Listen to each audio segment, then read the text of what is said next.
Welcome to the Flat Earth Debate Uncut and After Show. I'm your host Nathan Oakley, and if you are new to this channel, or you've not done so already, then be sure to subscribe. Hit the bell notification icon and join button if you'd like to become a Nathan Oakley 1980 channel member and keep up to date with the Flat Earth Debate. If you would like to support the channel, there is a super chat that runs alongside each of these shows while they premiere, and there's also a Ko-Fi, Patreon, crypto and thanks button in the info box below the video. Speaking of Patreons, I'm going to do a quick shout out to all of you who do support me on Patreon. So, a massive shout of thanks and appreciation to Measured Flat, Chris Wouters, Mr. Amish, Sensual Goat, Mitch Kennedy, Rod, The Name's Burley, Twad Wazzle, Jason Hornsby, Christoph Fournier, Flat Earth Travolta, JMels24, Unimento, M Iron26, Endless, Golden McKinnon, Retro Bill, Level Plain Poem, Canna Bear, Michael Kahn, John Kays, Patrick Gunnels, Banter, Mel B. Styles, Hairy Blade, Mobile Max 777, Rob W, Del West Watson, Unbelievable Productions, Blue Ridge Ranger, Abraham Mohammed, Skeptic 936, Life is Short, Texas Mike, David Wayne Foster, and Dank. So another massive thank you to all of you for supporting me on Patreon. Now I will hand over to whoever is in Discord and Google so you can enjoy their dulcet tones while I set up for today's live show. I think today we're going to be in Earth Awakening's Discord server, so hopefully it won't kick off too badly. We'll see how it goes. Just got through first 15 minutes. That's about what I got through. Yeah. I don't know if I'm ready for Witsit, man. He just doesn't prove Earth is flat at all. No, I didn't expect that from him either, you know? He went right into the ether. Right into it in his opening statement. He got to the ether. Toroidal fields and ether. Yep. Well, I just got to the part where he started talking, and I hopped into the server here because I saw you guys here. But I guess I'm going to listen for a couple more minutes until the show starts. Yeah, it's the flower of the universe. The flower of the universe? Love. Yeah. Geometry, everything, even on a quantum level.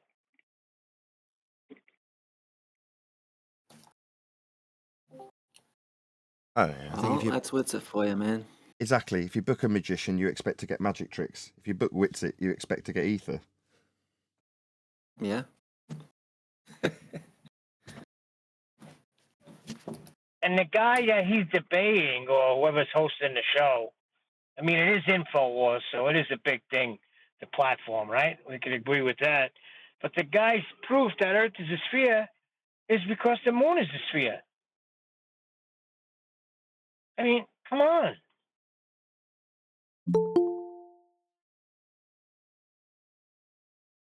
Makes sense.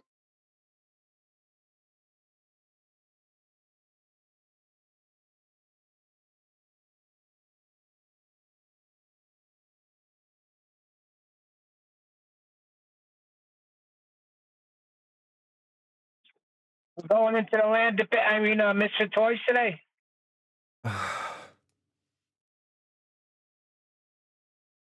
Welcome.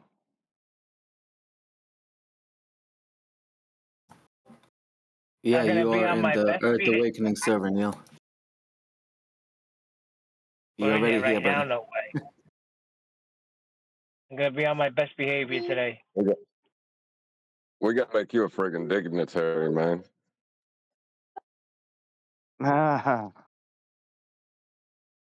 Hey, Refracted, did you see that InfoWars Witsit thing yet? No.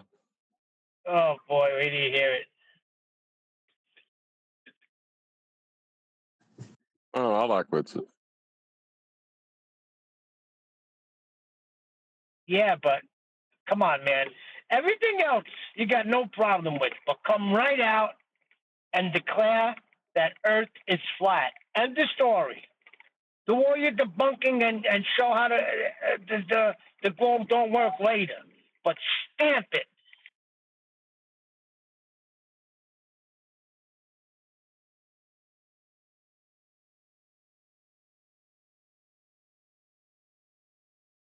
I guarantee if he would have did that first and laid out how Earth is measured flat, that guy would have came back and asked him to tell him more about that He than did. all the other nonsense he talked about. He half said it halfway through, so all I tend to do when I get sent videos like that is spin to the middle and just get a general impression of what it's like once it's rolling, if you know what I mean.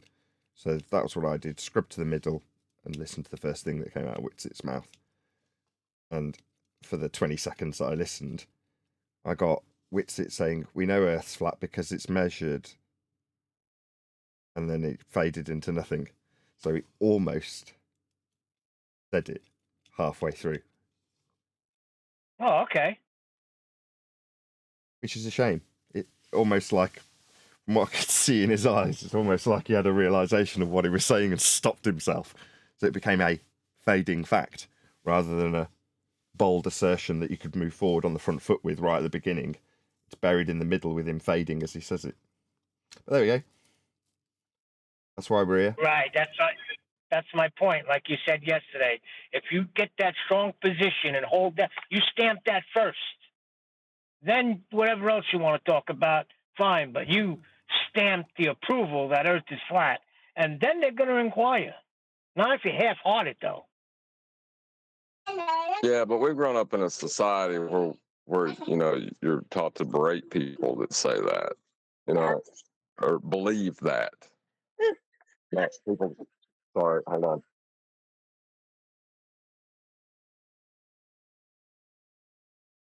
While John's sorting himself out, the Earth Awakenings server may or may not be aware why we're continually coming here, especially as we don't get the warmest reception from this particular server. So, with that being said, there's a couple of people on the panel from Flat Earth Debate that wanted to know why. Let's just put it broadly. And my attitude was, I don't care. I'm only there to make sure that they understand that there's a change in attitude where we are. And then hopefully by example, we can show that that change in attitude, which has just been quite admirably demonstrated by Neil in terms of his critique of Witsit, which is to say, we should be on the front foot. We should be the ones moving forward with the positive assertion that Earth is measured flat. Now, for those of you that don't like us being here, perfectly reasonable. Not everybody's going to like everybody. But my motivation is to make friends and influence with you guys. That is to say, get you on our side, rather than quiz you about why you're not fighting the good fight, which is the attitude from my panel when they said, well, when we go back, we'll find out why they're not, quote unquote, fighting the good fight, and ask them where they went wrong. Where's their past? I don't care. My only objective, in other words, if you hate me being here, fine. You can get rid of me by just listening and taking on board a very valid point that will benefit you, which is to say that on the front foot, you're far stronger than on the back foot. And being on the front foot for a flat earther is to make your positive assertion first. Lay the first punch. That's why I'm here. So the quicker that is sort of understood, the quicker I can bugger off and leave you all to it so you don't have to put up with us. Because I know that some of you, I don't know, all of you, but some of you don't like us being here. Fine. Yeah? I don't care. So long as I can influence you enough to appreciate the benefit of what we're saying. And if it's the case that each time we leave, they're like, no, they still don't recognise the benefit, I'll just keep coming back until I'm told I can no longer welcome at all by the people who own and run the server. But until that point, the people who are hostile towards us, you're going to be dealing with this until my message is drummed home, unfortunately. That's my only objective, and I'm kind of blinkered to everything else. So making friends and influencing you in this server, if you are one of the people that don't want to see her, is like, accept your fate. I'm going to be here till I can make friends and influence you. Because there's a benefit for the greater good, if you will. The whole of this subject will benefit from us moving forward on the front foot, rather than defending globe claims on the back foot.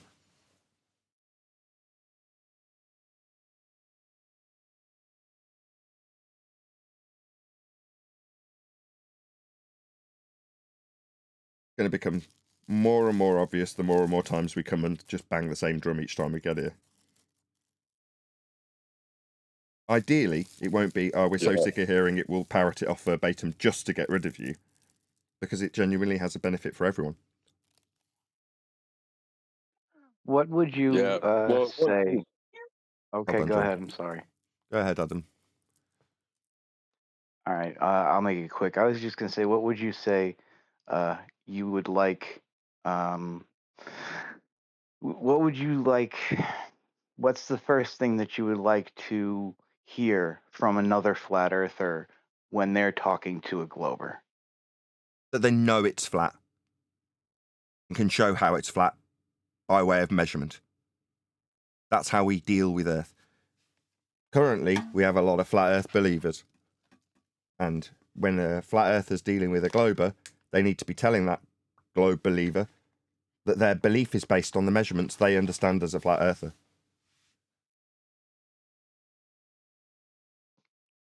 I say it as measure flat, calculate imaginary globe. Precisely. well, even the calculations require a plane of reference, so they don't even have that. That's one of the things we're pointing out.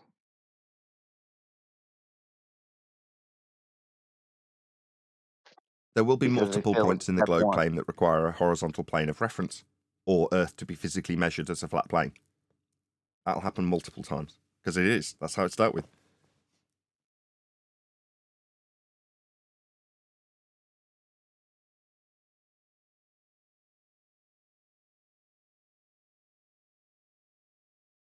Now, Witsit can punt whatever he likes, right? Now, if he gains popularity punting ether, then it is the ether that has gained the popularity, not the flat Earth.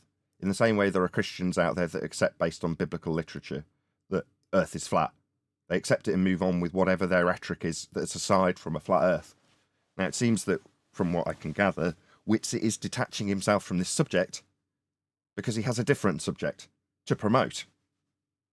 Now, whether or not he is a accepted, paid and true flat earther when he's out promoting something that isn't flat Earth, it's almost inconsequential to his claim, because it's a part and parcel of an electric universe heliocentric claim to begin with.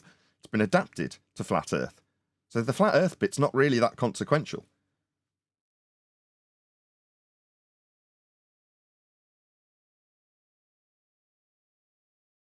What's the first thing that they're going to tell me when I say something like, it's measured flat? I say, no, it isn't. It's measured globe shaped. You go, okay, show me. Nuh-uh. No, they No, won't. yeah. They'll say No, it isn't. No, it isn't. It's Hold all on, globe. before you say it's measured they flat, won't. you better know how. They'll say, of course it's measured flat because it's so big. Maybe. That's the All response things they'll that I get, have heard, yeah. because they know the measurements. They know the measurements are of a flat plane. They know that. The ones that know how it's measured know that, and just justify it in their own cognitive dissonance mind as being, oh, okie dokie, yeah, we'll measure it flat, but that's just because it's so globe shaped. Obviously, that's what they'll tell themselves. Okay, all I focus on is so you know it's measured flat, because it has to be. It's easier that way. I've heard that one too. It's measured flat because it will be inappropriate to measure for curvature. Exactly. It would be inappropriate at a small scale, with Earth being so ball shaped, to not measure it flat. Well, we'd have to. It's only reasonable that we measure it flat because of its severe globe shape. This is absurd. But if you know how Earth's measured, you know it's measured flat. And you'll just have to justify that as a globe believer, or nuh-uh, if you don't know it. Well, it puts them in an interesting conundrum, because they can't say level is curving, because then they throw out Earth curve math. They can't invoke Earth curve math without a horizontal plane of reference, either eye level or sea level, and both need to be parallel. Yep. So they're in a conundrum. Horizontal is zero slope, which is an important part because, the idea of slope in itself matters to the idea of a globe. And requires horizontal to describe it. It's a deviation from the horizontal. Which is why I measure flat and calculate imaginary globe. Yeah. But we're offering up advanced heliocentric knowledge, which we don't have to offer, at the point that we can say we can actually advance your globe knowledge because we know the origins of the measurements that previously we charged you with justifying the begging the question thereof in the form of an R value. We're not doing that anymore. Now we know where R came from. It came from a flat Earth measurement. Now I'm not interested in your justification for what we assumed was a begging the question fallacy in your superimposition of a globe value that you got from a flat plane. Now I know you got it from a flat plane. All bets are off. Earth was measured flat for your globe belief. I don't care what you think anymore, globe believer. You're just a believer. Me, I know it's measured flat for you and for me.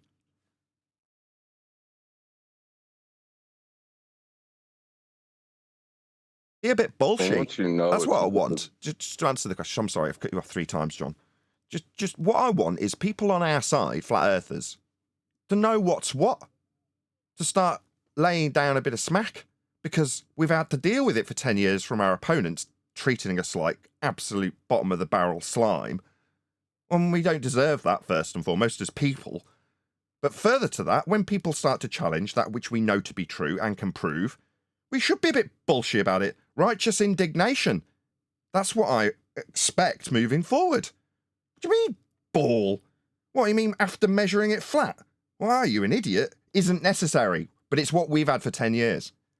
Just tell them it's flat, and that's how it's measured. Righteous indignation if they start to challenge you with nutters, or, well, it's only because it's so big. Really? So you know it's measured flat then. What more do I need to say? Those are the measurements. You got any globe measurements? No, I've been doing this 10 years. I know there aren't any. They all come from flat earth origins. So indignation. And we appreciate that. Yeah, once Go ahead, Refracted. I'm sorry. I was going to say, once you know something, right, what you don't know can't contradict what you do know. So you immediately have to go to the special pleading fallacy of it's so big, it's flat, which is a special pleading fallacy. Because you know it's flat. You just measured it that way. That's what measure means, to know. So they've just lost all respect for the plane of reference that they've taken their measurements from. And then they still use it, but they ignore that they use it. And we just need to be pointing it out more. Yeah. And when we do, in the last 2 sessions, we've got the same reaction from people who are on the globe. Bacon was one example yesterday, or not yesterday, last week. It's like, okay, I accept that we've got to measure it flat. Can we just get past that so that you can answer a question? What, get past the bit I win when you accept the fairly inevitable and obvious fact that you will be measuring Earth flat with these angles?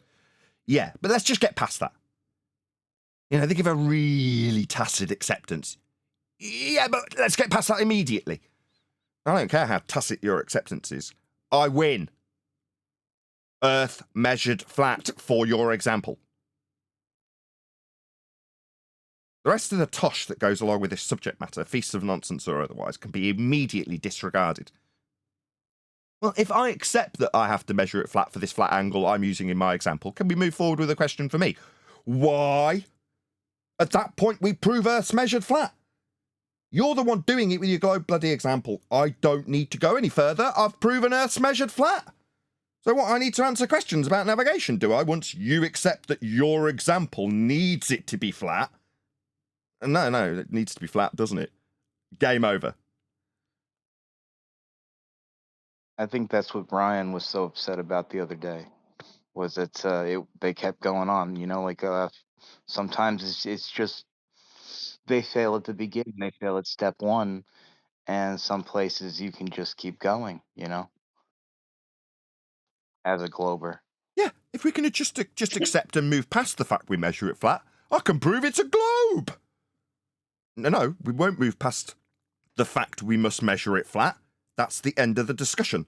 But I can use that flat Earth measurement to make a globe, so let me move past this quickly so no one notices how flat we've measured it for a globe. No, we won't be doing that.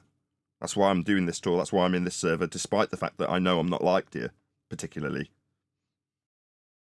And the key thing with that was you never let Bacon go forward with that nonsense. You held him right there. We agree it's flat, end the story. Bye-bye. Yep. Yeah. I'm not calling it the best possible argument for nothing. You can get your globe opponent to concede your section of this argument because it will be contained within their own argument for a globe. Win-win. Once you understand this argument, your opponent will fold every single time you hear a trigger word that points out that they're using a horizontal plane of reference to make their globe claim, or they mention an angle. You'll start pricking your ears up. What angle would that be? I wonder. Contextually, we can spot it without them having to define what angle they're talking about. We know immediately that they'll need a flat Earth for it. I'm not expecting that from anybody we go around saying, no, you need to know Earth's measured flat, because it is. Your opponents will be telling it you too, with justifications for why they measure it flat, because it's so bloody globe-shaped. Just hear what you're actually hearing, measured flat, by them and us. And that's how the world is. Now that, for some, might shatter the illusions that they had when they just had a flat Earth belief, and it was far more whimsical and fantastical. No, it's much more simple than you actually thought. It's just measured that way. It's just dealt with that way and navigated that way and built on that way. And you, as a flat earther, if you're going to be in this discussion forum, need to know that and point it out immediately on the front foot with a bit of assertion and a bit of confidence and a bit of knowing. Because you do and they don't. They're just believers, and you need to know that when you're in this discussion. You know, they just believe. And what they believe is based on what you know in terms of how it's measured. It is that easy, it is that simple. And I think that that's a big part of it, is that to fight that simplicity and obviousness is almost insulting to the core. Sometimes things seem too good to be true, too easy to be justifiable. And because they're so simplistic, they breeze past most people, so that when the opponent says, oh, well, let's just breeze past it too, unless you stop them and go, no, what, my win? Breeze past my win, so you can use my win because that's what you've been doing for 10 years, using the flat Earth measurements to claim your globe with.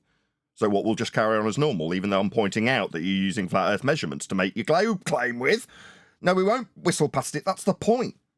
But they have been, because they haven't changed. They're still using flat Earth measurements they've been using for 10 years to claim we're stupid.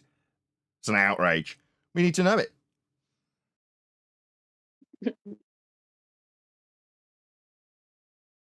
Hell yeah. No swearing. Nobody swore, did they? I said hell yeah, and I said no swearing. Oh, fair enough.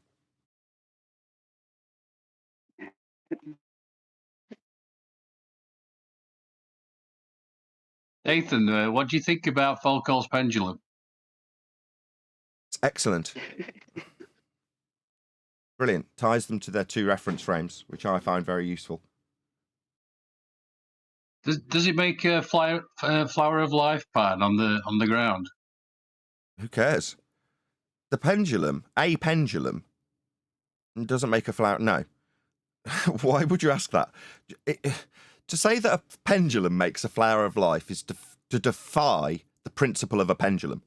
A pendulum moves back and forth. Only back and forth. That's all it does. Now, if you assert that the pendulum's knocking dominoes over, it's not because pendulums suddenly define their base principle of moving back and forth only. It's because it's claimed that there's a second reference frame turning beneath them to create the not actual deflection of the pendulum. That would be to say it's a Coriolis drift in a globe claim where Earth turns underneath the pendulum to knock the dominoes over. So Earth turns underneath stuff then, like planes and drones, and you if you jump up and down, and snipers fire, and footballs like Neil deGrasse Tyson example. Earth turns underneath stuff. We'd notice it would shorten flight times when travelling west, because Earth would be turning underneath them. That doesn't happen.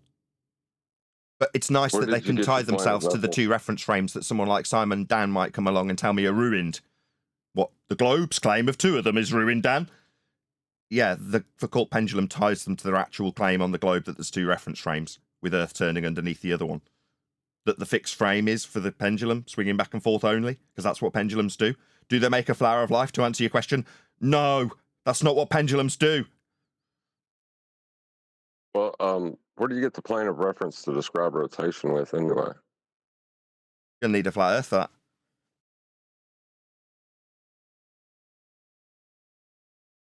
Moving pendulum proves that a pendulum can move. Congrats.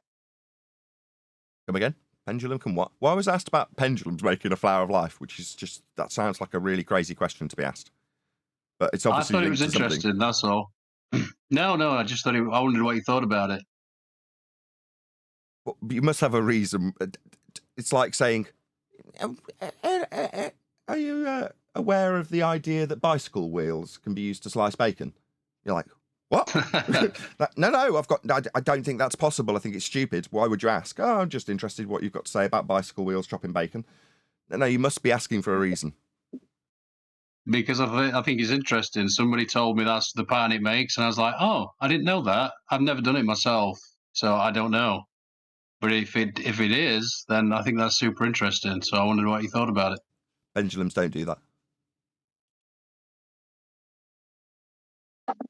Just Google pendulum and see what it says. Foucault. Foucault Right. pendulum doesn't do that. No pendulum does this, right? They say it does it. Okay, I'll take them at their face value so I can annihilate their claim of 2 reference frames. In other words, I will take as read that they claim there's 2 reference frames for what they claim is a deviation, not actual deviation. It's not doing a flower of life. It's a pendulum. It's only moving back and forth. That's all it can do. But if you're saying there's a not actual deviation of the pendulum as the Earth turns underneath, then the Earth turns underneath, I'll take it as read. That doesn't mean I believe for 1 second that pendulums do anything other than what they do. But they say that they drift at 15 degrees an hour as Earth turns underneath. Not me. I'll just go, okay, so Earth's turning underneath footballs and sniper fire and aeroplanes and drones and helicopters and hot air balloons. No, it isn't. Because that debunks their claim. What are they going to do then? Say you and your reference frames are ruined? What, my reference frames that you say are turning underneath the pendulum? Simon Dan, you clown, who doesn't understand the effect that the globe claims. 2 reference frames that apparently are ruined when he shows me there isn't any drift. Well, then there isn't any drift proving Earth spinning, then, is there? Also, you'll need a radius value and a flat plane. So you need the radius value of a flat plane for turning. Yeah, axial rotation requires an axis with respect to a horizontal plane of reference. That's how these things are described. Again, yet another example where all roads lead to a flat Earth, and the claim of axial rotation, 15 degrees an hour turning of a ball Earth, requires a flat plane to describe it. Yeah, that's another key word too, that degrees. When they say degrees. Well, you have to be careful though, because it has to be with respect to Earth, right? Because if you just start saying it on the term degree, you could get caught out. But anything that is in reference to Earth needs Earth to be flat.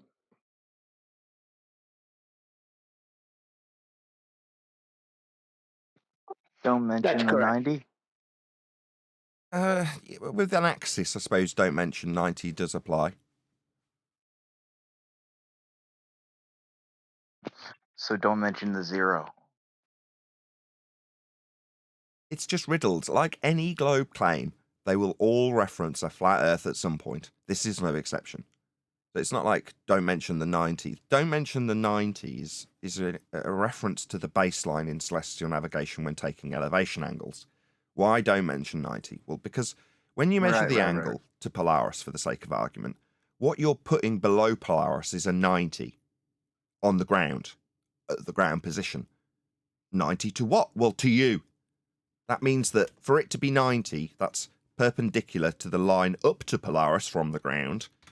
To you, the ground must be flat. It can't not be, otherwise 90 isn't establishable at the point below Polaris. It's the very fundamental basis of the navigation system that we use when we use this methodology to derive distances, plot latitudes, do anything to do with mapping. You must have a flat baseline for the 90 below the star that you're measuring in all examples. Flat Earth is fundamentally required. Now, if you've got a surface that curves away from you, 90 is not achievable.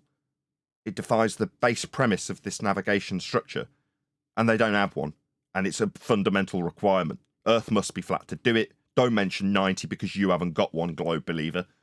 And you'll need one to do a baseline with 90 degrees below the star. So don't mention 90s in reference to that. So I Or even the gravity. crossed the two references, but there's still proofs, just two different proofs. I like it. They're the same. They're both referring to the horizontal plane of reference for the axis and the horizontal plane of reference for the baseline. So I did say at the start, it is applicable. You could say don't mention 90 when you're talking about axial rotation. Because what's the axis? 90 degrees to the horizontal? Yeah, it will be, to describe the rotation rates, the degrees per hour. Everything else is in reference to a flat plane. Like all roads that globe believers tread, they all start with a flat Earth origin. Like gravity. Gravity is a downward vector with respect to a horizontal plane. Well, whether So you down is believe from Earth flat. is an inertial plane and there's a dielectric force pulling things down, or you accept that some things go up, some things go down, some things remain neutral. Either way, it requires a horizontal plane of reference. So the ballers don't get to discuss this idea that they've called gravity because they lost their seat at the table. That's correct. No more seats for you. Now, if you want to talk about in and out, then you could talk about your globe. But there is no up and down for you, buddy. Anyway, now the room's a bit fuller. For those of you who didn't hear me earlier, appeal to you guys that we're trying to get on your side. That is to say, we're trying to make friends with you so we can influence you in terms of some of these arguments, specifically the requirement for a flat Earth to be measured. Not necessarily flat Earth to be measured for globe claims. That's an advanced version of what I'm hoping to just leave with you guys. Now, if the hostility is to continue, it's not going to faze me. In other words, having listened back to the last time I was here, it seemed like attack after attack after attack on me was endured, only for me to get told off for calling somebody a scumbag. And it's like, okay, clearly we're not that welcome. But there we go. It doesn't alter my motivation. And hopefully those of you that are hostile towards us will warm to us a little bit when you realise our motivations, our intent, our reason for being here is true. It's good. It's just. It's for your benefit. There are no ulterior motives. We're not trying to take anything away from you. And at the point that we go, wow, this whole room is under the now understanding, not belief that Earth is flat. Wow, our job's done. We can bugger off. We don't need to be here anymore. So unless it gets so hostile that literally the owners of the server can't tolerate us being here, we're just going to keep coming back until we're all singing like a beautiful choir under the understanding that you don't need to believe in flat Earth anymore. It's measured that way, and it's measured that way for all, including their claims of a globe. So that's the drum we're banging. I've said it every time I've come in thus far. I'm putting more intonation on it now because of the hostility last time we came, because it's not what any of us really need. We all need to be singing from the same hymn sheet on the front foot going, Earth's measured flat, in an indignant way, given the treatment we've all suffered. We're all in that boat. We've all got the same bruises, right? Well, if we're going to swim back to the boat and mob it, the big massive boat of the globe Earth, that is, metaphorically speaking, we need to do it with a bit of gusto, on the front foot, on the attack. There you go. That's why I'm here. I just want to make it clear for those of you that don't want us here, because now you know. You're like, oh, okay, fine.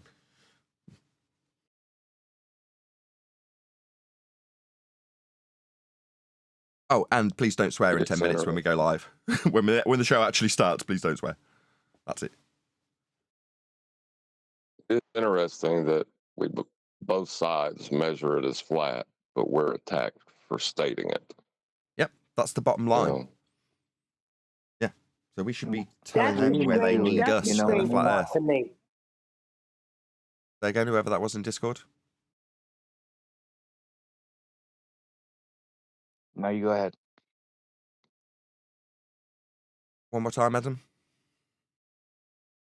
I was gonna say we didn't do it. We didn't make it flat. We didn't make it a globe. We didn't do anything like that. We just noticed that it is absolutely not what we're told from like 100 different ways at once. Yeah. But that's something also I want to get away from, Adam, if I'm honest, as much as I don't want to decry your point, which is good. Yeah. Okay, we used to have a belief. It's kind of like saying I'm an ex-smoker. It's like, just don't put cigarettes in your mouth anymore. That's it. You don't have to tell people that you used to be a smoker. You don't have to tell people that you used to believe in the globe. It's more that having the attitude that you don't need to address any of their nonsense. And if you end up in a position where you are, again, righteous indignation, you're using our measurements.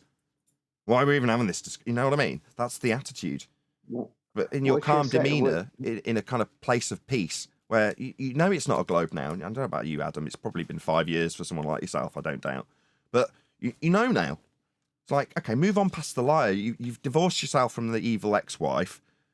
You don't need any. You got no kids with her. You don't need to keep contacting her or appealing to the fact that you were married to her previously.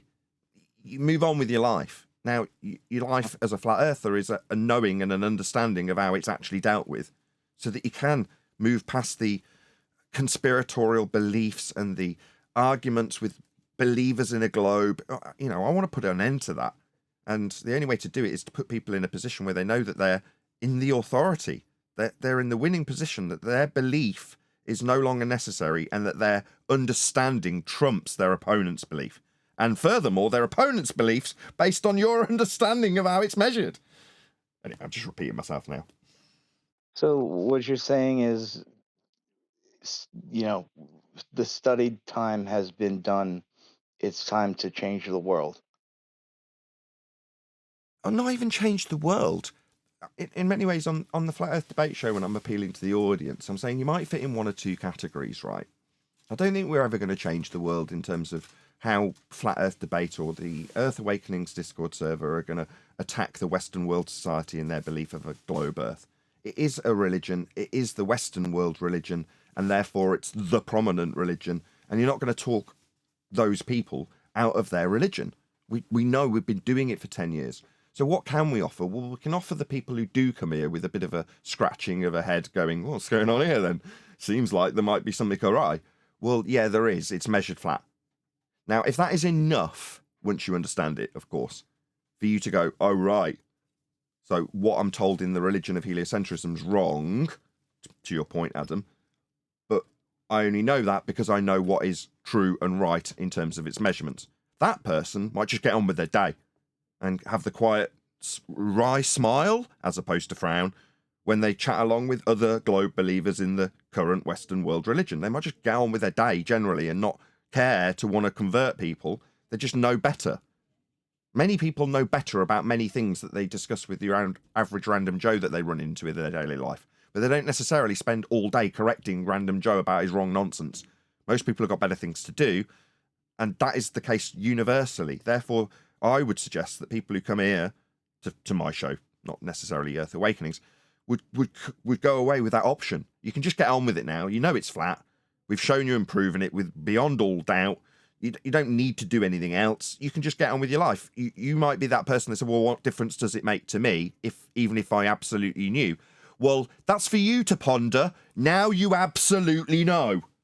Yeah, that's option one. Option two is, well, I want to change the world. I want to correct people when they get it wrong. I want to show them how they've been deceived.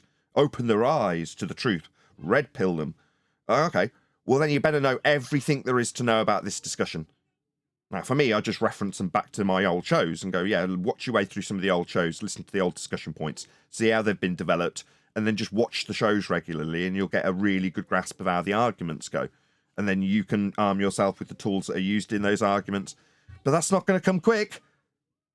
Also, smash the super chat when you're doing it, because I do have lights to keep on. But you will be able to do it at the end of the process, but you're going to have to, like anything, learn how to do it. You don't have to. You don't have to change the world. You don't have to overcome the evil Western world religion of heliocentrism. You don't have to do that. Nah, I like changing the world. I like it. Thank you for all the help. But I like it. It feels like it's too true. It's too true and too insulting a lie to exist for as long. I always say that the globe is made to break, was made to break, and I think it is.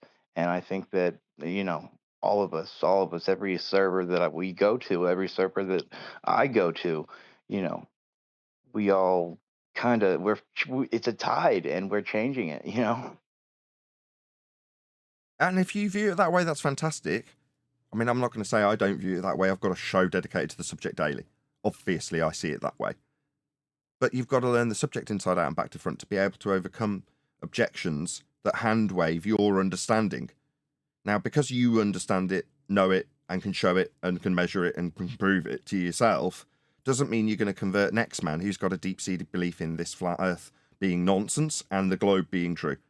They will hand wave your stuff, and you've got to be able to overcome their arguments. And even when you do, there's a good chance you'll go around in the same circle 20 times. You've all seen it. So, you're going to be fraught with failure when it comes to converting what are essentially fundamentalist zealots. Well, if you want to go on your pilgrimage for flat earth, then more power to you. I'm still here doing it, beating the same drum. I'm all for it. I'm right behind you, and I'll offer you as many tools as I can, along with our fantastic panel that make the tools and sharpen the tools for me to give them out, if you know what I mean. I appreciate it. Get the show started. I know you got to.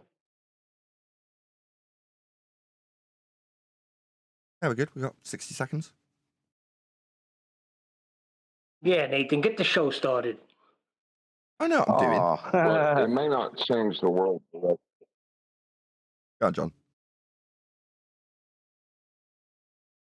It may not change the world directly, but we can always be a small wave lapping at the ship of state that alters its course slightly. And if there's enough of us, then yeah, we could. Hello. Morning. Good morning, everyone. Good afternoon. Good afternoon. Welcome. It's nice to be here. Any evidence you can acquire an elevation angle measurement from a curved baseline?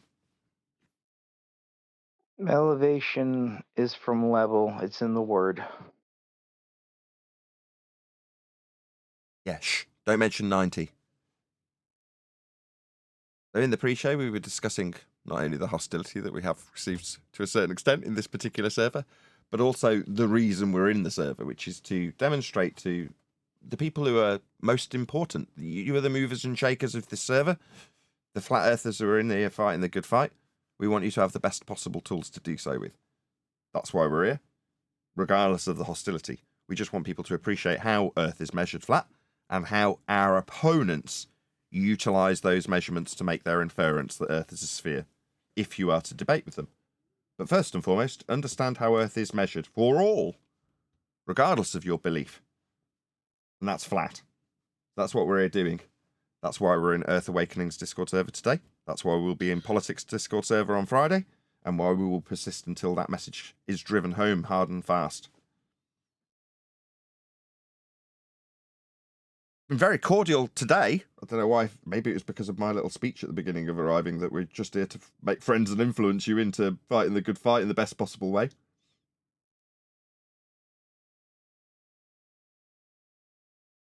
Maybe Well, I heard you came here to set us straight. There was some talk that you'd be coming here to set us straight on how to think and how to work things out. SC definitely didn't hear the speech. No, I'm here. No, I'm here to make friends and influence. SC. So. Oh, okay. Oh, welcome then. Oh well, that's a very rapid change in tone. In terms of your thought processes, I was kind of listening to your show yesterday because somebody told me there was some talk, and I kind of heard you saying that you're going to come here and straighten us out in a way and manner how to discuss the flat Earth. So I kind of found that a little weird, but okay, we'll see how it goes. Yeah, that is, if you want to put it bluntly, what we are here to do. Rather than moving on the back foot and telling people how Earth is defendable as not being a globe and arguing about that, Our suggestion, if you want to call that setting you straight, is to say that we should be on the front foot after 10 years, given that we know how Earth is measured for us and them. Now, if you're not on that level playing field, then maybe straightening out is what the most appropriate metaphor would be, SC Montreal. Right. No thanks, Nathan. I don't need straightening out, and I don't need you to show me the way. Like, we don't need a Jedi master. I think I'm doing pretty good on my own. Thank you. So if you came here to straighten me out, I don't need that, Nathan. Thank you very much. I think I'm on the right path. Well, that's good to hear. Now, as I said originally, make friends and influence. The only way I'm going to get you to see things in the way I believe is the best possible way forward, which is to show that Earth's measured flat, is to have you on my side, SC Montreal. Clearly you're not, but that's why I'm still here. No, it's not I'm on the side, right? It's I'm on my own quest to find knowledge, right? And I think I'm doing pretty good. I think we're doing pretty good here. I like the people here. And I don't think we need anybody to show us the way. No disrespect there, Nathan. No, and I wouldn't suggest that you couldn't find this yourself, but if somebody is digging for gold and there's 20 other men digging for gold around them and one finds a vein, what would you prefer? That the person who finds a vein keeps it quiet so that you can have the pride of finding your own vein? Or would you prefer he invited you over to his little gold vein so that you can mine it with him? Which would you prefer? Oh, for sure. If you found some gold and you want to share it, for sure. I've definitely found gold. Yeah, that's what I found, gold. And I'm trying to give it out for free. I'm met with hostility when I do so and told that people would rather find their own gold vein. Oh, okay, well, I mean, this gold's right here, but you want to find your own vein. Okay. Well, good for you. Let's hope you find one. Meanwhile, while I'm making the rounds, trying to make friends and influence people into the appreciation that a belief in flat Earth isn't required, and I'm not suggesting you personally have a belief in flat Earth, I see Montreal. Maybe you could tell me some of Earth's flat measurements, so we all understand that you, like us, know Earth is measured flat. Maybe you could give us a couple of examples, and then, you know, we'll lay off you if you feel like we're giving you a hard time. No, you're not giving me a hard time, and I don't need to show you anything. See, what chaps me, Nathan, is that when I heard that you came here and you call this the broken toy server, correct? So when I heard that, I said, so this is the broken toy server. So Nathan's going to come here and fix us and show us how to do things. Now, that kind of rubbed me the wrong way, brother. You see what I'm saying? Absolutely. I completely agree. I discourage my panel.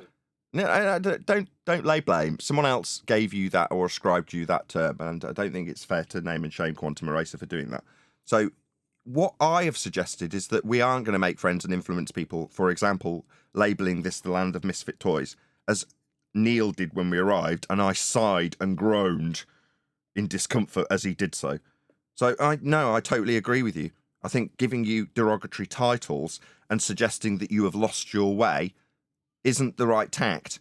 Now, again, without shaming anybody, and it's unfair to keep laying these things at Quantum Racer's door after he's done them, but without naming and shaming, his suggestion was that we come here and find out from you, in a proactive manner, why you've lost your way.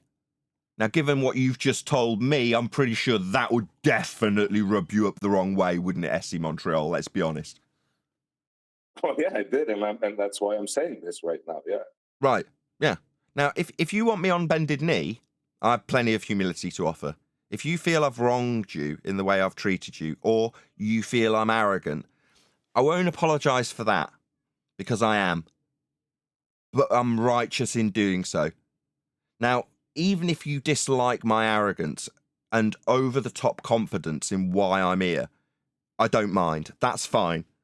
But the point that the gold in the ground, regardless of your despising me for sleeping with your wife, it's still a gold mine that I'm pointing at that you can mine from. Yeah? That's what I'm hoping to get. Now, I know that there's a step in between, because you have ably demonstrated that which I suspected was the problem immediately, SC Montreal, which I'm delighted about. Right? And I've been able to immediately put it into analogy. Yeah, you can tell I've thought about this. I didn't come up with that on the spot. Yeah, but that means that before I'm going to let you come near my gold mine, you don't trust me. I slept with your wife, metaphorically speaking. So I've got to entice you over to the vein because I haven't got the skills to mine it by myself. Metaphorically, I haven't got the reach that you have, SC Montreal. Let's put it down to an individual. You are bigger than just me, aren't you? There's two of us with you, isn't there? So therefore, this mine will get dug a lot quicker with your assistance. But I've got to have you on side to do it. So that's what I'm here to do primarily. But I can't let the focus drift away from what I am here to tell you what's what about or straighten you out with. Now, I can't get away from that fact if you see it that way. I can only try and massage you into realizing that I'm not doing it for my benefit. It will benefit me as a whole if it works, and the whole, that's everyone in Flat Earth, appreciates they don't need a belief in this stuff anymore. Not necessarily you as an individual, I'm not pointing that at your door, but there is a greater good that we're trying to achieve here. And I feel that Flat Earth's lost its way because of the paths that led everybody to this subject. And the proof has been buried and utilised by our opponents for too long. They're using a Flat Earth measurement. Why can't we? Seems only reasonable, it's ours. We don't use a flat Earth measurement, Nathan. Elevation angle measurements to Polaris. That's how the latitude system on the grid that you call a globe is measured. Elevation angles don't show that the Earth is flat. With respect to the stars, yeah, you use a flat plane for every claim you make. No. Elevation angles don't necessitate a flat Earth. What makes a map? I just explained how they did, and she ignored me. She remove her unless she responds to me. I'll say it again. If she just entirely ignores what I've responded to her with and says, no, they don't, that is to say she doesn't acknowledge or address what I've said, she's no longer worth talking to. So I'll say it again. Elevation angle measurements to Polaris with a 90 degree below that star is the measurement that gives us latitude that is subsequently wrapped around a globe. There is only one method to measure that latitude system. It's what forms the globe. It requires 90 below Polaris and a flat plane to get that measurement. Earth must be measured flat for it. Now, given that I've had to repeat myself, my righteous indignation and insistence that you repeat back that which you will hand wave rather than hand waving it. If you can't repeat it back, I'll assume you haven't listened, Brenda. He's asking you what he just said, Brenda. Just that. That's all.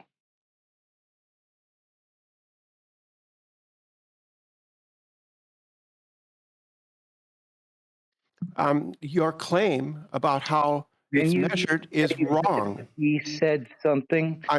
Excuse me, I'm speaking.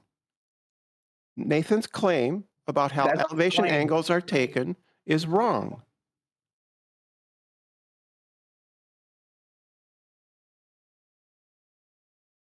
Says. And without unmuting Brenda, I'd like to hear what she has to say. That is not fair. We heard it. I'm wrong. She's hand waved it. Yeah, but they haven't given the explanation why. Yeah, that's my point. Well, they got muted, didn't they? So that makes it a bit hard for them because to she actually rinsed say and that. repeated her hand wave dismissal rather than addressing it. I asked her to repeat back what I put to her, and instead she chose to give the second hand. We heard the first hand wave. Well, she's got one more chance to give a response instead of just saying no. Okay. See how that goes. So, does Brenda understand what you said, Nathan? I don't know. If she repeats it back to me as I requested, we might find out, but I'm pretty much assuming she's just going to hand wave it a third time. Yeah, I disagree with you. I'm allowed to disagree, right? What I don't have to. No, Excuse me. Not agree, Please let me disagree. It's a talk. measurement. That's what you disagree with. It's not an You just opinion. say- It's you not an just- opinion. It's not agree, disagree. It's a measurement. Measurements are taken for elevation from a perpendicular to your eye level, where you're at. Well, you'll need It's eye not your level, and you feet don't have that level. on a globe. You have eye level on a globe. No, you don't. It's all bent. What is it? No atmo day? Do you hear my response? Your Do I need eye to level repeat is a it? perpendicular. Is she going to start repeating about perpendicular? What, to eye level? What, on no atmo day? I don't know what you're talking about. The I'm talking atmosphere doesn't have anything to do with it. the fact that it's always bent for you on a globe. You don't have perpendicular to anything on a globe, full stop, ever. Number two, Eye all lines level are always isn't bent for dense. you on a globe. Now she's chanting through me. I'm responding to her. You don't have eye level. You don't have level. Level's bent for you.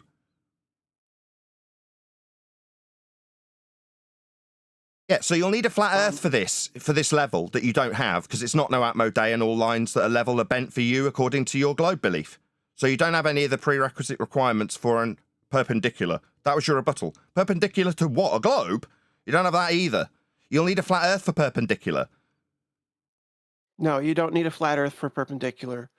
90 degrees from vertical is perpendicular. And it's a imaginary plane extending from your eye level out to an infinite distance, and it doesn't curve, right? So it's not a no Atmo No, it's not an day. imaginary plane. No, latitude lies on the ground. It literally is. It literally excuse is. me, I'll just try once more. It's measured with respect to the ground and ground positions below Polaris, 90 degrees below them, to your baseline that you are at the end of. That's a measurement with respect to the ground. You're not developing an imaginary plane. You're using a plane of reference, referencing it, measuring it. It's a plane of reference, not an imaginary tangent plane. Now, that would be an imaginary plane that you need because you need a flat plane. So you're creating a tangent plane on a globe. So what? You can utilize the flat plane that's tangent to your globe that's now surplus to requirements because you'll be using that plane. No, in reality, it's a plane of reference. It's the ground. It's got 90s on it. We're navigating. We're drawing out latitudes with it.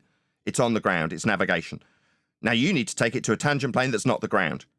Why? Well, because you need a plane. So you're drawing one out. That's only one single point on the ground, though. Now, that's not what we're doing in navigation. We're not dealing with a single point that's tangent to a globe we're not using.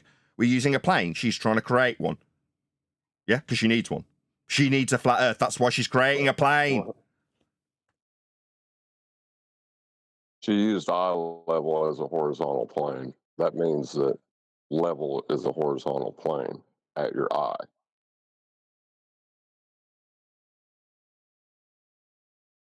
Right, I'm going to have to reset my desk because it's gone all wonky. So the sound will go dead for a couple of seconds. I'll just reboot it.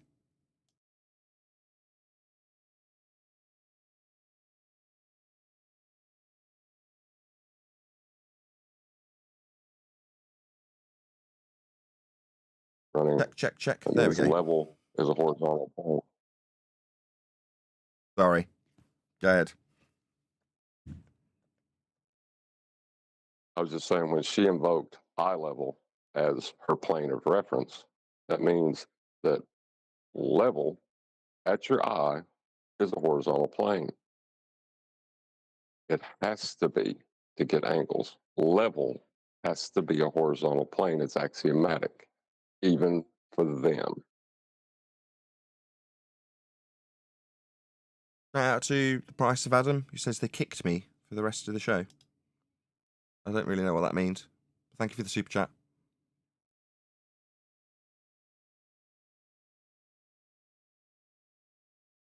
I think it's actually my stream deck that's crashed. Can you talk about something for a few minutes just while I see if I can sort out this technical issue that I'm having? Well, if somebody else can do that. I can't talk for 2 minutes. Can you talk for 1 minute? No, that's even stretching it. I think I can get at least 35 seconds of it. Even if not, I can definitely stir up some controversy. Yeah, well then, yeah, you tap out and you take somebody else in. Right. Can y'all hear me? Yes. Yeah, go ahead, John. Oh, there we go. I've got it working. Well,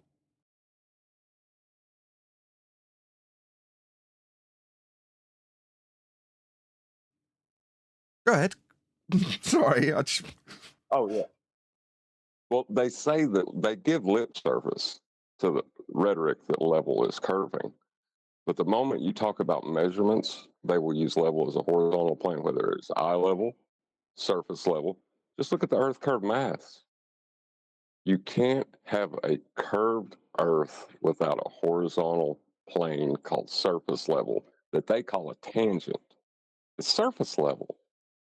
They're calling surface level a tangent. No, that's the surface. It's level. They're not getting it.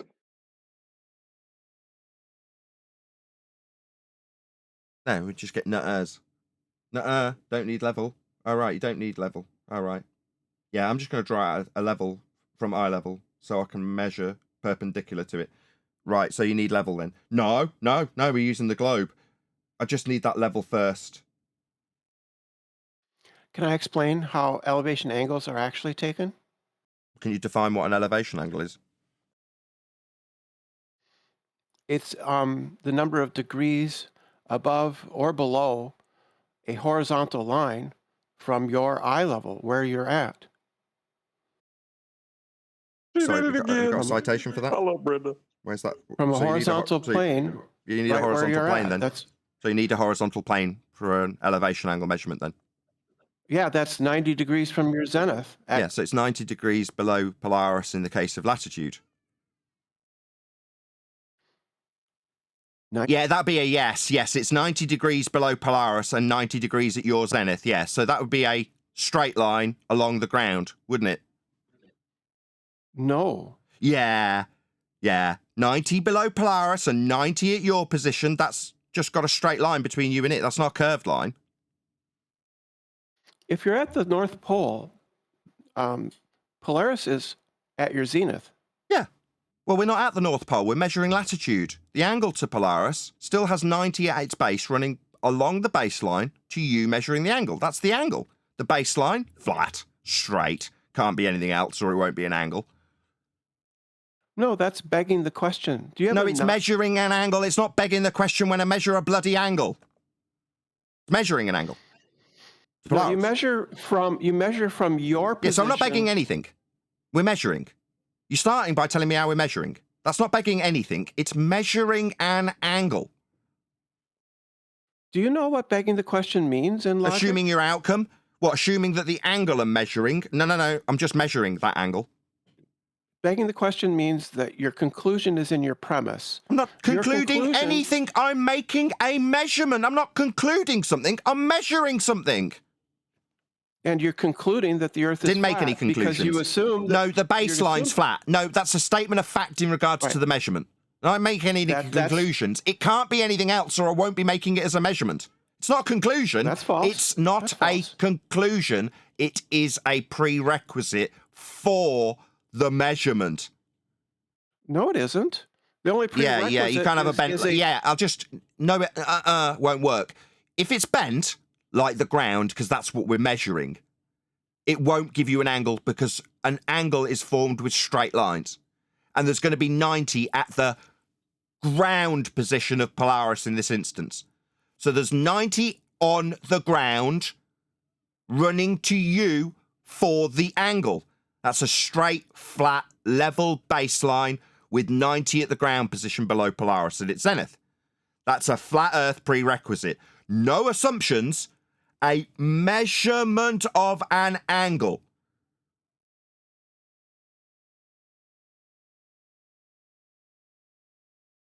So we're going to need a flat Earth for this angle. The nutters didn't work.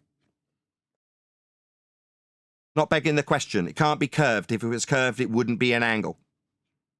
Earth's not curved. We wouldn't get straight flat baselines with 90 to Polaris for latitude. Earth's measured flat. In conclusion, the globe believer knows that it's measured flat because she knows enough about how latitude's measured with respect to a what? Horizontal plane of reference?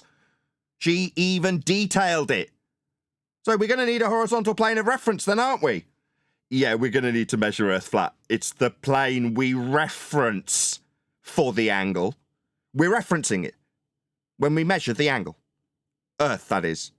90 degrees on the ground below the star that we're measuring. Flat Earth prerequisite. No conclusions drawn. It's needed to make the measurement. Earth must be flat to do this. Prerequisite, not conclusion.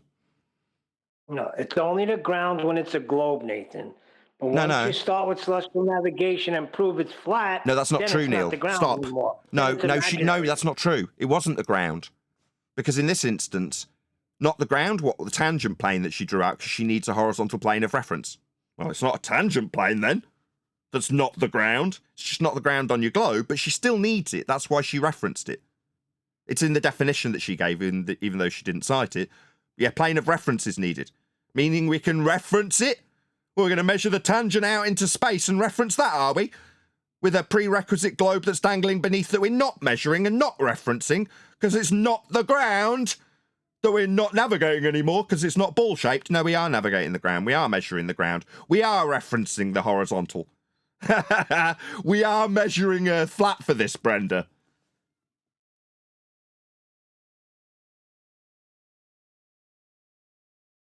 Has she run out of nutters?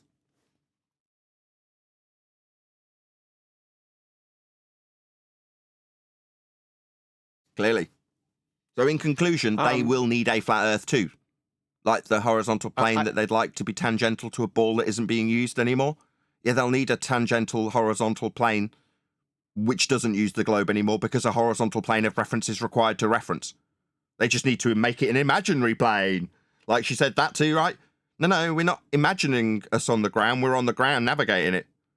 Earth's flat, and that's what we're dealing with. Not imaginary tangent planes like your globe needs that won't be referenceable.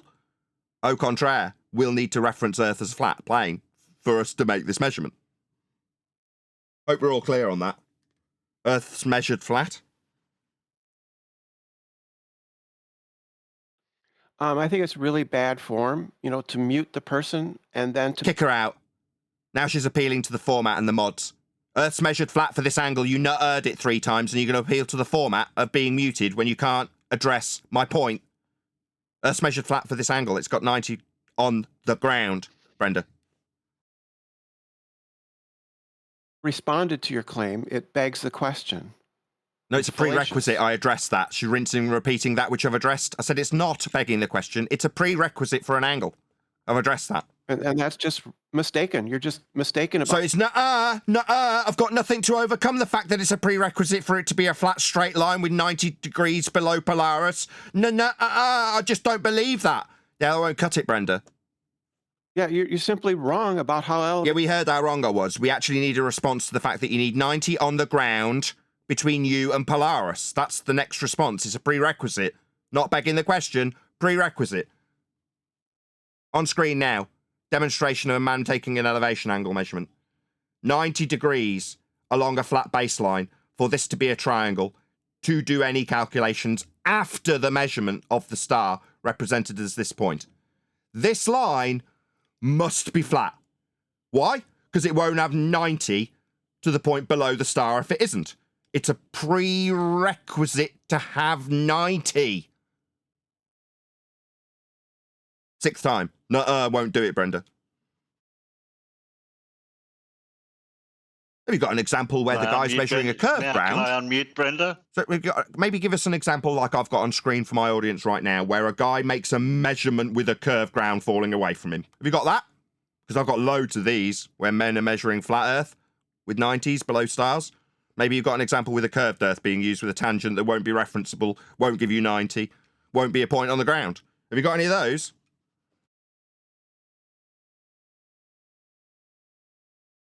I'll take that as a no, shall I? No, because there aren't any. Earth is measured flat. This is an example of it. You need it to be flat to get 90 below the star. Yeah, you're begging the question.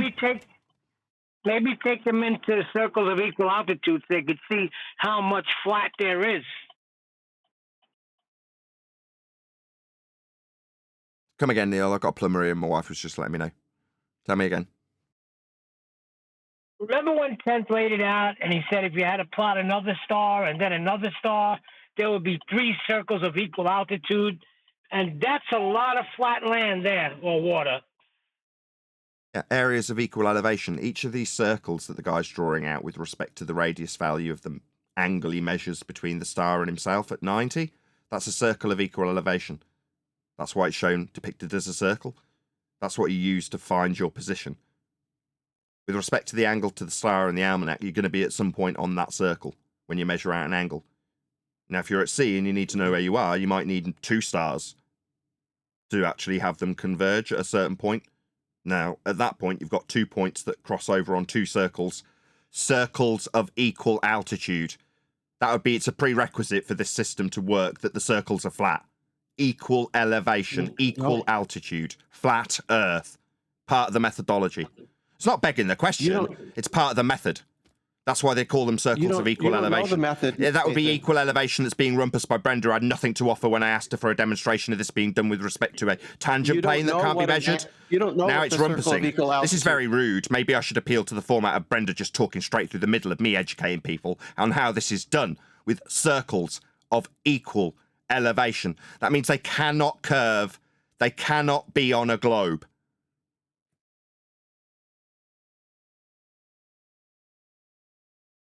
You don't know what the circle of equal altitude is, Nathan. It's You don't equal know what it altitude. is. It's the clues in the name. It's got equal altitudes. That means it's not curving away from you 8 inches per mile squared.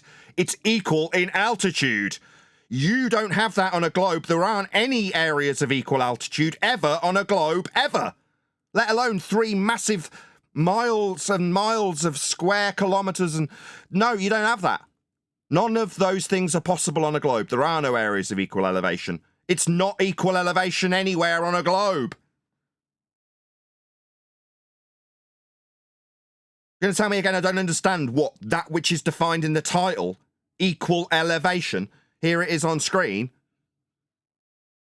It's flashing by constantly, circles that don't have any curve to them, Brenda.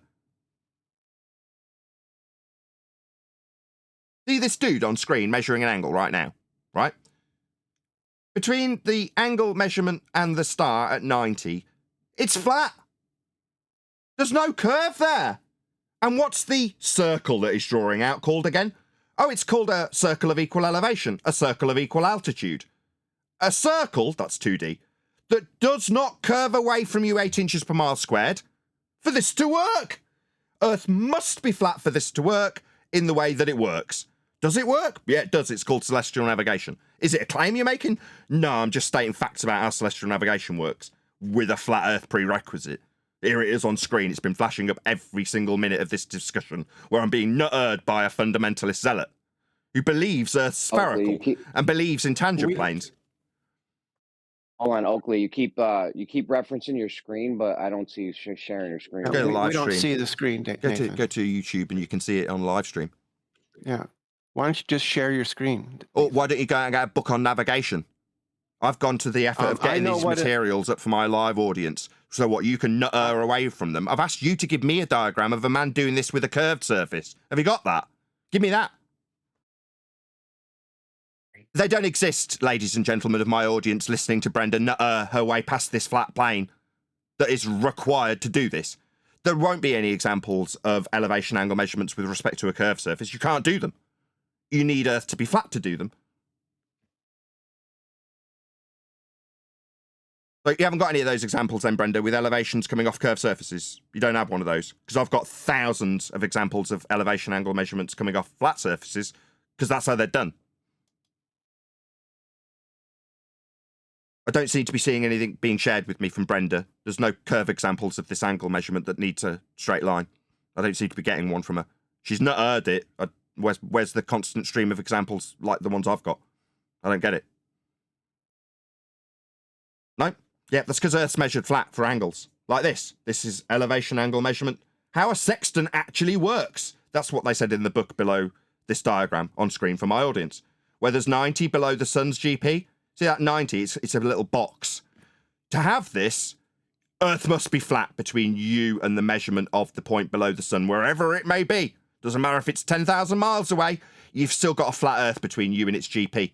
Here's 2 different boats measuring the same sun at different points on the flat Earth. For an angle to have 90 for both of them could be 5,000 miles away from the GP of the sun.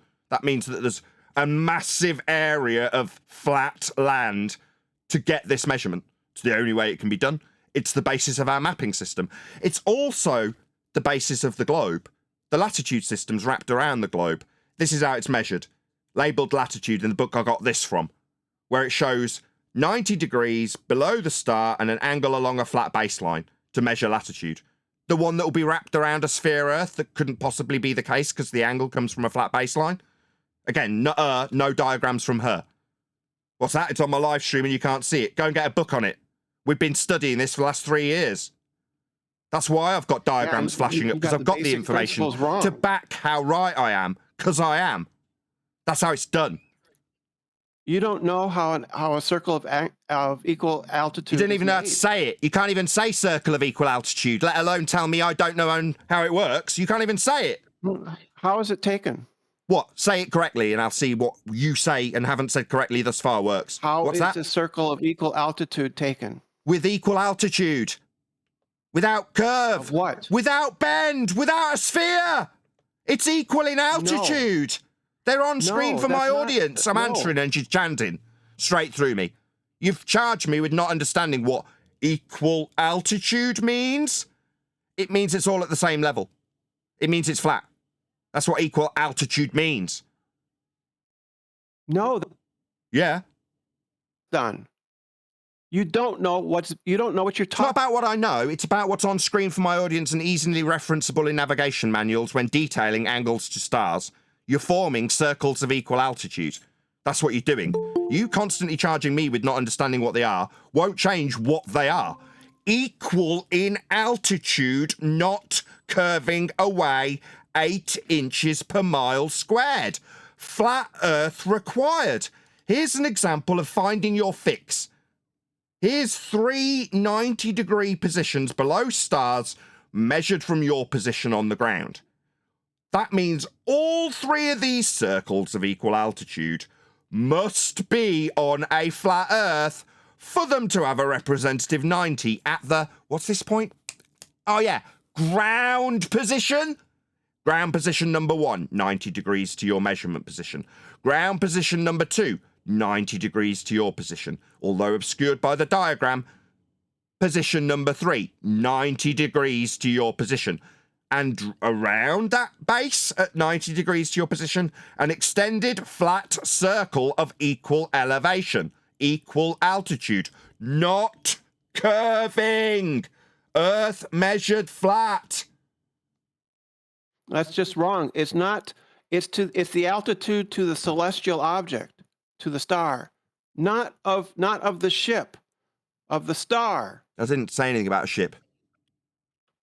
Well, it's either a ship or the observation point. It doesn't matter. She doesn't know what she's talking about. No, Why it's you clear. gotta keep listening to her? Because it's I obvious. literally do. No, you don't. You're just hand waving what I say and then inserting a ship when I didn't detail a ship. So what, you're building a little straw man there with things I didn't say? The diagram I've got for my audience has no ship in it. It just shows how the process is done. It doesn't matter about where you are. All that matters is you've got a flat baseline with 90 on the ground below you. Below the star, sorry. That's all that matters. As diagram shows in this example. This is what it is. There's no, you don't understand it. All right, well, have I got a diagram of it then? Have you got one? Have you got a diagram where this curves? Where 90 is achieved on a curved surface? Can you show me that? Third time. That'd be a no. She can't show me because that's not how it's done. Flat Earth is required to do this. Facts. No, won't do it. The circle. So is this a diagram?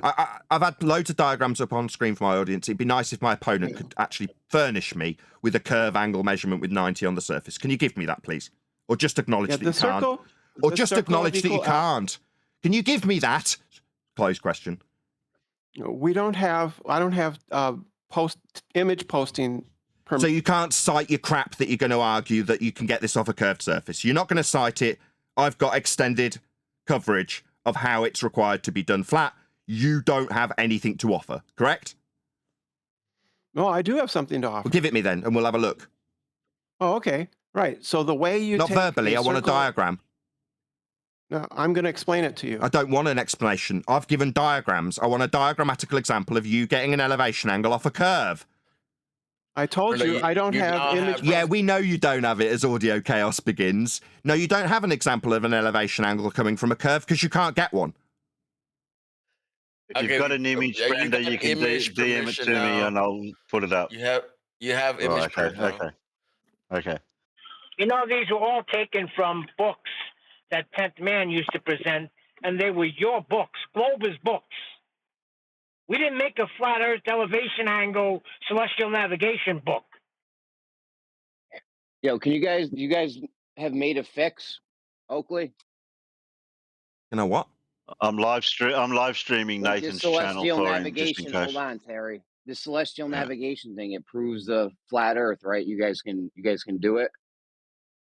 Like, is this an appeal to us as individuals, or the process that we've detailed and have got books on, have got diagrams about, and can show how it's processed? Does it matter if I've done it or can do it? Who cares?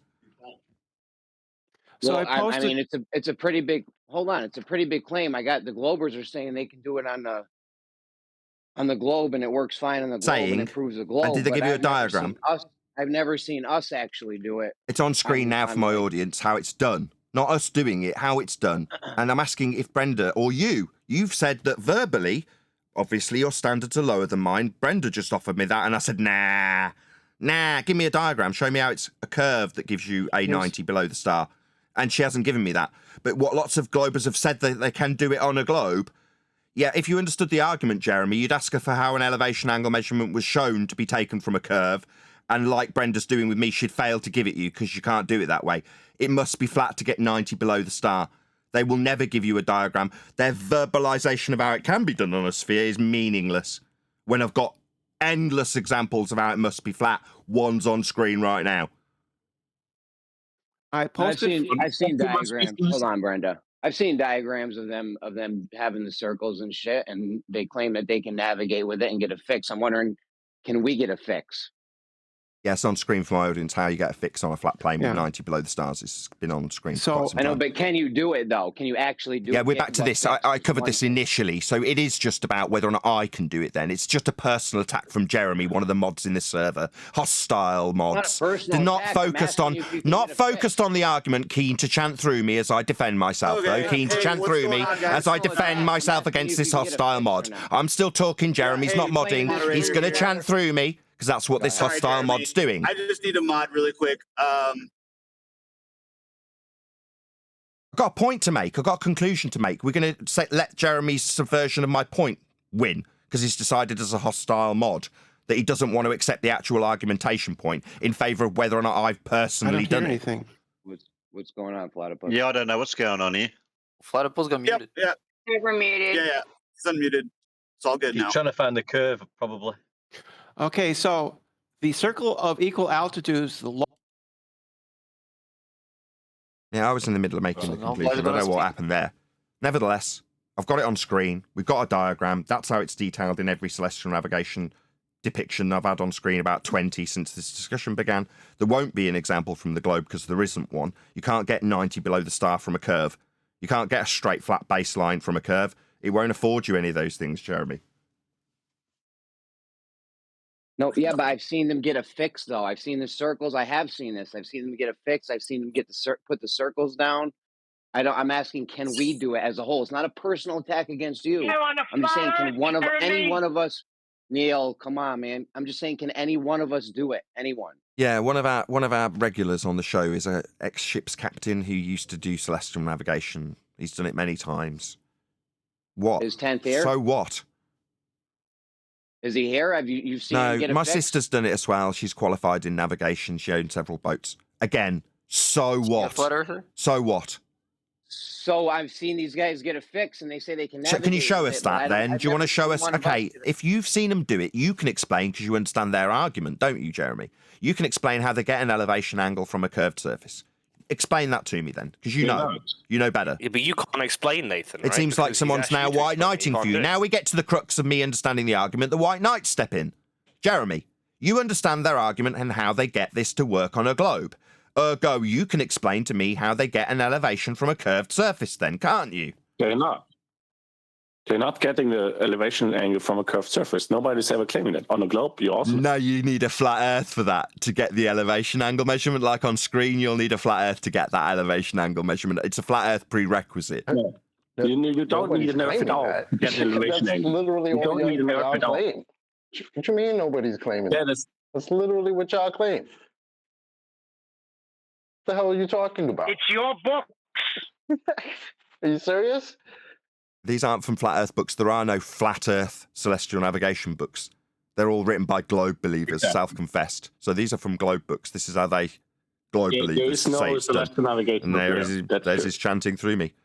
No, all the books we reference show how it's done on a flat plane. And as you correctly identified, you can't get an elevation from a curved baseline. Exactly. But you don't need an earth at all. for an elevation angle, though. So we don't That's need... a- that's sorry, a fact. Oh, really? sorry, did I hear you correctly? We don't need Earth at all when we're navigating... Excuse me. When we're You don't navigating... need That's Earth third at time, all third to get time. an Just elevation mute him, angle. just mute him. You He's don't- heard the devastating point I'm going to respond to him with. I So we didn't don't... ask- I did Excuse not me, I'm say still trying to navigate. I respond. don't need to do No, that. he's going to cause audio chaos. No, so we don't need the Earth, Globe Believer, when navigating Earth. No, we do need the Earth when we're navigating Earth and we're detailing how we navigate Earth, because it's the Earth that we're navigating. But it's not your globe Earth when you, specifically you, admit that we need a flat baseline to get the angle. To not navigate your globe Earth, that's right, it's not your globe Earth that we're navigating. We're navigating with respect to the flat baseline that we just measured, because that is ground position related along that flat baseline, along the ground of the Earth that we are navigating. The amount of audio chaos that came my way when he got pummeled, because this man's admitted that we do need a flat Earth to measure an elevation angle measurement, but it's got nothing to do with Earth. Wrong. Nothing to do with a globe Earth, because it won't give you that measurement. So you have measured the Earth flat, Nathan. So we're back to some wanker personal attack. I dealt with this with Jeremy. No, I'm Jeremy's the mod that I dealt with it. I'm Now we've got asking you. Edabear doing it. Same tact. I'm asking you. You said I covered this 2 minutes ago. He's obviously not paying attention to the conversation. Can you remove him because he's not paying attention to the conversation? I literally covered what he's asking 2 seconds ago, 2 minutes ago. So he's either not listening or just wants to attack me personally, because now he's attacking me personally. No redress to the arguments. I've also gone through that exact question with that man asking it me directly previously on 4 separate occasions. I've already answered his question. It's just a personal attack. We've already gone through the process. I'd like to say that the head mod, Jeremy, did not make a personal attack. He asked the question. Just a little clarification for the audience. Thank you. For what? Yeah, I don't For know where what? you're getting this personal attack bullshit from. Ask somebody if they've done something personally.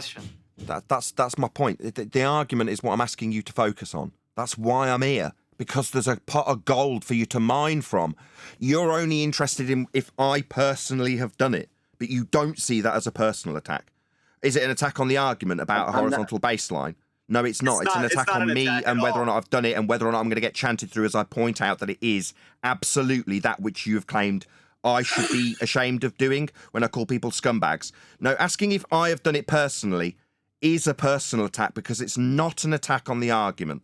The flat baseline, the line with 90 degrees below the star that won't be acquirable if Earth's curving. It's not an attack on any of those things. It's just asking me if I've done it. You don't have to like that, SC Montreal. I don't even care if you can do it, though. The fact that the mods are hypocritical, you don't have to white knight for the hypocrisy. It's still hypocrisy, whether you like it or not, SC. Okay, it doesn't matter if you can do it or not, though. It matters if Why'd you ask then? Why'd you ask then? So why'd you ask then? So it was just the personal attack then? Because it doesn't matter, does it, Jeremy? It matters because Oh, so it does matter. So he's now a double speaking clown because it does matter. It doesn't matter. This thing that proves flat Earth. I don't think we can do it. I can't do it. You can you do it? Can 10th man do it? Let's see it done. Shove a diagram up. Just Nathan. Do you ever make an argument for the molten iron core and the 8 Mile hole to hell? Can you dig a borehole? Have you ever dug a borehole? Who cares?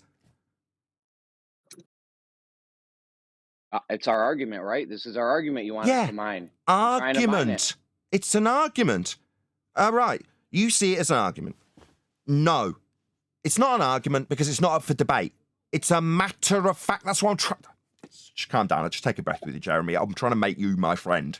So let's just take a breath, both of us. I just want to talk to Jeremy for a minute, if that's okay with everyone else. Whew. Okay. It's not an argument. I'm not trying to debate you about this. It is not debatable. It is celestial navigation. And understanding celestial navigation is to understand that it's not my claim of 90 below the star. It is not my claim this could be done if only I'd taken the onus on myself to do it. It is the process of celestial navigation. It does have a prerequisite flat Earth to get 90 below the star, and it matters not if I have done it or if you have done it. Only that you understand that which is done. If you do Yeah, understand, I how don't it's see done, Jeremy. I don't see what's the holdup. I mean, even if it's not celestial navigation, just having elevation angle, just by trying to get an elevation angle. First thing I found, it is defined as an angle between the horizontal plane and an oblique line from the observer's eye to some object above his eye.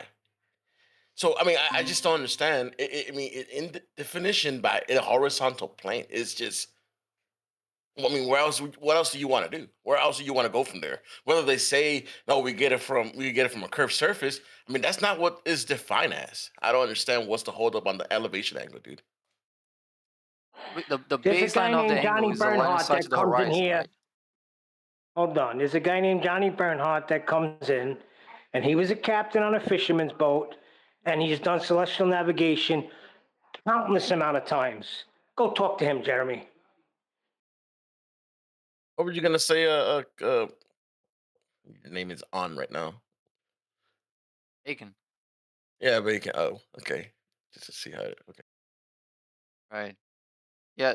The issue is there's a big claim being made here that the line between the observer and the GP, that's a straight line on a flat plane, and that has implications for the method, right? Okay. You can say, well, we can stop at the angle measurement, but the problem is there's also claims being made about the rest of the process, and those claims don't seem to match reality or none of the math of the process. That's They why just don't it's match the fair globe. to ask for. No, it's not they don't match reality. why They it's just don't fair match the to- globe. They don't match the Can I globe. finish, Not please? they don't. No. They're being done in reality. It's not. They don't match the globe. The math of the process doesn't Correct. match the globe. Is that what you're saying? No. Let's start with what you just said. You said there's a claim that a line meets the GP. That's what you said. Okay. What's GP? That wasn't the whole claim. I'm just starting by breaking down what you first said. Now, obviously, me breaking down the words you used is going to be objectionable because it's going to prove a flat Earth.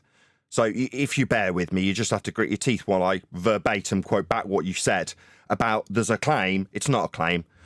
That there's a line. Yeah, that's straight. Meeting a GP. That's ground position. That's on the ground. Now, for you as a globe believer, that position must be on a tangent plane because there's only one point on a plane that meets a globe. So that's a total fail because out in space, you haven't got ground positions.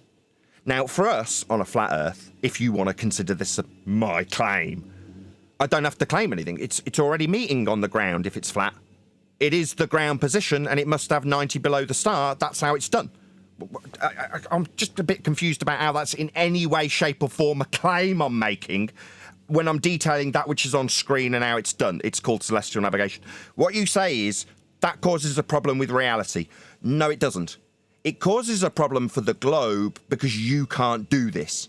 This 90 on screen for my audience the whole time we're having this conversation, that's below the star, and it's GP, you said. Yeah, you said it's a claim that there's a straight line meeting the GP. That's not a problem on a flat Earth. It is a problem if you've got only 1 point tangent to a globe dangling below all this, because none of them are ground positions anymore. So it's not a problem for reality. This is how it's done in reality. This is a diagram of how it's done in reality. It's just not done globe-shaped, because it can't be. Are we clear? Are you saying on a globe there wouldn't be a point where you'd be directly below the star? Sorry, Because that's you've what only the got GP is, one right? point that gives you 90, and that would be on a tangent plane. Well, you've only got your point of tangency extending out with a tangent plane on a globe, and then it isn't the ground position anymore. If I draw a metaphorical dangling ball below this diagram, this point at 90 below the star isn't on the globe ground because it's on a, according to you and your Muppets that try and get around this, it's on a tangent plane. Now, once you've got that tangent plane, well, that's not a measurement of a ground position because it isn't on the ground on the globe. It is on the ground when we measure it on the ground. It's a ground position. It just must be flat to do that. Well, tangent by definition share a point with the sphere. Where's a tangent in this? There's no tangents in this diagram. There's no tangent in this diagram. There's no tangent in my diagram. There is no tangent. There's no tangent. Yeah, because there's no tangent in the diagram. There is no tangent. What are you? You're talking about tangents. There are no tangents. One moment, Nathan. I'm just trying to moderate for a second. Just so we can get some clean audio. If we could just not clip each other and okay, no worries. I won't clip him again. No problem. I respect the moderation. Thank you very much. There is no tangent. The diagrams I've had flashing up have no tangents in them. What, you just making this up? No, there's no tangent. I don't think he heard you, but he said tangent. There isn't one. Nathan, can you hear me? Yeah, I can hear you. He said stop clipping him. Okay, great. I heard you. Now I'm going to say there's no tangent. He started launching into how there's a tangent involved. Can you tell him not to clip me? Can you tell him not to clip me? There's no tangent Nathan, in any of the... him, actually. That's why I came in. I was in the middle of saying there's no tangent, and it sounded like someone started talking through me. There's no tangent in any of the diagrams I've shown for how celestial navigation works. It almost seems like they don't want this point getting through now. It seems like the point's getting rumpused. I'm trying to say there's no tangent in any of the diagrams that have been on screen, and every time I say it, I seem to get rumpus. I'm now going to have to close my Discord line so my audience can hear it without the audio chaos I'm claiming to be causing. There is no tangent in any of these diagrams. It would seem the Discord server don't want to hear it and have decided to cause audio chaos so they can't hear it said clearly once. Nathan, you were speaking directly over multiple moderators. We're just trying to keep the audio clean. You seem to be making this more difficult than it needs to be. Thank you. There is no tangent. Nobody was talking when I said it, and I'm starting, and nobody's going to talk through me because obviously we want to keep clear airways. The opponent, back on track, obviously I'm only focused on the debate, said tangent. No diagram presented here today on screen for the live audience of over 100 people had a tangent in it. So I'm not going to let him ramble on in La La Land or get you mods on his side by causing a bit of audio chaos as I stop him in his tracks. There is no tangent. And it won't have ground positions. I've already addressed it. Sounds like someone talking through me as I conclude the point. Tangents won't give you ground positions on the ground because the globe's tangent isn't the ground. We're dealing with ground positions. I've already addressed this. He launched into tangency. We don't have that. That's why I interrupted him. Actually, you brought a tangent into the conversation. I haven't mentioned to show how it doesn't work. Did. We don't have ground positions on the tangent. Yeah, I brought it up. And you won't have ground positions on the end of a tangent in space. That's what I brought up. You obviously didn't listen to me pointing out that the tangent I brought up for your globe won't have a ground position on it. You then automatically went to the tangent I had overcome in advance by pointing out it won't have ground positions on it and started appealing to it. So I interrupted to stop you because you hadn't acknowledged that I had already stated to overcome this that you've launched into, that tangents to globe positions, that's 1 point on the ground. Well, in this example on screen for my audience, you've got multiple points with 90 on the ground. They're ground positions. The globe won't give you that. I overcame it when I brought up tangents. You've now launched into appealing to them. I've already defeated them. That's why I interrupted. The mods didn't pick up on the fact that I'd already overcome that argument because they started telling me off for my interruption. What, to him, utilising tangents he doesn't have?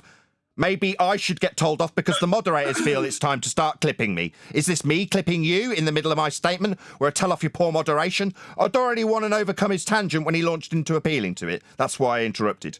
Try and keep up. Now, can Bacon respond without anyone cutting in on you? Actually, I'm going to make it. I'm going to make it, Bacon. I'm so sorry, Bacon. I don't mean to interrupt you. Nathan, this is a formal warning. I'm going to shut this down. I don't want you treating people like this. I don't want you talking to me or the mods or anyone like this. Ah, shut up, you crybaby. No worries. We'll come back another time. If you can't tolerate me shutting down an appeal to something I've overcome already, I'll just disappear. No worries. I've got a server of more than willing participants over on my own server. So no worries. Isn't it sad that he apologized to Bacon, the baller? I'm sorry, Bacon. You all are a bunch of bitches, and I was right to call you that. I ain't coming back here. No, I'll still come back when they're more tolerable. I did point out at the beginning, if they can't tolerate us and they would rather attack me for shutting down an opponent that's utilising an argument I've already overcome and hasn't been acknowledged, and none of the moderators recognise it, it tells me the moderators don't understand the arguments. Okay, fine, no worries. Clearly you don't want me there. I'll disappear and come back when I'm more welcome. Formal warning? All right. What about a formal warning for utilising something that's already been overcome in the debate? No, that guy gets an apology. Because I've cut him off? Yeah, I will cut him off. He's appealing to a tangent that I've already overcome. I'm not going to allow him to do it. Oh, what? You didn't appreciate that I'd already overcome the argument because the mod hadn't paid attention to it either and therefore calls foul on me interrupting him. No, you just don't understand the argument. That's why we've got to keep going back though, Neil, because they don't understand the arguments, otherwise the mods would have caught it and realised my righteousness in interruption when he appeals to a tangent I've already overcome in discussion.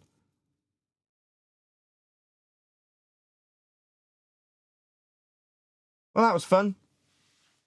We got a solid hour out of it, which I'm pleased with, but if they can't tolerate our presence for more than an hour, obviously I'll just leave and come back another time. Hey, they kicked me. I was wondering, was it your orders? I'm just saying, Bev, put a little bit of doubt in my mind for a second. If I was talking too much, I'm sorry, is all. No, you weren't talking too much at all. What, you saying they booted you? Oh, yeah. They booted me for an hour. And then I left the server. I'm not going to go back there. I'll hang out in, main text over here during the next time or something like that and just watch live. It'll be all right. I'm all right. Yeah, unfortunately for me, I still want to go back. My intention is to make friends and influence.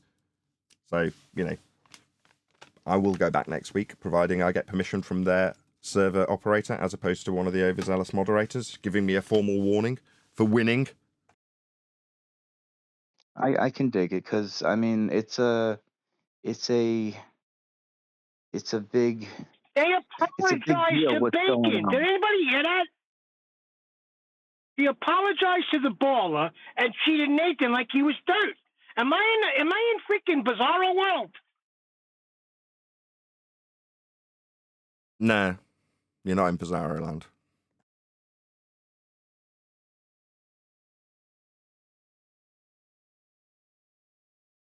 Still, eventful show. It was cute though. I heard somebody say, huh, nobody claims we're getting an angle off a curved surface. Like, what? Are you guys serious? Yeah, the Globers literally feel that if they can claim, yeah, of course we're using a flat Earth. Nobody's claiming we're measuring Earth spherical to get these measurements. You're like, yeah, that's where we win. But they're not recognising that yet. It's going to take more time, isn't it? Which is heartbreaking, but More there we time? go. Did you hear what Jeremy said? What?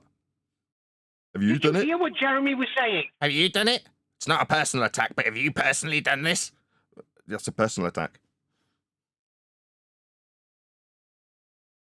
Anyway. No, the fact that he was sitting with ballers. Ballers have showed me that he went on a ship with a baller. Is that what he's telling me? He went out to do celestial navigation with a baller. Yeah, like Jaren with MC Toon. MC Toon said it worked. Off a tangent to a point in space that's not a ground position. Yeah, that's not a ground position. That doesn't work. Well, if I use a tangent, stop. I've just debunked how a tangent won't work. Don't interrupt him, Nathan. You're clipping the audio. Anyway. She doesn't stop, and nothing she says that is true doesn't lead to another lie. We missed the start of that. Is that Adam? I was just saying I was white knighting during the time a little bit. I was trying to because it's from the very beginning of watching this show. It's always been, what have I just said to you? And they'll tell you the next point, or they'll ask you a question.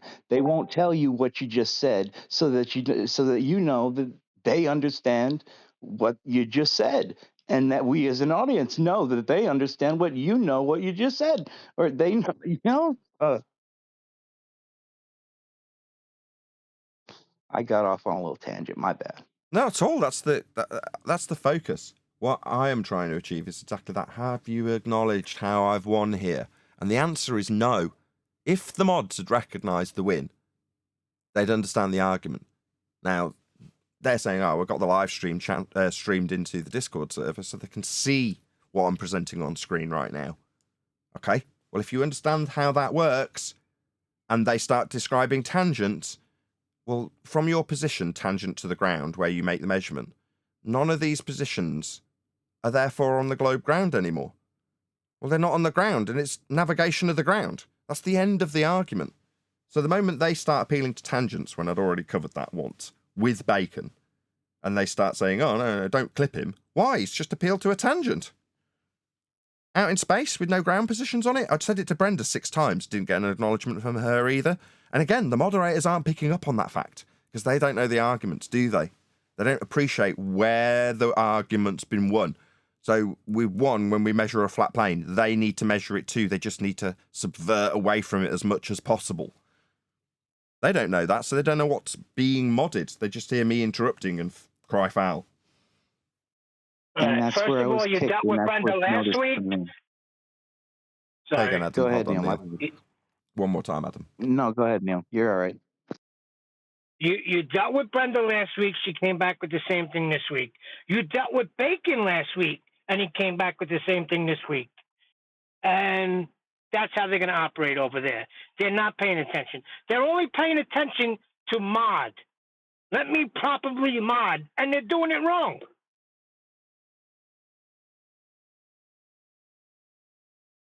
Not wrong. They just know that an interruption's bad. Because typically an interruption will come when someone's losing. As opposed to, I've already dealt with this. Why are you now rinsing in it and repeating it back into the argument when it's already been dealt with? Oh, well, you brought it up. Yeah, to overcome it. Did you acknowledge how I overcame it? No, you started appealing to it. You've interrupted. Right, that's how they're not modding correctly. They're not paying attention. If they were doing a great job moderating, they would have shut Bacon down and said, you have not responded to what Nathan put forth. They would have shut Brenda down and said, you have not responded. I just left there. They're still freaking out, like, about how rude Nathan is. It's funny. That's all they took from it. Oh, Nathan's rude. Yeah, they're not getting the argument. That's why I dropped them, to be honest, because, yeah, I can get rude and irritated when people aren't getting the point. I will get rude because it's irritating to me. Mm-hmm. It's rude when they don't acknowledge my points that are carefully refined and have been carefully phrased and have had to be fought through noise gates and people interrupting me to make the point concise. And once you make the point nice and concise and you've definitely got it heard, you've definitely put it through in clear airwaves, it gets entirely ignored. I see that as rude, and it's going to piss me off. But that's not acknowledged. No. Just the point of irritation when I've repeated the same thing 16 times, and then it gets appealed to as a rebuttal by one of the people that I've just literally put it to. It's weathering, though. You can tell that... sorry. No, you go ahead this time. I was just saying, you can tell it's changing stuff. That, like the way that we, and even other flirs besides the ones that hang out with us, are arguing, and the things that we are arguing, you can tell that they are changing. It's maybe a hard sell at first, and then maybe it's a tough transition, but it's definitely changing a little. Well, here's the thing. All of them are behind Witsit 100%.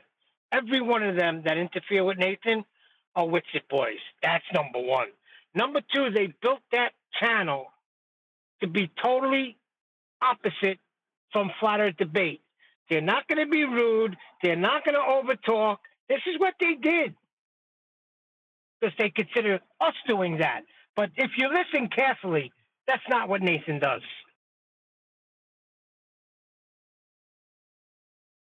I had a plumber here while that was going on, right? And obviously the plumber can hear through whatever it is, a thin partition door rather. So my wife just came in and went, yeah, the plumber's gone, the toilet's now not leaking, great. I'm like, what, did he overhear any of the conversation? She was like, oh yeah. She said he had a horrified look on his face while he was screwing down the toilet. Not because of the toilet. That's hilarious. I like that when a workman comes and goes without me having to interrupt my show, because there was a possibility of cancellation today. I was like, if we're going to have water turned off and kids screaming and, general chaos when you've got to do anything with plumbing. And I don't want to do it. It's me that originally installed the toilet, and all the screws have, over the last 20 years, rusted, and now the toilet's starting to shift in its position, so it started leaking. I'm like, that is not something I want to do. It's like that part in Fear and Loathing where the guy comes into the bathroom and Johnny Depp's snorting, I guess, LSD off some guy's sleeve, and he goes, that guy's life was forever changed.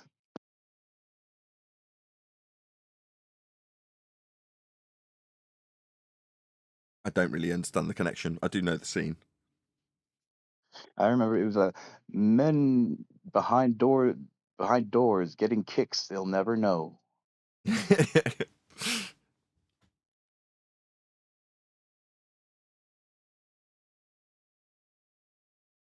So Nathan, what did you just leave there? Because I got disconnected. I didn't leave, even though I said I'm leaving, but I didn't leave. I got disconnected. What happened? They gave me a warning, so I thought this is my time to leave. If they're going to give me warnings for being aggressive with people, fair enough, I am. I've been wound up by people ignoring every point I make and then rinsing and repeating things that I've already overcome. So it's like, it's going to wind you up, me particularly. So at the point that they're like, well, now you're, doing something that we find so objectionable that I'm going to say, here's your warning. Right, okay, fine, I'll leave then.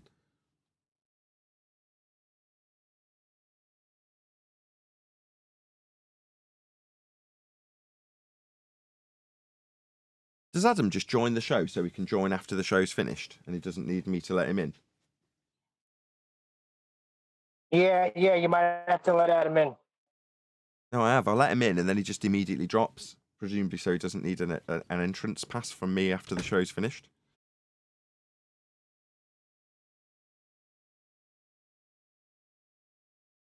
What did you lot make of it?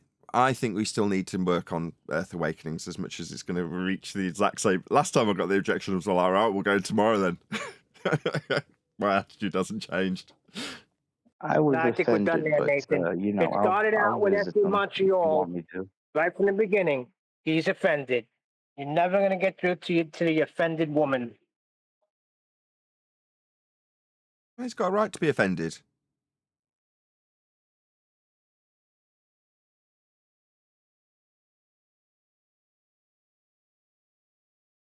I think it's cool to go back there, but I think you should avoid Brenda. I think Brenda is not honest and kind of ruins the whole thing. I think you have enough footage of Brenda and of Bear, and that there's enough people to move on. Nah. The point that I'll feel that we need to move on from Earth Awakenings is the point that they, for example, if it was the same exact scenario and one of the mods goes, but you haven't addressed the fact that the tangent won't give you ground position. You just keep appealing to that tangent. When they, as moderators, recognise where the argument's been won, that's where I'll feel that, okay, our job's done now. We don't need to keep pestering Earth Awakenings and rubbing them up the wrong way, getting warnings off them, because that's not what I'm there for. Yeah? I want them to recognise the point. So maybe Brenda and Bear are the perfect ones to go against anywhere, anytime, really. If they're just going to be they're going to use the same stuff over and over. That's showably wrong. It's provably wrong. Yeah. As I say, but until that's been I don't know if drilled showably is home a with them word. never overcoming the argument, the moderators won't see how it's a winning point. So they're going to step on me and tell me off for interrupting people, even though I'm righteous in doing so. They don't understand why I'm righteous in doing so, so they're going to just tell me off for interrupting people. Might be, hi Nathan. I don't know if there's any way that one of us, or somebody can maybe put, diagrams in there for you. I know you're running a live show. Might be handy to do that just so they can properly. Then they can't see what you're suggesting is happening. So if that's a possibility somehow, might be helpful. Maybe I just see it as a ruse. You don't need the diagrams. No, we don't. I don't. I can just picture it all in my head. But I don't know. And like a show, like for the show, to explain what you're talking about as you're talking about it, that would take some editing. That would take more editing than you'd want to do if you're trying to edit in like a day, every day. Ugh, I can imagine. Yeah, that's why I have the slideshow, though, Hold so on. there's appropriate pictures that flash up at the time. Yeah, that's all you need for that. That's like what they're doing is you're explaining to somebody how a gun works, and they say, "Have you shot a gun?" What the hell is the point? We're telling you exactly how it works in the manuals that they gave. This is globe Earth manuals, not flat Earth manuals. It's just like it's reading not like the slideshow. Go ahead. My Oh, gold no, plan go ahead. analogy is It's better. just like reading an ingredients of a meal and the method of doing it. Before you do it, you understand what you need. You understand what you're going to have to do. You know, you might not do it, but you know what's required. Sorry, Neil. Did you bake the cake? Yeah, bearing in mind, it's that analogy, but with the cookbook, and you go to the library, and you go to the cash register with the cookbook that describes how to cook cakes. You put it in front of the cashier, and you go, "Have you ever made a cake?" And they go, "What? I'm just selling you a book. Have you ever made a cake? Have you ever made a cake from this book?" "No, I haven't, no." "Well, then the entire library should be burned to the ground."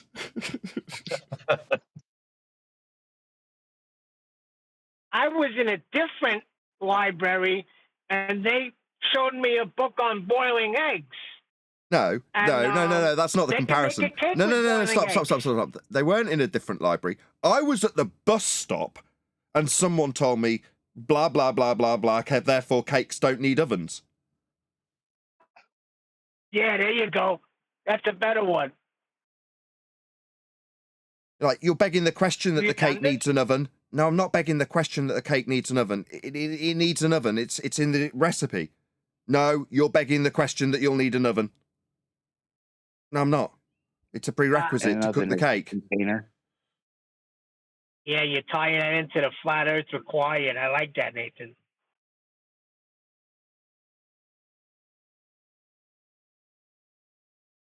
Look, man, they're at the Dingleberry Earth stage that we were at 3 years ago. As much as it's demeaning to put them in that place, we've been there, and I hate to say it in those ways because I know everyone will scowl when I say it in that manner. We've been there, man. We know better. We do.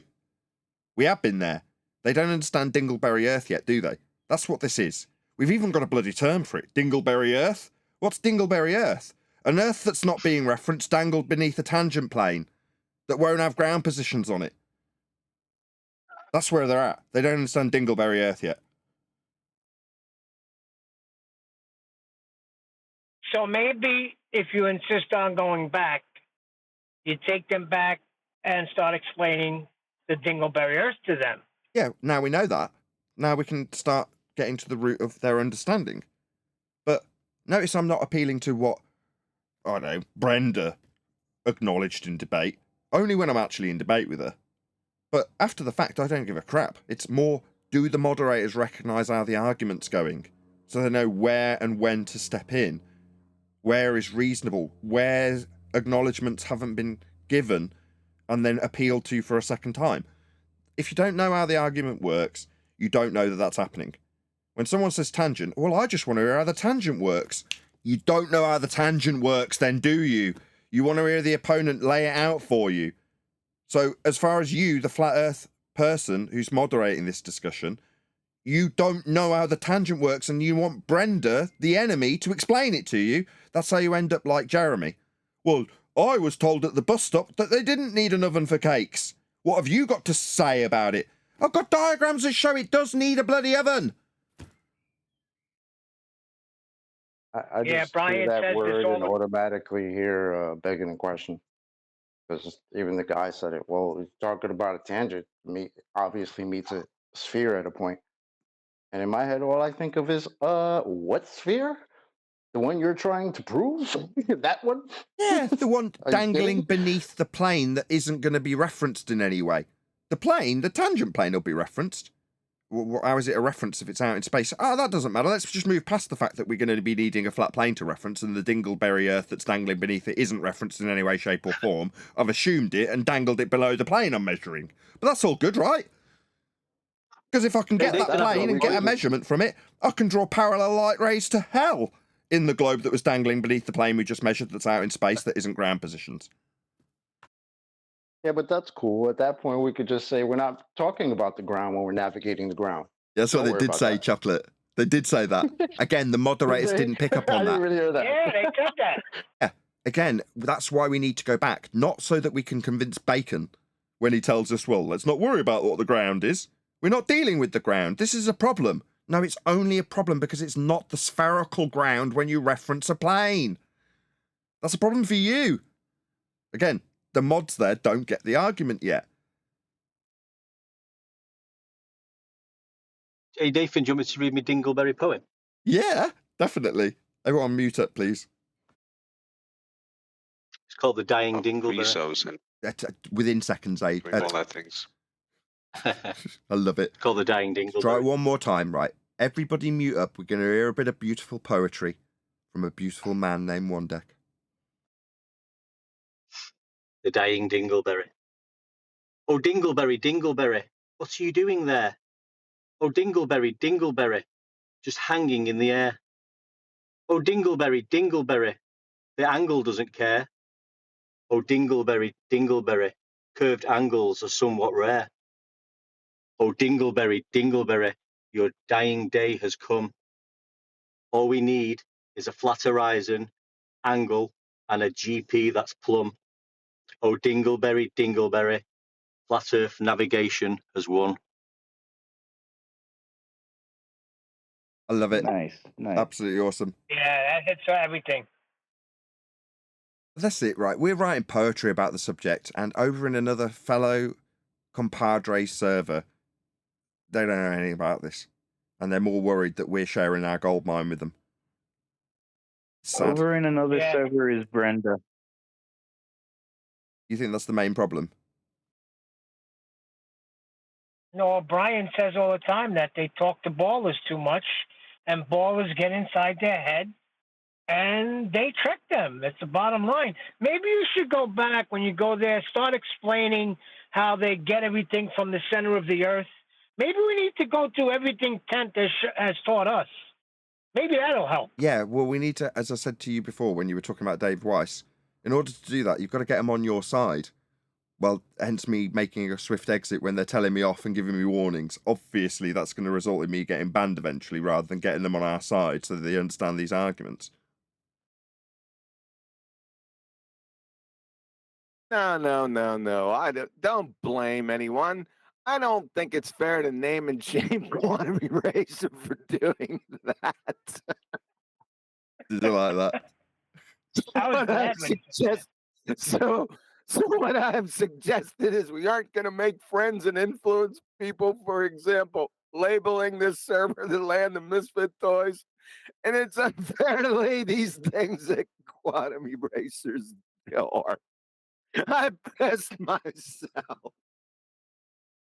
That was friggin' hilarious. In a format of being subtle, relinquishing all subtlety is very humorous, in my opinion. That's Nathan, you beautiful bastard. You. Yeah, but they didn't get the name right. They thought they called themselves the Broken Toys. The land of broken toys. That's what S.C. Montreal said. You called us the land of broken toys. Yeah, I had to tell my, as much as this pains me to say it, QE, right? I had to tell my youngest daughter off today, right? She went to a swimming lesson and she just misbehaved, did whatever she liked. And at the end, she got out of the pool to me with my curled finger going, come here. She got out and went, that was the best lesson ever. I had so much fun. I went, you are in so much trouble. What? Because she had the massive smile slapped over her face while she was quite literally smacking the pool instructor on the head with a pool noodle as he's trying to teach her how to jump in, right? He takes it off her, puts it on the side, and then when he's got his back turned, she ran and got another one and smacked him on the head with that. Nice. It was painfully embarrassing. Anyway, the point is that while you're doing this, QE, you think it's hilarious, don't you? You're having the most fun while you call them the land of misfit toys. But as you heard from SC Montreal, it really doesn't help, does it? Oh boy, that's good. I'm gonna tape it. I'm gonna record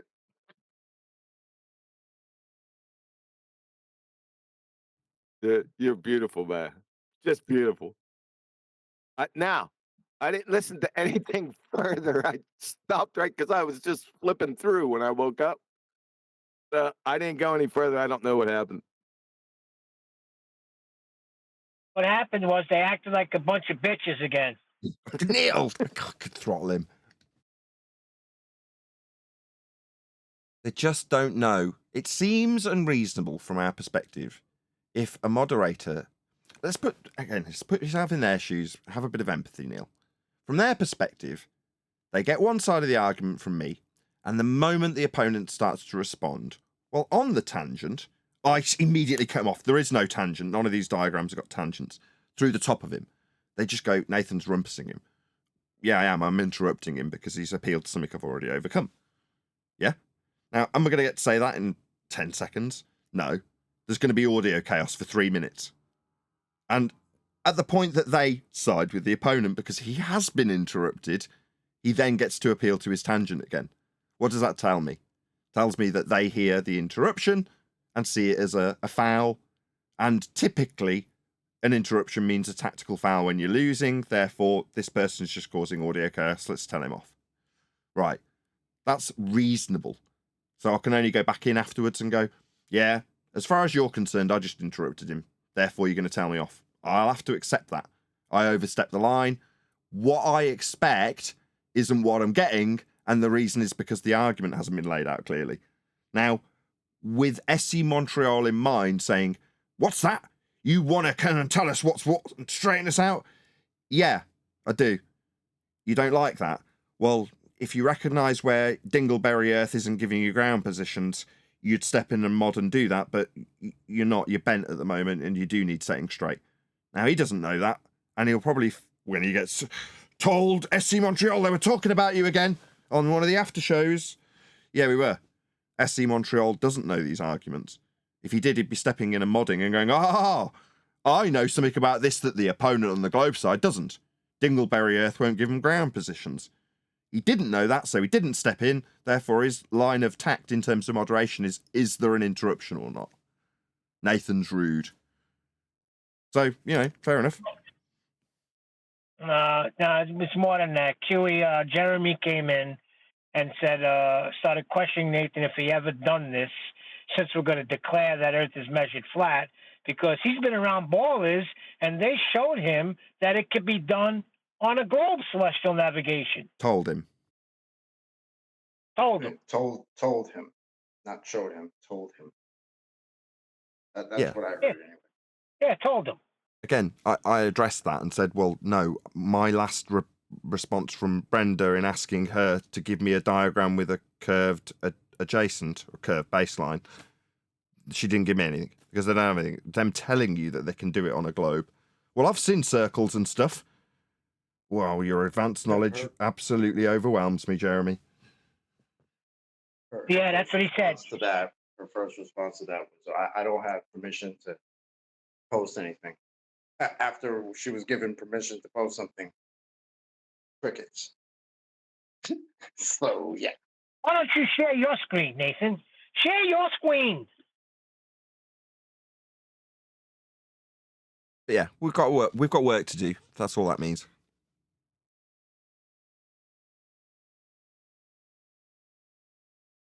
And I completely deviated what I intended to do there.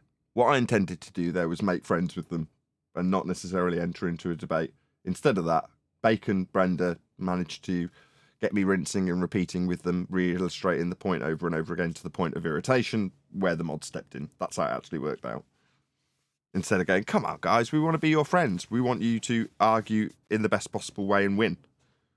Can't you see how that'll be beneficial? No, I'm pretty sure I can do that by myself. Okay. Send in Brenda. One more time. I think you're like, let's make friends, and then someone's like, send in Brenda. Really? Thing is, what Nathan's explaining and what we're on about, and they're asking for diagrams. I mean, all we're talking about, we're talking about a few things. One of them is the horizon, yeah, which is, the line at which the Earth's surface and the sky appear to meet. So it's referencing Earth's surface. So we're talking about the horizon, which is referencing Earth's surface. And we're talking about celestial navigation. Now, we're going to be using that horizon to establish horizontal. So we're using the horizon, which is referencing Earth's surface, to establish horizontal. So what's horizontal? Well, it's parallel to the plane of the horizon. Yeah? And then if you look at what a plane is a flat surface on which a straight line joining any 2 points on it will wholly lie. So we've got plane, horizontal, horizon, and then we're working at the sea level. Yeah, these GPs will be on the sea level, which is with circles. We're using the horizon and horizontal, and the level is the horizontal plane. I can't, it's all horizontal level and planes. If you can't picture that in your mind when someone's talking about them simple things, then they've got an issue. Well, one deck. Have you done this? Because the Globers showed me, and they told me that it can be done in a globe. So if we're going to use this as an argument, argument, you say? I love that you picked right up on that, Nathan. What argument? Have you ever Well, we're using the globe. We're using the horizon, which is Earth's surface, and it's horizontal. Yeah, but you haven't done it, have you? No. I've baked a cake, though. Guys, why would you think we're talking about the ground when we're talking about the ground? What's wrong with you guys?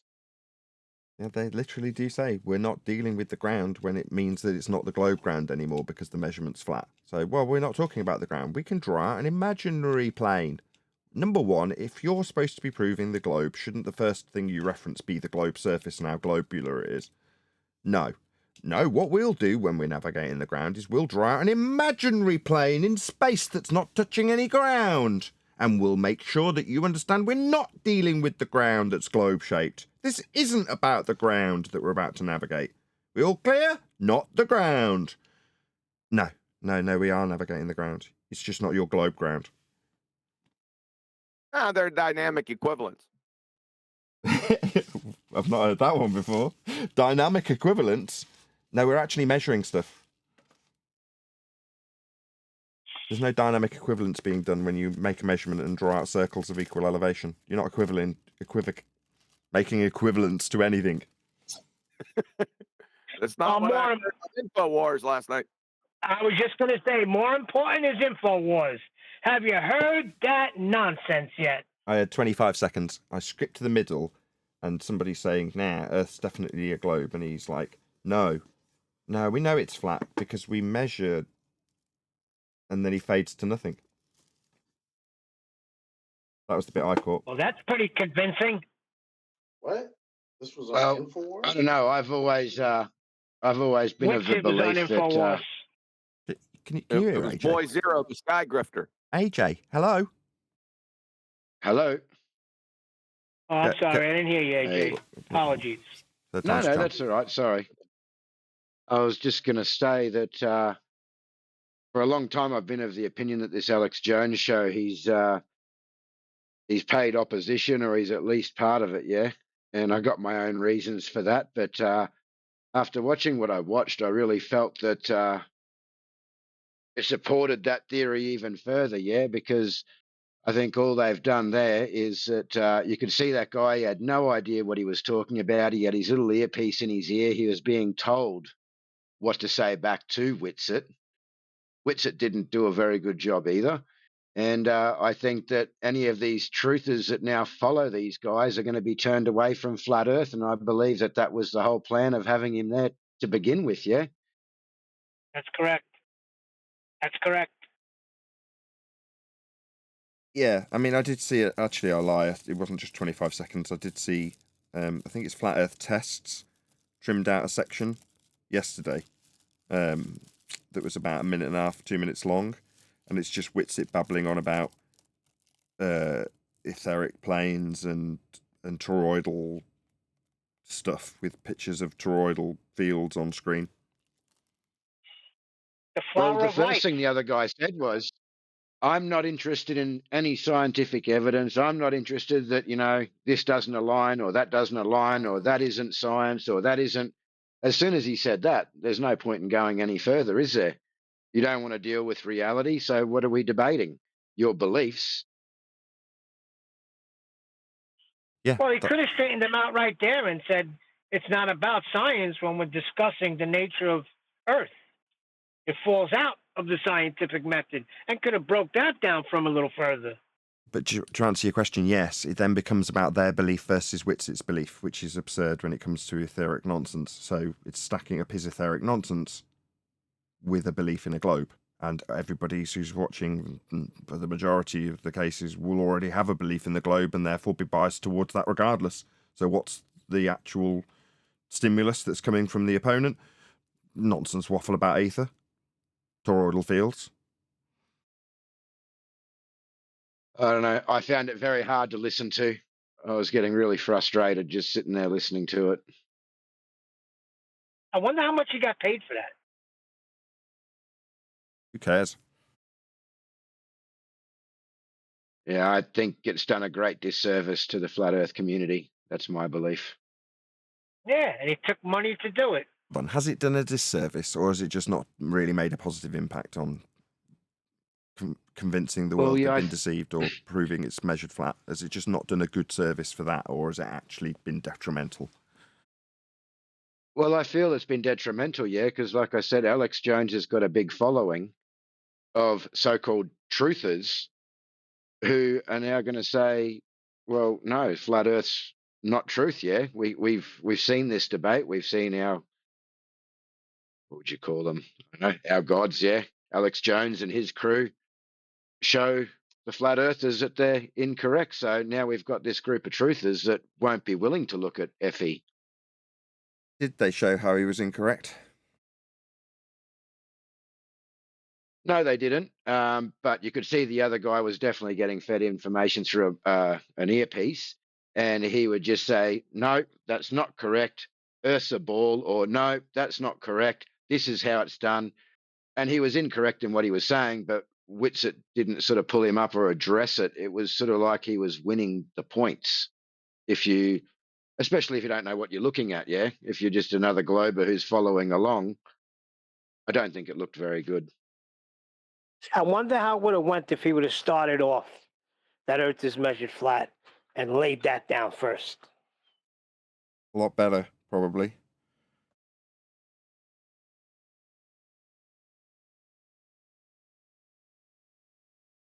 Well, that's our crusade at the moment, isn't it? Whitsitt was doing a debate with somebody on InfoWars. That's what I'm hearing. Yeah, you're a bit far off your mic. Interesting. Hey, Adam. Well, and that's funny itself because even InfoWars a couple of years ago did a video, just one video on Flat Earth, but it's actually a pretty good video considering it's coming from InfoWars. And at the time it came out, it was pretty good. So it's kind of funny that now he's on there having a debate. It's interesting. They showed their hand really early. So, do you know who Stephen Chess is? I remember that name, yes. Yeah. What about him? He's a big InfoWars fan, about it's probably more than that. Probably 10 years ago now, right? Just when Flat Earth was starting to take a bit of a hold in YouTube terms, he contacted Alex Jones via the phone on one of the live shows. Got through to him, and he said, love your show, got all your products. And then very cleverly, he started naming off a couple of products that he'd used in his experience with them. Then he said, Earth is flat, and started to get into why. And before it even started, really, he was cut off by Alex Jones. The conversation was ended, and it was declared to the audience that he was a kook, and that was a prank call.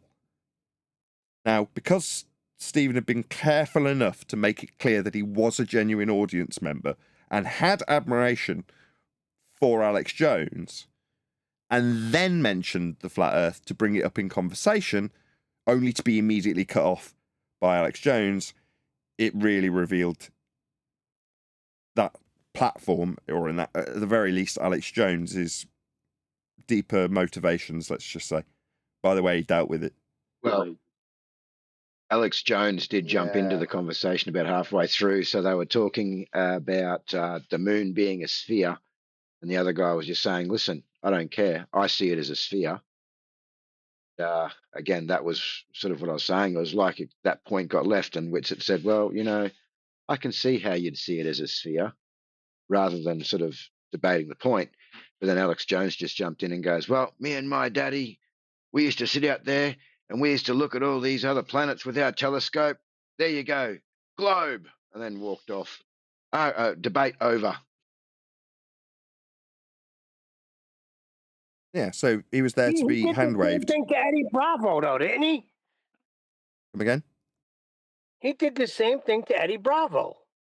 As soon as Eddie Bravo brought it up, he changed the subject. Didn't want to talk about it. You can look at that in many different ways. If you're looking for your affirmation bias for your globe, then you'll go, yeah, he's right. I see the stars globe. Now I can stop thinking about it. Like Alex Jones has just inferred I should do. Because he's not thinking about it, I won't think about it.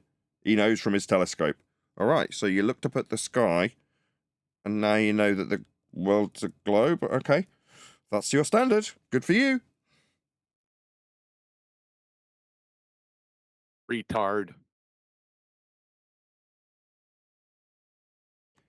Would you do InfoWars? I did get the feeling, though. I wouldn't do InfoWars. I did get the feeling that if... No, Sorry. I wouldn't either. And I did get the feeling that if he pushed back, they would have booted him really quick. Yeah, I think that's why he was being a little bit careful in the way he was answering as well. Yeah, because... but it would have looked a lot better you push back. Let them kick you. Yeah, that's the objection that our opponents have here, right? We won't take any shit. And when they start it, it's going to get sorted out immediately. Well, regardless of InfoWars being on the globe side, if you're trying to put your position, admirable though it may be from Whitsitt's side of the fence, he's got to toe the line. He knows that he's on dodgy territory to get kicked out when he wants to get his message out.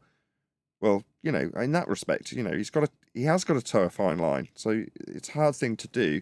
And if he knows straight away that he's dealing with someone hostile that could eject him at any moment or just cut the conversation entirely, I don't know if it was pre-record because they could just not publish it.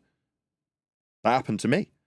So I did the Vice interview. They invited me back to do a summary of the year, or they called it a year in review. What they had was all of the people that they'd done pieces on over the last 6 months, all in a room together, just talking about the year and what had happened, and one of the subjects that came up was Flat Earth. Now, me, in my usual manner, debated it. You know, when people were like, oh no, I just disregard it because of like that, because the stars, I've looked at the stars, they're all round. And I'd debate them there and then. Now, as a consequence of me doing exactly that, overcoming the points that were put to me, they just axed the entire piece. Just didn't publish it. Now, we're not going to use that. Oh, really? Why not? It didn't quite fit in what we were doing. What, a year in review? Okay, no worries. But that's what happens. If you win and they don't want you to be winning, they just axe the whole piece. So from one perspective, at least he got published. At least he's talking about Flat Earth. Now, is it what we want to be talking about? No. Are they contacting us? No. Would I say yes if they asked me? Depends. I'd have to obviously assess the person. Maybe they've got a really good team member to bullshit you, to lull you into a false sense of security. But I tend to be pretty good at sniffing that out. By past experience, I've always sniffed out the ones that have then later come out as being god-awful hit pieces, and I've turned them down. No, I'm all right. And then they end up whacking the person over the head with a big fat fish for everyone to read about or see. You're like, glad I turned that down. See, with InfoWars, I would think it would be a good idea to find. I mean, I don't know. It's been a while since I really looked into whatever InfoWars is doing. But obviously, Alex Jones is the one to go to for that. He's definitely not the one. But I would say find another reporter there, or maybe like the one that did that report on Flat Earth years ago. I don't know if he's still there, but I don't know. There's got to be somebody there that's slightly more open to it, at least a discussion, as opposed to just like a debate. Because, like I said, even they posted a video on it that was pretty decent. So I don't know why. I don't know why that would be a problem, but you know, everybody wants to be whatever the debater now. circumstance, it won't be us. So if tomorrow Earth being flat was accepted as already being understood by everybody, well, obviously, yeah, after the rebellion and the fighting against it, it will eventually reach that point. By which point, people who are more malleable, easy to work with, controllable, they'll be in the position to take all the credit for letting the world know Earth is flat. That is to say, it won't be us exposing the world to it. We'll get it out to a point where the world will understand and appreciate that that is obviously and observably the case. Duh, obviously, we already knew that. But it will be ascribed to other entities. That is to say, it won't be suddenly the case that they're lining us up for interviews for letting the world know over the last 20 years that Earth is flat. Oh, no. And that's We're going right. to be the famous ones. Doesn't have to be. It's the message that needs to be famous, not us. I don't care about that. Yeah, I completely agree. That's an excellent sentiment. That's kind of what we were trying to, or I was trying to lay down in Earth Awakenings earlier, right? And getting annoyed when it's laid at my door about whether or not I've done something. Like, okay, I've given you 2 examples, my sister and a guy who used to be a fisherman that's done this. So what? Does that now alleviate your objection? Of course it doesn't. No, because it's, have you done it? That's not a personal attack. Have you done it, though? What about Johnny? Awakenings today? Yeah, Eli, I wanted Jeremy. Oh my God, you would have flipped out on Jeremy. But I brought them to Johnny Bernhard. Why didn't they contact him? He's done it numerous amount of times. Because that's not what they want. They want to attack me. They want to dress it up as though it isn't. Jeremy came in and said, Nathan, if we're going to be saying that Earth is measured flat, then have you done this celestial navigation? Because ballers are telling me that it could be done in a ball. They even showed me circles and everything. Did he say? So he didn't listen at all. No. To the argument. And did he lay the same standard at their door? Did he suggest?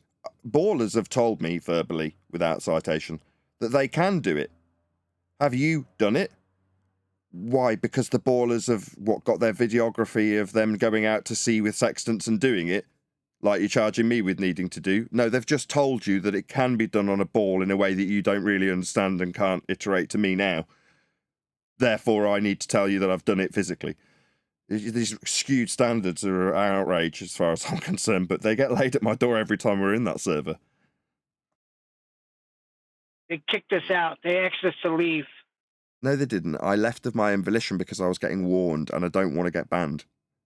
I'm getting wound up, so it's like, fine, if you're going to be giving me warnings, best I leave. They apologized to Bacon, the baller, and treated Nathan like he was dirt. Oh, I'm so sorry, Bacon, for interrupting you. Nathan, you piece of shit. Yeah. Yeah, well. Yeah, same as last time. There was endless interruptions from Brenda. Yeah, she eventually gets muted. Does she get a warning? No, does she hell? Should we just let our rabid dog out of its box again? Yeah, take her off mute. It'll get all right wind up. That's so sad. That's the rabid dog that they got to release. Release the hounds. And it's Brenda. We're with the phenomenology of a shoe. Chocolate, what happened to Jeremy, man? You need to listen to the show. Bro, I don't know, man. Like, I got in a little bit late. When I walked in, the first thing I heard him argue with, telling Nathan was, yeah, but the Glober said they could get an angle off a curved surface. I'm just saying that, like, did I just walk into a phantom zone or something? What the hell? They've made friends with the Globers. Basically, the Globers have achieved what I was suggesting we should be achieving in there, making friends and influencing people. So Jeremy's telling us how a Globers made friends with him and influenced him into believing that you can get areas of equal elevation on a globe. He's seen the circles and stuff. That's exactly what was said. Yep. And it didn't start out good, Eli. SC Montreal came right in and was all offended because he heard that we're going to set them straight. The arrogance of us. It's true. He was offended by what he heard, that Nathan called them the land of broken toys. Yeah, broken toys. And he didn't say who said it, though. He kept that secret to himself, Nathan. I did keep that secret to myself. These guys, like, Jeremy inboxed me one time about something I said. Like, they tried to address me about something. I was like, yeah, so what? You guys suck. What do you want me to say? Every time I come here, it's don't do this, don't do that. Baller, have a seat, drink some tea. Why the fuck shouldn't I say y'all suck? But I did interrupt somebody who was appealing to the tangents that I would already overcome. So my bad. Yeah, that's terrible. Did you pop them the question?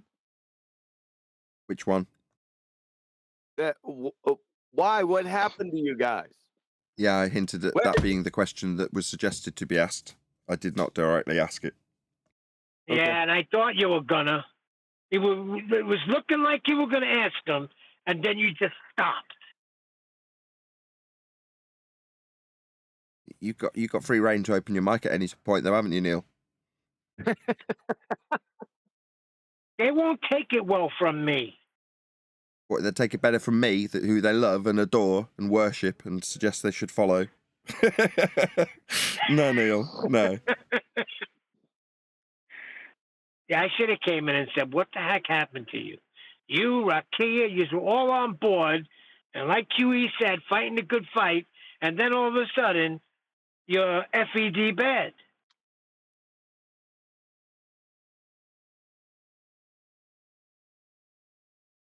I don't know, maybe there is a certain level of self-assessment that I need to engage myself in when I'm getting annoyed that I'm not getting acknowledgement for the points I'm putting.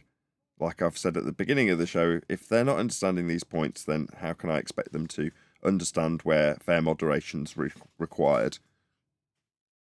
They just hear the interruption. So that's something we can remedy. It's just going to take longer than I expected.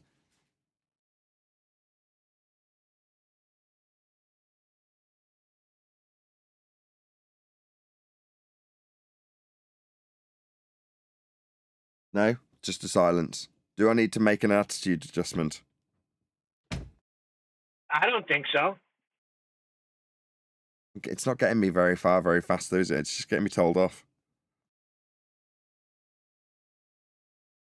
I think you may need to get. I think with Earth Awakenings. AJ, then QE. Hold on, QE. I think you. AJ, then brother. QE. All right. All I was going to say was I think that Earth Awakenings, the moderators really think they demand some sort of respect, yeah? And I think that they have to also realize that you're trying to run a show, yeah? And, you know, I asked you a question last week in politics. I said, do you want to talk to this guy again? And you said, no. Why the hell would I want to talk to that idiot again? And then someone else messaged me and said, oh, what are you letting Nathan speak to you like that for? I said, oh, man, I haven't got an issue. It's his show. Yeah, this is how he runs his show. I felt I should have asked a question. He gave me a very clear answer. I'm not offended, yeah? I don't take offense to that. I know how you run your shows. They seem to take offense to this type of stuff, and they demand that they have some sort of respect. I feel that's the biggest issue I've seen. It seems to be with the moderation team that are taking themselves very seriously. Yeah, that's fair enough. Eli, you're eating on on open mic. My bad. No worries. Fortunately, it's the after show. Go on. Kiwi's waiting. Hello. Go ahead, Kiwi. Hell, I forgot what I was going to say. What was the subject? Probably wasn't very important. You go and have a nice hot Was that D chocolate. Rose? He asked if Nathan should have an attitude adjustment. He said, "Oh, should he that's change right." his attitude? Thanks, Neil. Maybe say it 3 times. Are you saying that Nathan asked about an attitude adjustment? I did. I think you need to be a little bit more aggressive.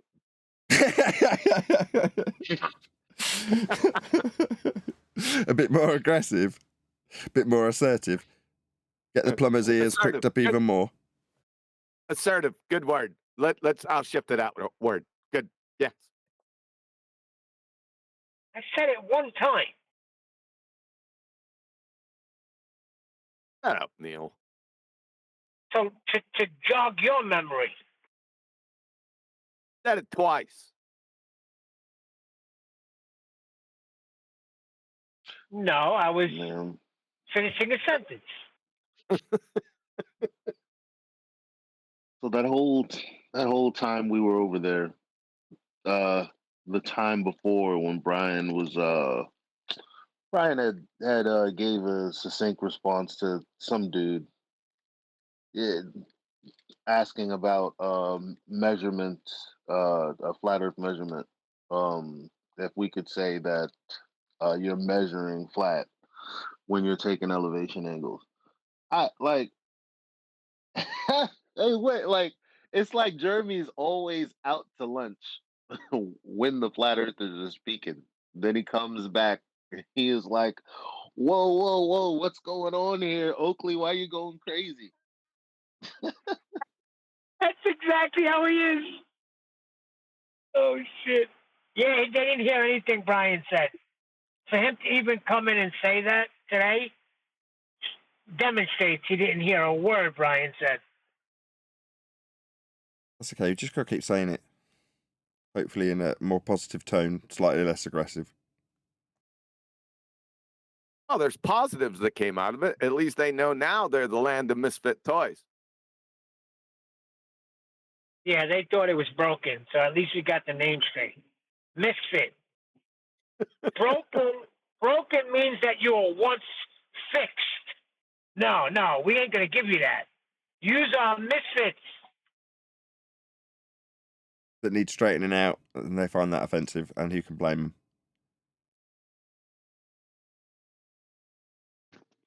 I mean, isn't to my house that and tell just me a what's Toy what. Story reference? They gonna them? Isn't the Land of Misfit Toys, isn't that a Toy Story reference? Toy Story? Rudolph the Red-Nosed Reindeer. What are you, out of your mind? In the Nobody first wants a toy in the box. Of missing toys. I'll be The Land honest, of I Missing didn't know Toys. that either. Yeah, first Toy Story, you've got the bad person who's the next door neighbour with the skull on his t-shirt that takes toys and blows them up with dynamite and things like, not dynamite, with firecrackers. But he rips toys apart and sticks them back together in weird ways.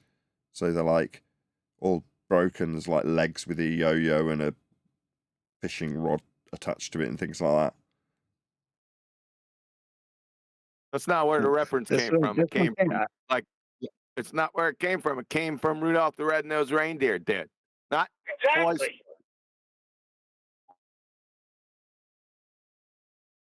Okay, like I wasn't with the reference until I went there, and then I saw all the Glovers that I had like overcome in my past, like yes, almost like what? Almost like a a going globe back in graveyard. school, something like the that. Land of You know what I Misfit mean? Toys. It's like a globe graveyard. I mean, It's like a once retro you know, gaming you get it. arcade. Once you know, you get it. It's like a He's a retro missing gaming. it. Misfit Toys for a reason.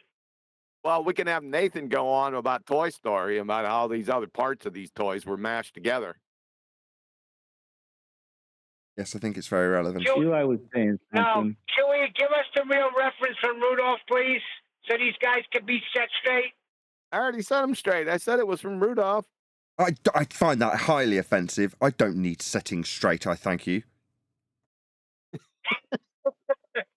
Well, over there you had a trolley in the box, not a jack in the box. Well, you might think you need to set me straight, but I think I can assure you I can set myself straight quite happily. I don't think it's fair to name and shame anyone. Quantum Eraser. Thinks he's gonna come to my house, tell me what's what. Gotta show him a thing or two about a thing or two. That would have been a good time to say, I'll never rob a bank with you, Nathan. Nah, it's perfect, man. It's absolutely perfect. I loved every minute of it. So should we get back tomorrow? Why not? No, I think we should give it a rest for at least a week. We'll be in politics server on Friday.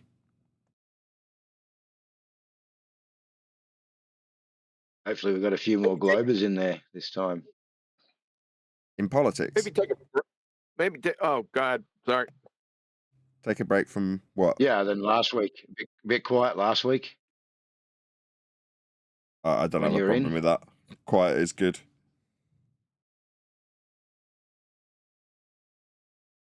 Perhaps on Saturday for Ballbusters, we should do the Boy Zero Sky Grifter. I'll think about it. Take a small break from Danny. We'll see.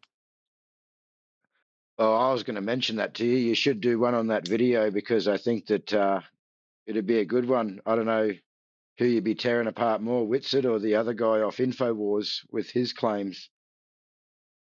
Probably Whitset. Both. I don't know the other guy. Oh, It's from the sounds of things, what the other guy had to offer with a load of hand wave dismissals, and he even got his big boss in to hand wave as well. yeah. What do you mean? The Pretty amateur much, yeah. astronomer? Guy with the earpiece. No, the guy off InfoWars with his earpiece in. No, the one that made the entrance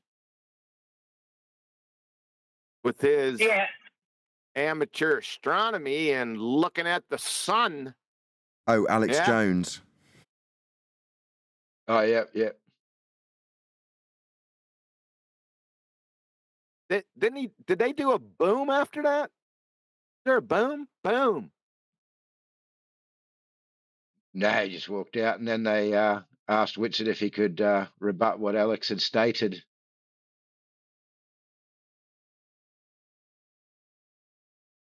And again, he sort of said, well, I could see why you would say that because it does appear to sort of look like a ball to me sometimes as well, but we just can't prove it. So that was sort of the rebuttal to it. So Alex can see in 3D through a telescope. Really? I was just going to say, I would have said to him, so Alex, you touched it? Wouldn't matter anyway. It's irrelevant anyway. It's like looking up the chandelier to figure out what the shape of the floor is.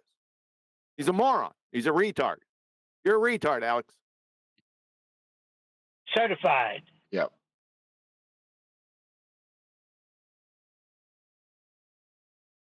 Alex Jones. You can't blame them. Yeah, that's Whitset was that's on the out. brainwash that was used, man. You can't even blame them for it. see, Alex Jones would get nowhere with Nathan. Yeah, well, that's why they picked Whitset. So in Master B, you'll see Boy Zero, the grifter, on InfoWars. Sky Grifter. Damn, you can't get my stuff right. Boy Zero, the Sky Grifter. Got it right. That would be an awesome fantasy book, for real. That's an excellent title. Is that already taken? Yeah, that plagiarism there.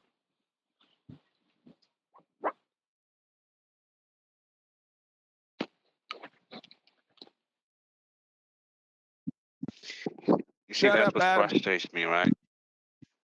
Just got in. I've got a question. I've not seen it yet then. So, how did everybody's favorite Auburn Ethereum perform last night? Well, there definitely we got the picture that it was the ether. There was no doubt about that. Is that what Did it he was? Did he give him the black swan? No. No. Well, he sort of. No. What exactly happened? Oh, you're It happy. missed it be. All right, tell the audience what happened. What did he do? Well, tell the audience what he do. Well, ephers. That's what he did. No, I mean as it relates to the black swan. Like, what did he do? Black Swan. He didn't do shit on Black Swan, dude. He knows better. What about elevation angles? No, there weren't any of those. Wow. You get on Alex Jones? He said Earth is measured flat. Okay, did he detail it? No. He said it very, very Nathan, how did he say it again? So the Earth is measured, and then it was like on the behaviour panel when they describe fading facts.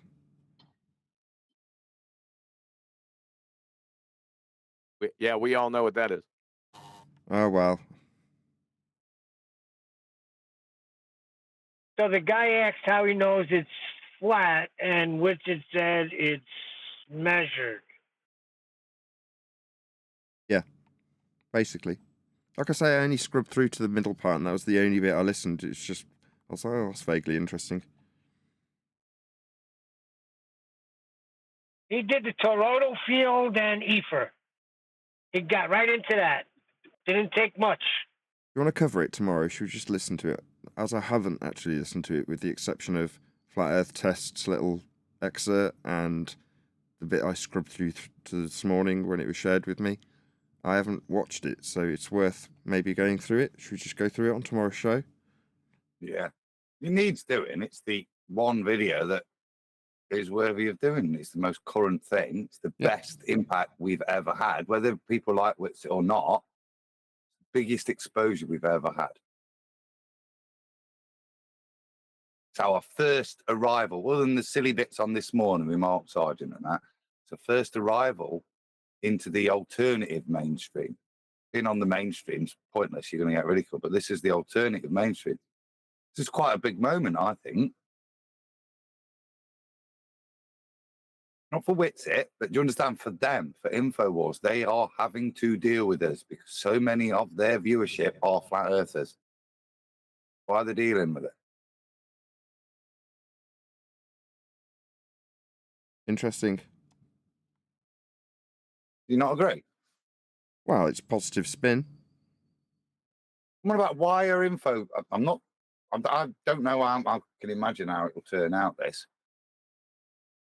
But to me, that's, if I think back 5-6 years, the fact that you would have any one of us discussing this on InfoWars is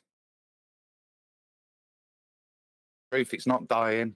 It's another step forward to me. And like I said, they're not doing it sensationalist. They're doing it because actually their viewership wants it to be discussed.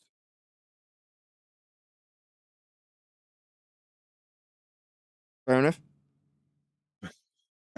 I think that you're doing a good job at showing how easy it is and how quick it is to see how flat it is. I think that it gets more obvious to other people, to the flat earthers, that don't quite understand. Measured flat. What does that mean? Well, we're using a flat plane, ever, always. It just stay there. Yeah, couldn't agree more. And when we got to it today, the opponent was like, well, let's move past it. I don't know, gonna hold you here permanently. It's where we win.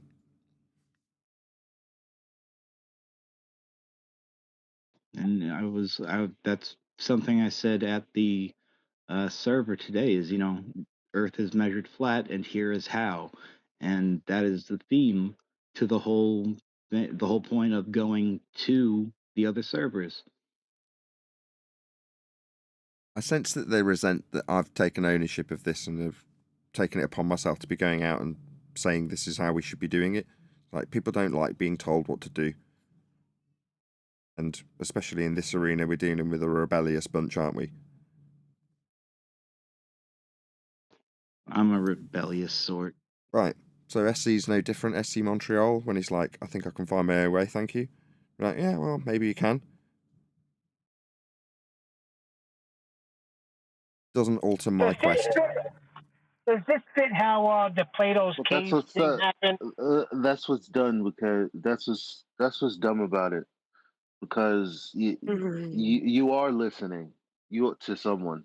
You just don't realize it. When people like, don't tell me what to do, don't tell me how to live my life, but the way you're living is structured in a way that's recognizable. I can categorize you. You made a choice. It's just not one that you. I don't know. I guess I don't know. Yeah, listen to Paul. He's saying they are listening to somebody. They're listening to ballers. No, but like, for SC Montreal to say, I'll make my own way. That they don't understand that the way that they think was fallaciously given, it's given to them. The way that they think is still fallacious. Yeah.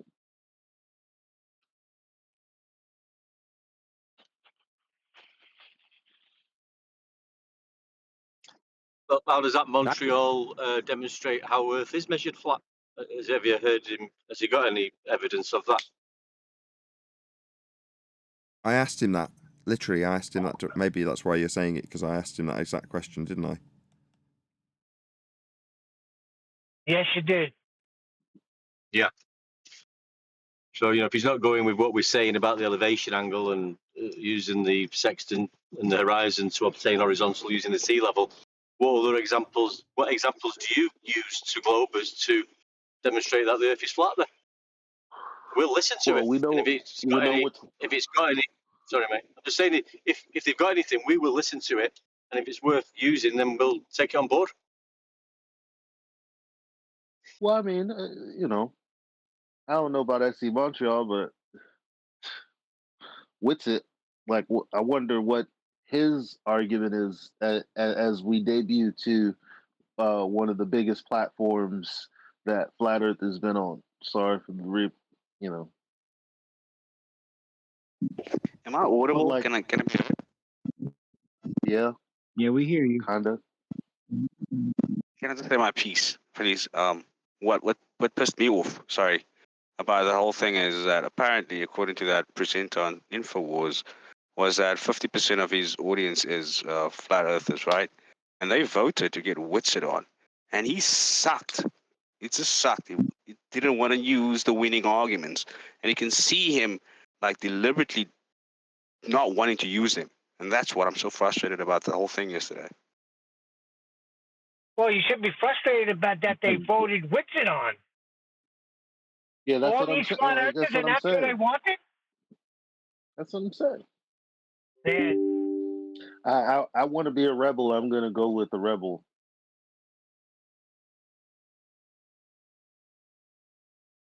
I mean, the speculation of a toroidal field with a flat plane of inertia running through the centre of it isn't evidence that we're living on a flat Earth.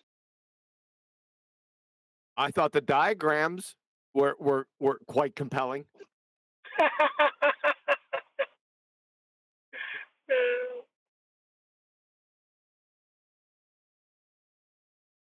Damn, he went to the toroidal fields and all that. Jeez, man. What the hell? Said something about flowers in the beginning. What, flower of life or something? Yes. Yeah. Yep. Exactly. Real hippie shit. Really? I was Yeah. gonna just kidding. Okay. He was demonstrating on a quantum level. He had to throw quantum in there.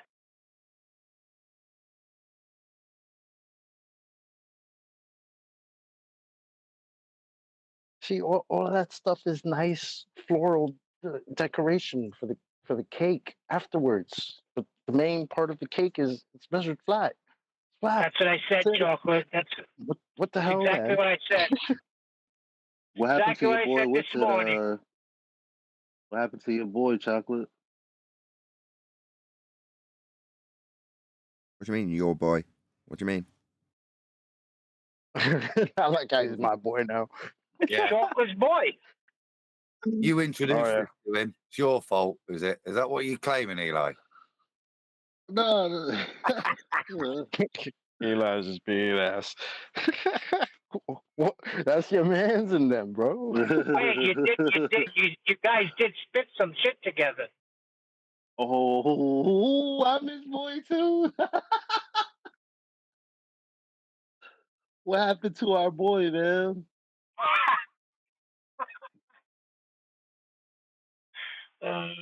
Shoot.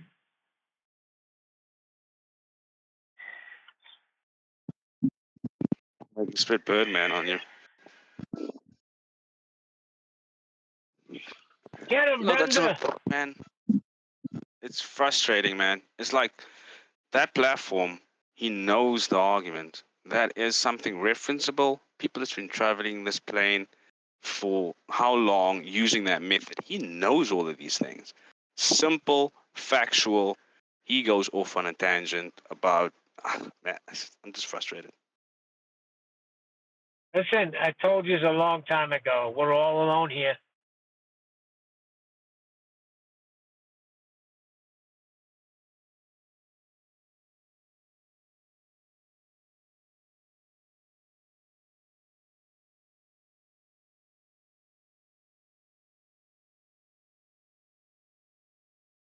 Well, how very bleak. I'm eating, but I have something to say. Yeah, so if we're all alone here, what do you do when you're alone, Neil? You go out and you make friends and you influence people. Yeah, we're off to a good start, aren't we?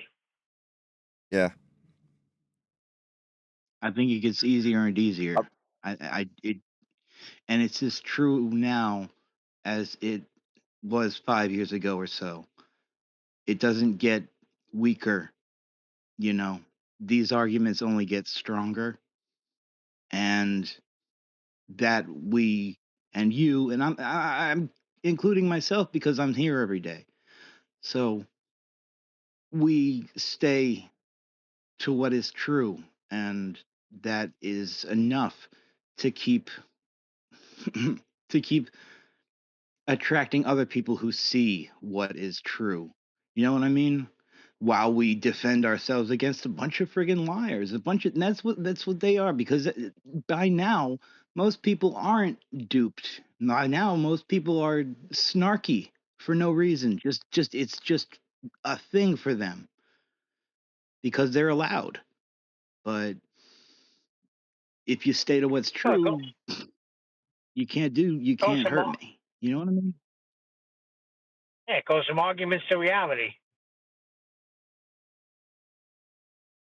Yeah, the Black Swan's a great argument. But celestial navigation's a reality. It's not even an argument. It's just something that's done. Can't handle that. And that's why a while ago I wanted to differentiate the difference between stating a fact and making a claim.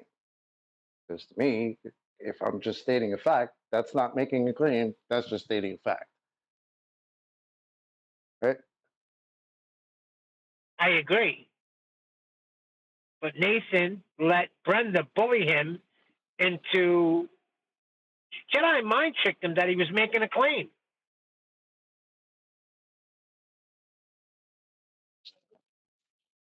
I told her I wasn't Really, they're making a fighting claim. It's just themselves. You making know a what I mean? statement of fact. She Jedi mind tricked herself or whoever is listening to her. Like, first of all, imagine being on the globe side and having to be like, go, Brenda. I mean, just imagine that shit. That's insane. Like the only one willing to step up to defend this globe like hard body is Brenda. After all these years, this is all you got. It's sad. And what she comes with is, I disagree. Good rebuttal. I disagree. That's nice. Yeah. She said, I disagree. Level is curved, but your eye level is horizontal. What? Well, I mean, last week she did tell us that, words can just identify as whatever they would like. So, whatever that means, because obviously the meanings of words are, the definitions of words are meaningless. So she's on that train. And as long as the words can identify as whatever they would like, well, then her argument stands. There you go. Yeah, but for her to put that forward, it's a contradiction within the statement. You know what I mean? Like it can't be leveled and it can't be horizontal and curved simultaneously. You know what I'm saying? It's like that's blatantly contradictory. Well, when you words also can can't be a identify with woman any and a meaning, you can man. never. I was going to say, when Hold on, words can guys. identify as Wait, anything, Chalker you've has just won the argument, haven't you? Hold on. Let him Chalker finish that up. Nah, I don't have to.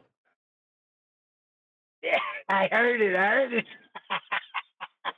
Well, you're not dealing with the most logical person, are you? Exactly. Yeah, I'm even dealing with a person anymore.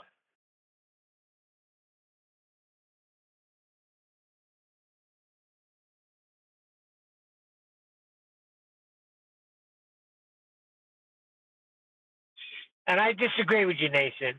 If we're all alone, we put our heels in the ground and we keep going forward. I'm not saying don't go there and try and make friends. Go ahead. Try all day long with that misfit toy server bunch. I'll be quiet until I can't. Okay. Neil, it wasn't exactly helpful. That was the first words out of your mouth. Hold on. I didn't know we were there. I asked a question. You didn't tell me you weren't there already. You asked a question because you knew we were going there. Yeah, but I didn't know we were in there. You just turned the link on. I clicked. Usually we go in together. Do we? I didn't know you were already at. I didn't know you were already at the relative's house that I can't stand. Okay. On this diplomatic mission, you threw a hand grenade in before you wanted to talk peace. That was an accident. Now, later on, it wasn't an accident. When he decided to give respect to Bacon and apologize to Bacon, who, by the way, was fried last week, they failed to eat him up when we left.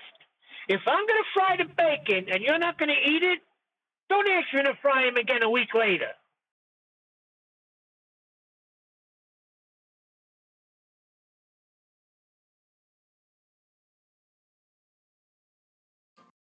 Wasn't that one of the complaints of the Greeks, is that they would entertain any nonsense? Like people made fun of them for that, or was it Athenians that would just? No, that's what the Apostle Paul said. They'll talk about anything.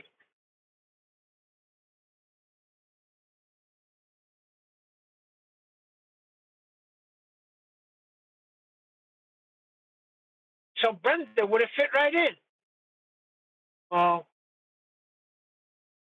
it's a donut space-time. Wouldn't you say so? Give me a Greek. Socrates? Donut. Let's investigate this. Yeah, she's got a point. We all be a know donut. that's pronounced. We all know that's pronounced Socrates. Thank you.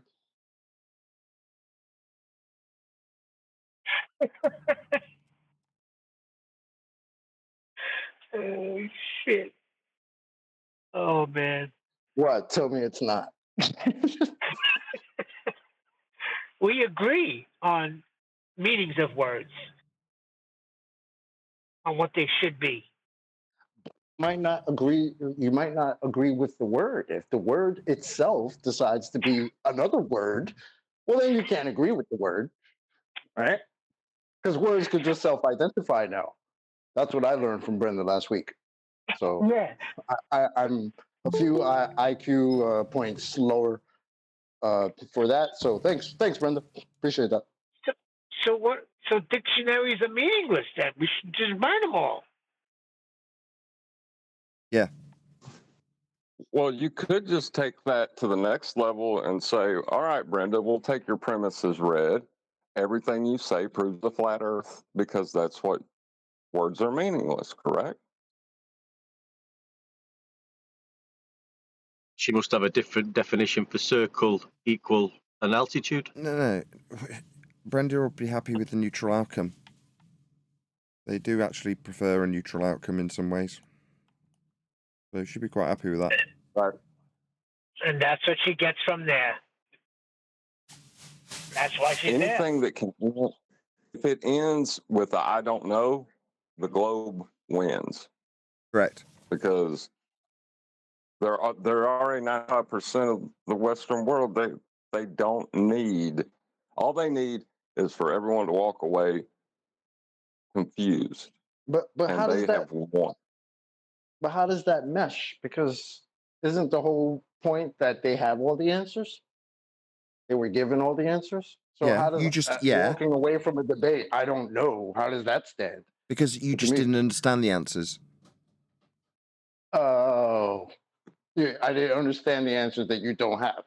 Yeah, and everyone's understand. smarter than you knows it's a globe, and you didn't understand the answers from the smarter people than you, so that's not a problem. What, you didn't know at the end of the process? Oh well, you didn't know it was a globe at the end of the process, did you? We all know. You just didn't understand.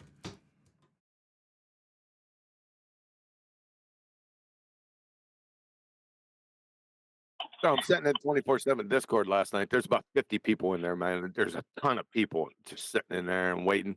And a guy comes in and he said he was a flat earther. And what they usually do to give him the flat earther role, they'll ask him questions and see what their responses are. You know, so they're asking him questions, what's the radius of the earth? And he said 3995 and stuff. But, he pretty much got everything correct. We razzed him a little bit for the 3995. And they're just about ready to give him the flat earther roll. And all I hear is electrostatics.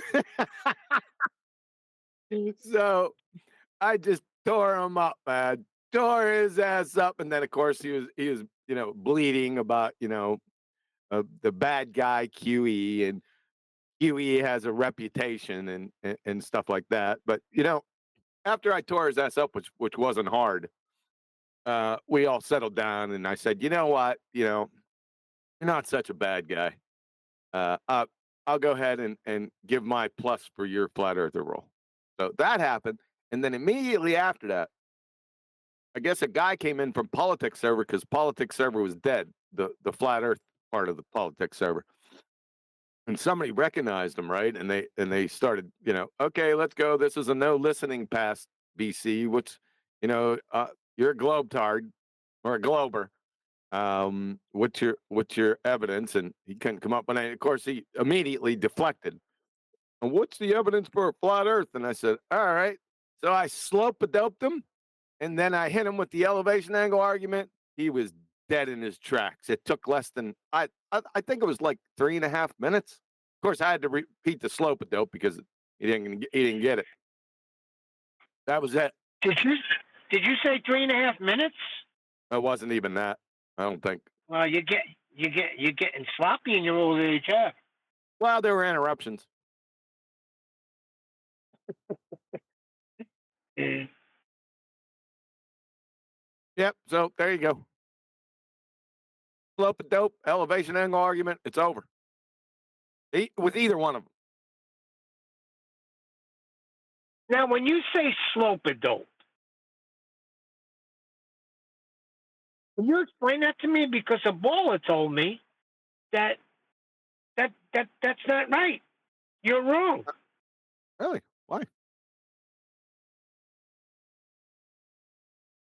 I don't know. It just showed me a picture, and it's Said not you're correct. assuming. Said you're begging the question of flatness with the slope dope. Yeah. That's right. Yeah. Huh? What? Yeah, begging the question. Begging the question? There ain't no begging the question. I go out. I've seen horizons my whole life. Nuh-uh. Begging the question. So, Brenda, That was a combination of Jeremy and Blender. That was Jeremy. Measuring to the horizon is begging the question. if you assume that it's flat, Have you done it? you know, that flat horizon that you're referencing. If you assume that flat horizon is flat, then you're begging the question that it's flat. See how that works? It's awesome, right? Have you done it? Or have you? You had a new flat earther. I'm sorry. Yesterday you had a new flat earther before all that stuff happened. You had a new flat earther come in, and he was droning on and on and on. And he was real proud of himself and that he was a flat earther, and he's been out here for a little while. And I was just letting him ramble. I wasn't hardly paying any attention until he brought up science and he started making claims about science. You could hear the whole room kind of go, "Oh no." that ended in a travesty of a train wreck, but we recovered at the end. We made out to be friends at the end. How about that? I've turned over a new leaf.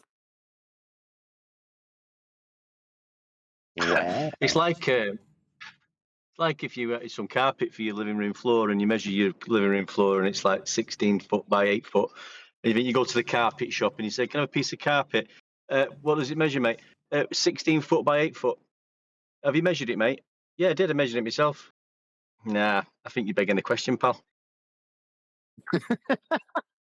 I was gonna bring something like that up, but I didn't want to interrupt. But just so you know, carpet comes 12 foot wide, so it doesn't matter. You're gonna roll it out in my house, right? Yeah, roll it out. You sure you're not begging the question it's flat when you roll it out? What? No, I'm just gonna roll it out. I'm pretty sure you're begging the question it's gonna be flat, aren't you? Well, see, when you roll it out, its beginnings are round. Oh no, here we go. We're gonna get the white paper technical language from Ruggs from Neil. Yeah, the ends are curved, by the way. Hold on a minute. It's flat with respect to curve. Huh? What's up, D-Rose? What's up, brother? The sky. Somebody put Boy Zero the Sky Grifter on. Somebody's got, and it's time stamped. It's got to be something. Oh, he's an ugly son of a bitch. He's a real hippie bastard. Who would do that? Adam, do you got something lined up? Who got something lined up? Oh, yes, he does. Just 10 random seconds I just found, and I thought, I've got to share that. You ready? Good.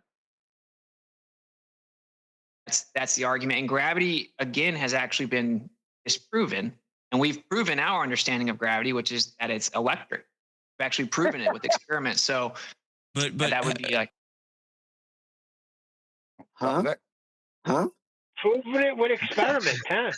Proven our version So of it's gravity. disproven but proven. Well, you know, I don't know. Polka dot unicorns don't exist, but our versions of unicorn polka dots are that it's ponies with spots that have what? Look, if you can't understand the coherency of the incoherent, then you just can't get it, man. Let's give it you again. Does it not make me replicate it incoherent? without a container. So that's the argument. And gravity, again, has actually been disproven. And we've proven our understanding of gravity, which is that it's electric. We've actually proven it with experiments. So but that would be like...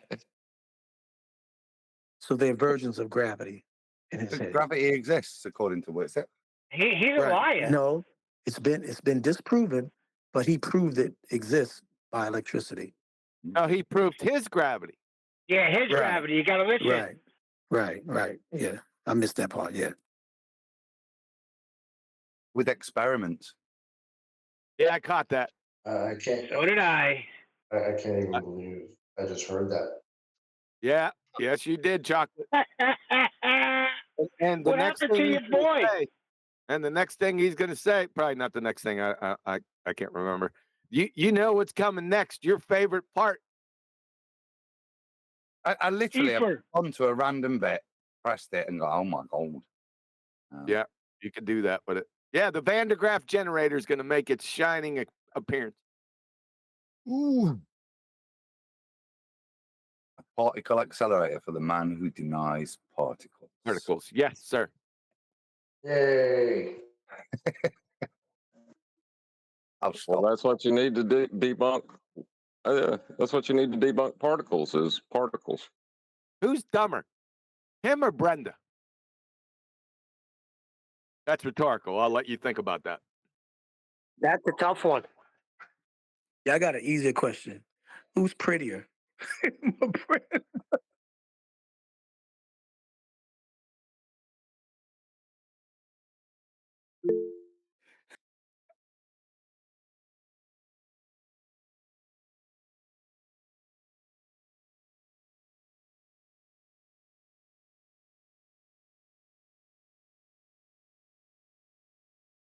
So is this tomorrow then? What's it? Hell, I was going to do it on Ballbusters. Okay, let's do it on Ballbusters then. You want to do it on Ballbusters? All right. Yeah, Let's do it. save it for Ballbusters. Take a little break from Danny. Hey, I saw this. I was going to say, please take a break because Danny's really pissing me off. Hey, I'm going to share this on IG. It was on Crafts Brown Bear, whatever it is. I forgot his name on IG. He's anti-globe Earth person. I wouldn't say he's a flat Earth, but he's definitely anti-globe. But anyway, I'm gonna share it. It's pretty cool. It's this girl doing. She said every space scene, she does a skit. It's pretty cool the way she does it, and she's mocking it. She's mocking how, and like NASA does the same thing, but she does a pretty good job right out of her own home. I'm gonna share that on a Master B. It's pretty cool. Can you play it, Adam?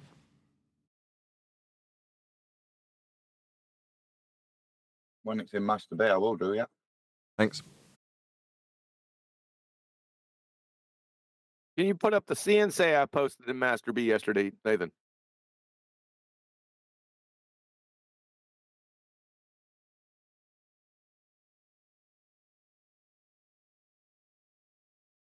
Was that a question for me? Or? No, Nathan. Unless you're Nathan. You didn't say Nathan with prefix or suffix to that. Yeah, I did say Nathan. I didn't hear you. So it's in Master B now, the video I'm talking about. Is that the picture you're after doing? What? Sorry, I stepped into the other room. That's why I was keen to get Adam to play something. Did you ask me something? That's okay. I think Adam's going to play the video. I'll ask you after it. Okay. I'm just grabbing something to eat, that's all.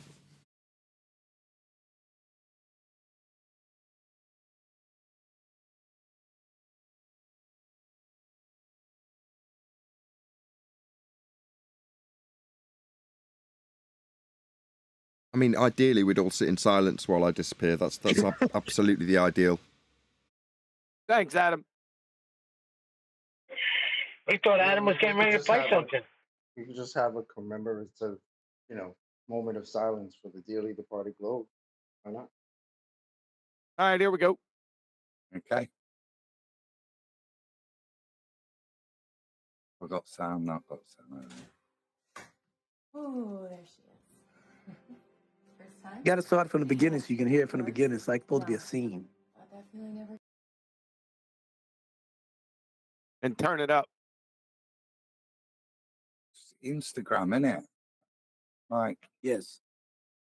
How do you even play an Instagram? Commander, we've got a problem in the engineer Well, bay. there's nothing to, you can only pause it or. The fire atmospheric debris has been lodged in a wingspan. And what's the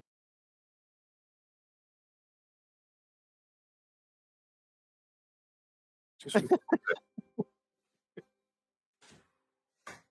Oh, there she is. Who do we blame for this? Is it D Rose we blame? Yeah. Yeah. You can't blame me. I don't know what you're doing.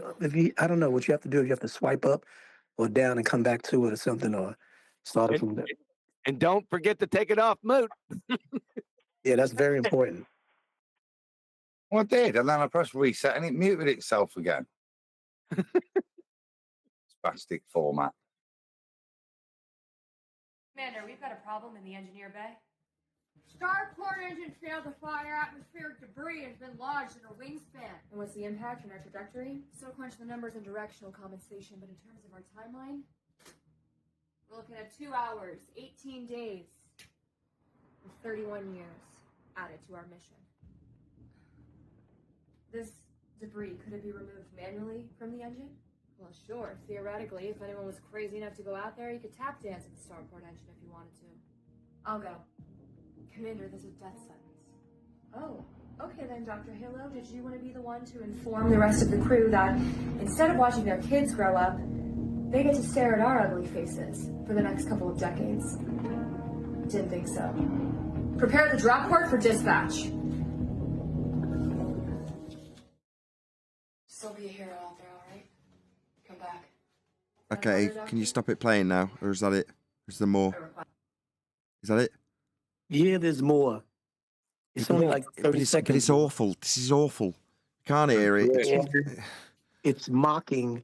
She does the whole reenactment of going outside and gravity. Yeah, thanks. We got that part. Did you listen to Nathan? Yeah, we'll way past that. No, I'm okay with D Rose summarizing it. That's much better than the video. It's just humor. Let It's D Rose a little humor. Let D Rose summarize it. Are you saying it's humor? It's humor. Is that what you're saying? That's what I said from the beginning. It's just not to make a point to be a review for next morning or nothing like that. It was just something to look at. Just some entertainment, right? Just a humor. It's humor. Exactly. She's mocking. Hold on a second. Posted. Is this humor?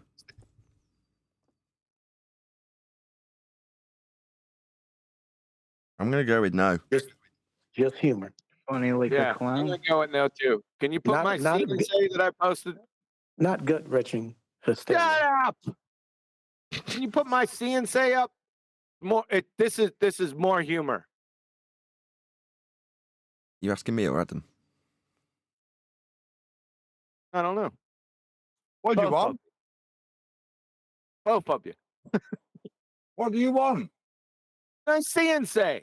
Just scroll up just a little bit. Up earlier, and you said, "What's that for?" That one. What? What up earlier? You go. What the hell? Don't speak that. It's coarse and vulgar to speak with your mouth full. Don't talk with your mouth off full. Fill it up.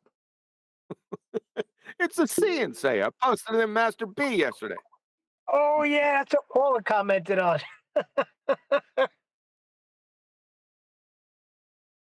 I guess they don't know what these are in England.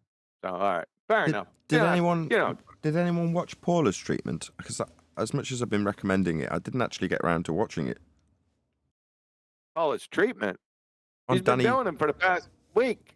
Yeah, she's been covering the book and I've been promoting it, but I've had a lot on. I just literally haven't had a chance to actually watch it, which she may or may not be aware of. Because so she's like, "Oh, thanks for promoting it. Did you like this bit where I haven't actually watched it yet, Paula, as much as I've been promoting it. I know it'll be good."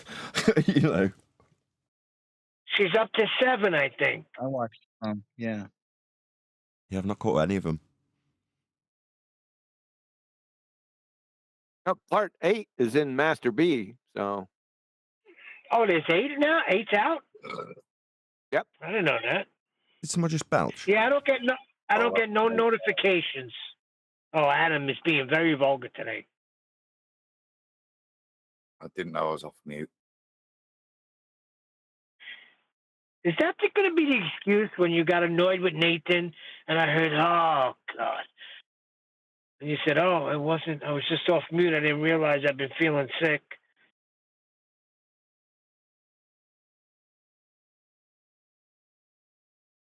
Shut up, Neil. You did that last week. I remember everything.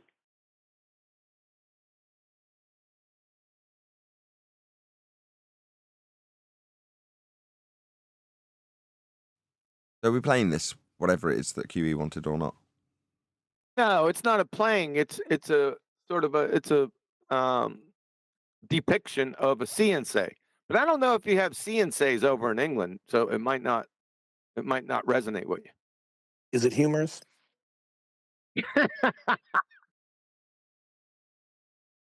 Yes.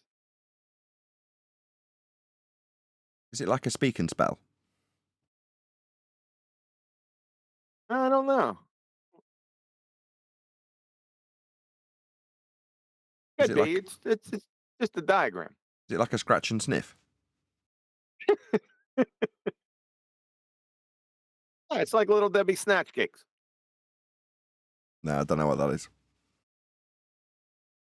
Oh man, the strawberry ones. Speaking of scratch and sniff, they used to have those in the magazines for colognes. I used to smear them on my neck. Is that a porno or something? No, dude. The colognes. Like new colognes that come out. You mean the You could buy a bottle. The page that would smell like. Well, that's how do you know if you want it on you? That's disgusting. That's disgusting. Well, hey Neil, were you just gonna buy a bottle? If you have a sample in the magazine, wouldn't it be advantageous and convenient to be able to smell it, put it on you, see how it smells on you?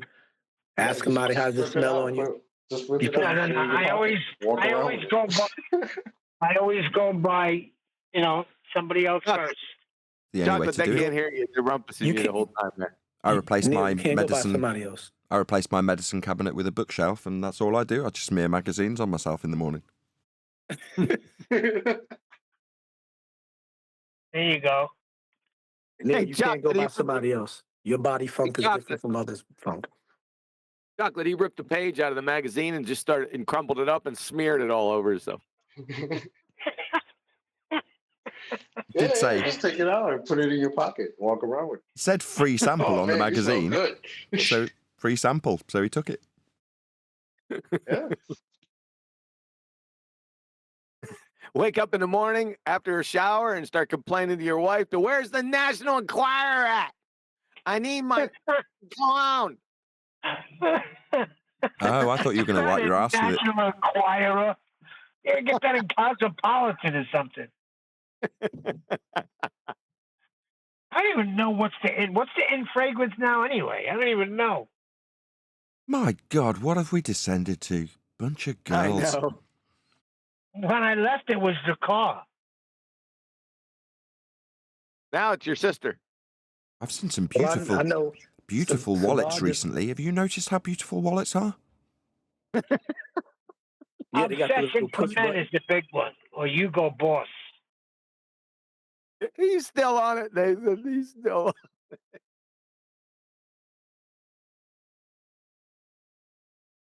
No, it's Well, true. the latest one that's been added. Damn it. Go ahead, D-Rose. I was just going to be funny, so go ahead. The best of the best cologne back in the day is Quorum. Yeah, you ever guys ever hit into Quorum? I whom? can What honestly say designer? I never heard of it. Me Really? neither. What was the designer? Quorum was the designer, or was it? Who's I the have brand? no idea. All I know, the name of it was Quorum with a Q. Never heard of that. Well, I'm gonna send a picture in the Master B. Why I don't get into that? I just buy whatever I like. I do go by designer. I do go by what's the latest, but like certain fragrances, like companies like Creed, CREED. Excuse my language. Bump that.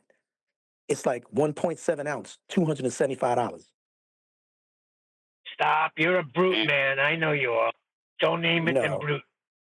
no, yeah, no, I never Back used in the brute. day? Yep. Oh, Yeah, brute. no, but Yep. that was a big commercial. Yep.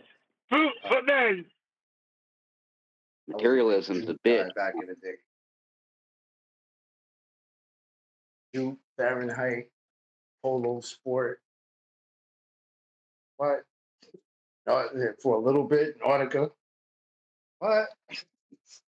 Crush the depth, son. Hey. Yeah.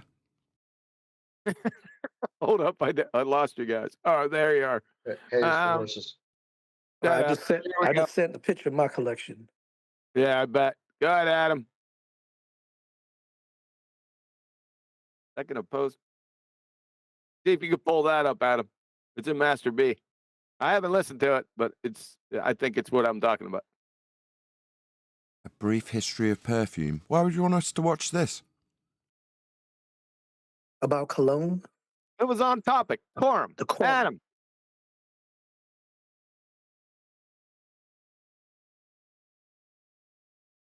Adam.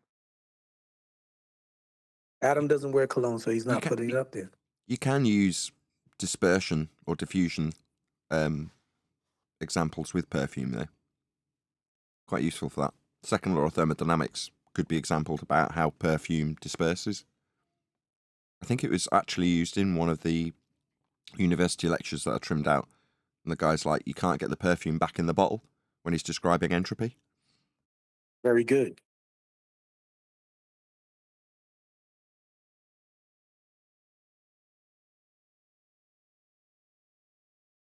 Here's an even better one. When you take a dump in the bathroom, there's a certain technique if you spray it. If you spray it up, you're losing it from being impactful towards the entire room to conceal your funk from your poop. So what you do is you spray downward and the gases will fill and rise everywhere. And then you've dispersed a greater volume capacity to fill up the room with a better scent than your poop. Aerosol spray works better that way. Got a British comedian called Sean Locke, and he was asked to define what makes a man a man. He said the ability to go into the toilet, use it, flush once, and leave. Accepting no responsibility for what is left after that first and only flush. You leave the room and accept that that is no longer your responsibility. That is what makes a man a man. That's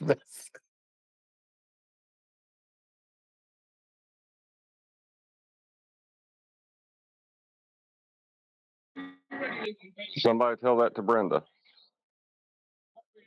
Oh, shit.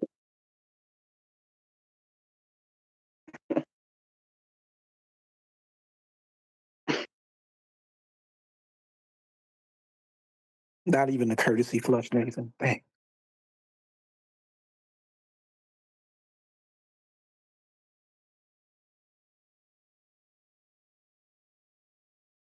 All the toilet humour is probably just because I've noted that we've just had a plumber on working on our crapper today. So that's probably why all the toilet jokes. the girl that reviewed Quorum, real hot girl, right? Real hot blonde. She just reviewed it, and she finally got to the point where she smelled it. She goes, "I'm sorry, this is what grandpas smell like." So axe that one. Get the hook out. That wasn't back in the day, man. I tell you what, it was hot stuff, boy. Chicks just fall over. It's still hot to the old dude. Maybe that was still going to attract a certain type of lady. Pensioner. What? What? That it still attracts a certain kind of lady. Pensioner. Shut up.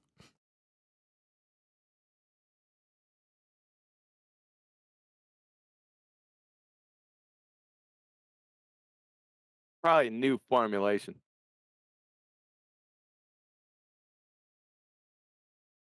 A real man does not wear unisex colognes or scents.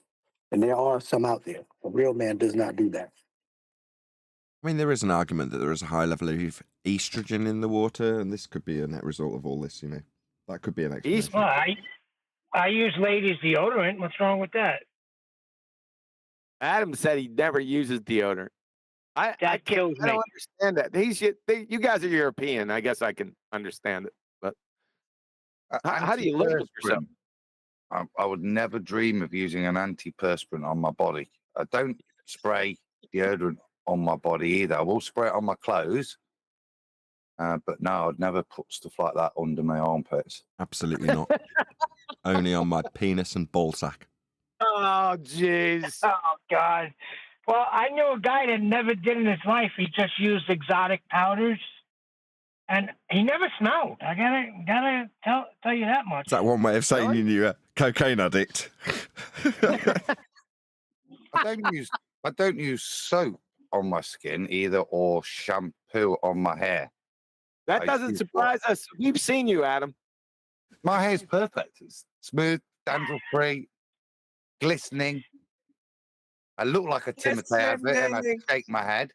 It's true. It's glistening because it's How do you clean it? His hair was glistening. What, your back hair? oil. Because of the oils. It looks after itself. After about the first 3 months, I've not washed my hair since before COVID. In terms of with shampoo, I wash it every day with water and just comb it through. But it looks after itself. I don't need to put anything on it.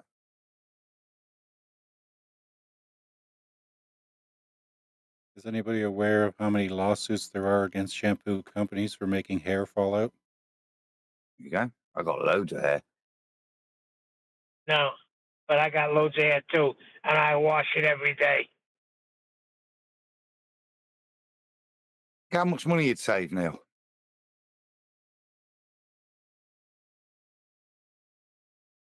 I don't know. It's just I was born and raised. You took showers, you used soap, you used shampoo. Nobody was ever dying in the 70s. Now all of a sudden everything's bad for you. Nobody was dying in the 70s. Nobody I'll just died make in a the 70s. quick note of that. Funeral directors are going bankrupt. You know what I mean. No, I don't. No, we don't.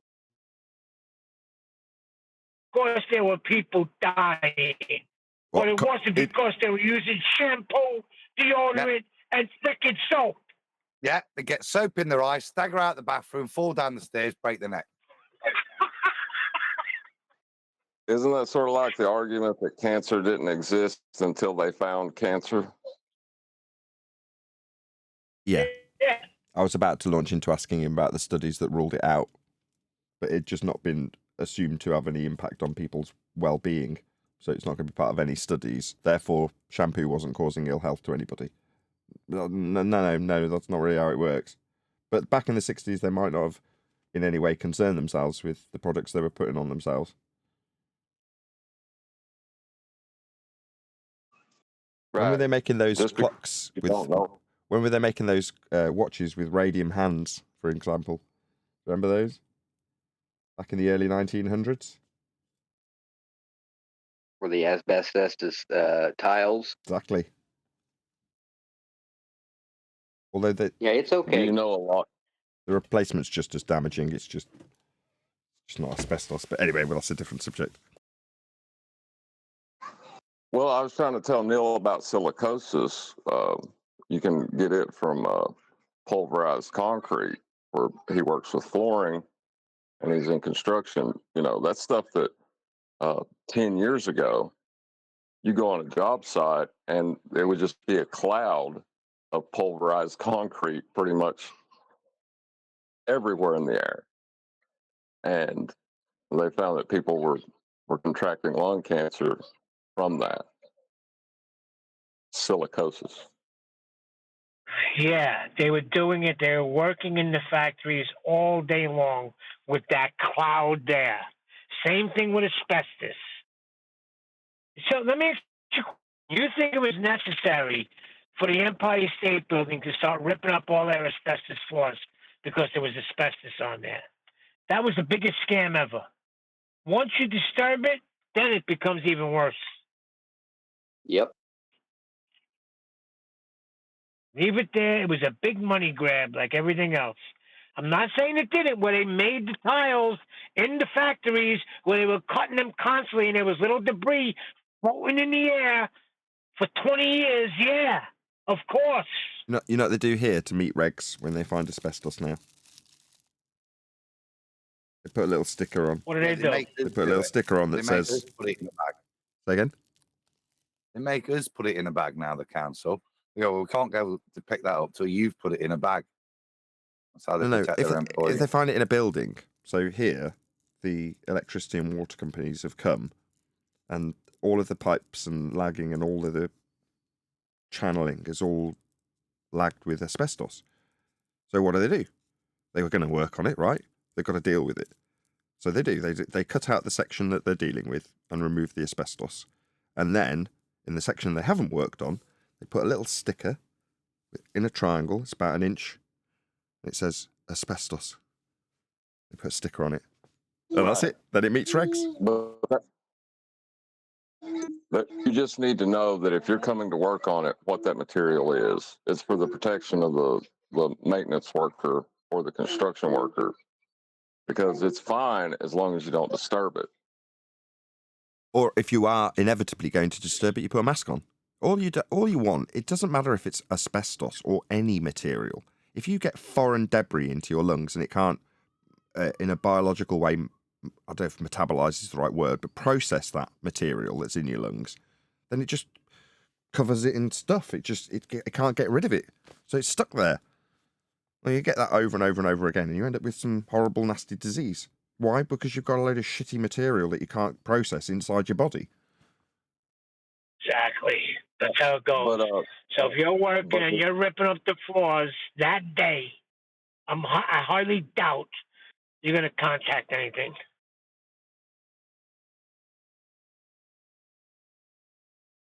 Just don't want to be breathing in shit. You just want to be masked up if there's shit in the air. Well, like with the asbestos, you can't just wear a mask. That's not enough. It has to have a certain kind of filter, because the microparticulates will go through your mask. Sure. I'm not suggesting that it has to be it would be just like wear a 3M mask that you wore in COVID or whatever. I'm just saying masked up or protected to the level that needs to be protected to when you are inevitably going to disturb it and put it into the air. We did tests. It has to be the People kind of that were mask that, exposed has for to be the kind one of day. Go ahead, D. Go ahead.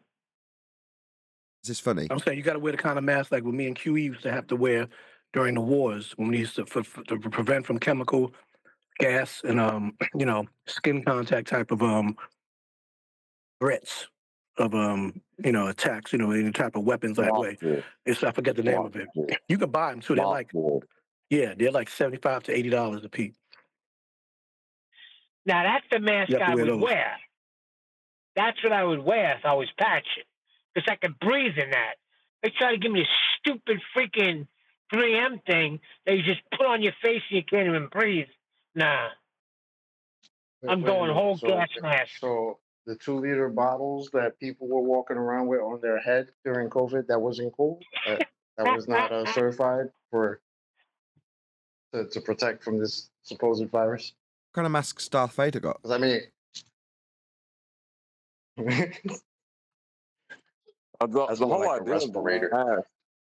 whole idea of the mask, though, is it's not to protect you. It's to protect everyone else from you if you're infected. But you took about a COVID mask. To protect grandma. Yeah, it's containing your germs in a local place inside the mask. Whereas if you've got a respirator on, the point of the respirator is to stop debris and particle matter getting into you.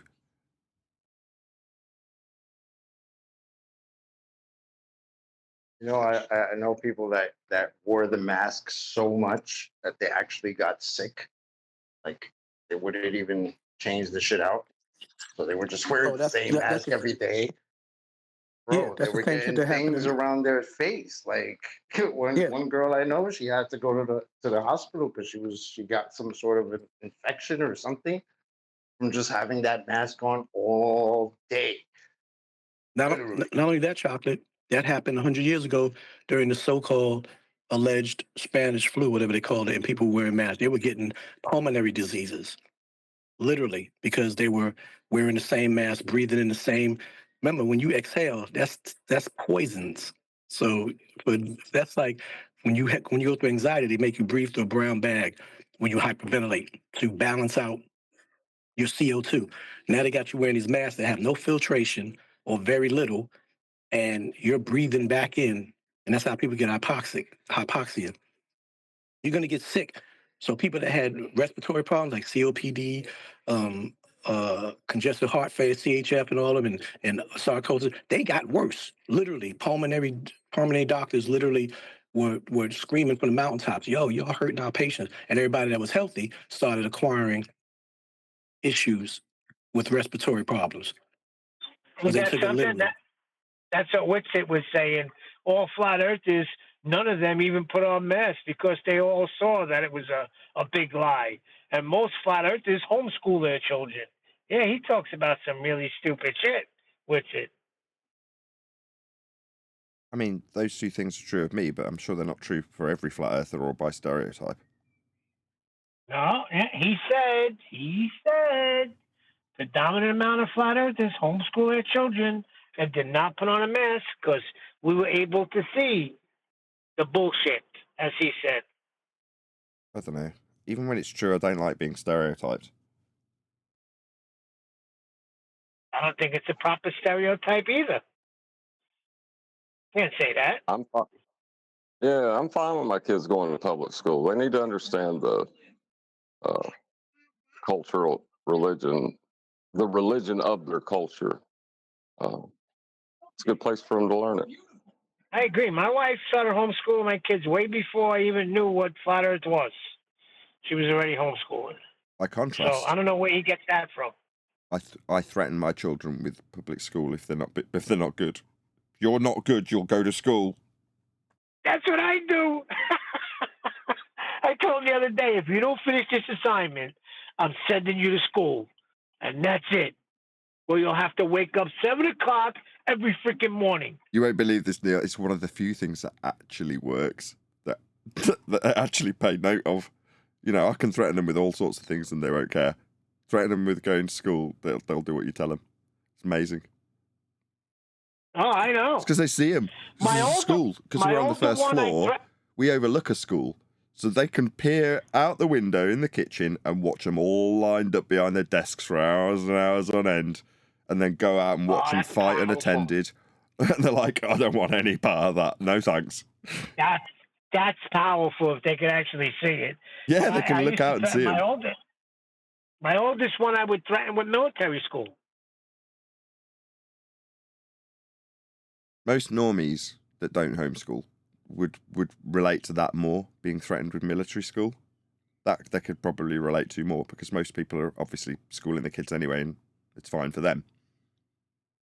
But we chuckle because my wife, who is far more, I don't use Facebook to publicise this show and that's it, but she's on Facebook and what she will read back to me is people and their constant moans about the schools that the kids are in. And that they've been punished as parents. You're like, wow, I'm glad I've gone home. Or fined. We have fines here for parents. Did you know that? Parents can get fined. Let them try to find me. That doesn't even seem too bad over here. They were turning parents into domestic terrorists, supposedly. No way. Yeah, my daughter threatened to call the authorities on me. Call the what? If you had something negative to say about what your school is teaching your kids, yeah, you had the possibility of being put on the list of being called a domestic terrorist. Exactly. Yep. Like, I threatened to spank my daughter. I love my country, She told me she was going to call the authorities. People who can impose those sorts of unreasonable punishments upon you or put certain labels on you. I mean, it is beyond me why people would want to interact with that sort of entity. But like I say, I homeschool. I don't want to interact. I don't want any part of that. You know, and I see the people who have part of it and moaning about it all day long and how they feel powerless about it. You're like, okay, glad that I don't have to suffer that.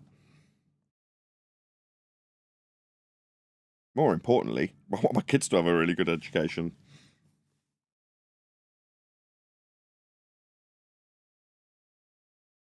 And again, I'm not suggesting that there aren't really good teachers in a lot of the normal schools that do give their kids as best of an education as they can possibly provide them with. Well, the problem is most people that send their kids to public school think that they don't have any responsibility to teach their kids anything when they get home. Exactly. You can send your kids to public school, But you need to go over the stuff that they, with them. Exactly. That's what I do, and they're fine. Yeah. Whenever I do with my children, I tell them, this is what they want you to regurgitate. They want you to repeat so you can get your grades. This is what the truth is. I do that with the history. I do that with. So you typically, I haven't seen any science crap because they haven't gotten to that. They haven't even gotten to that really what we discuss. And I've showed y'all what my children have done, what they've learned. Pretty much.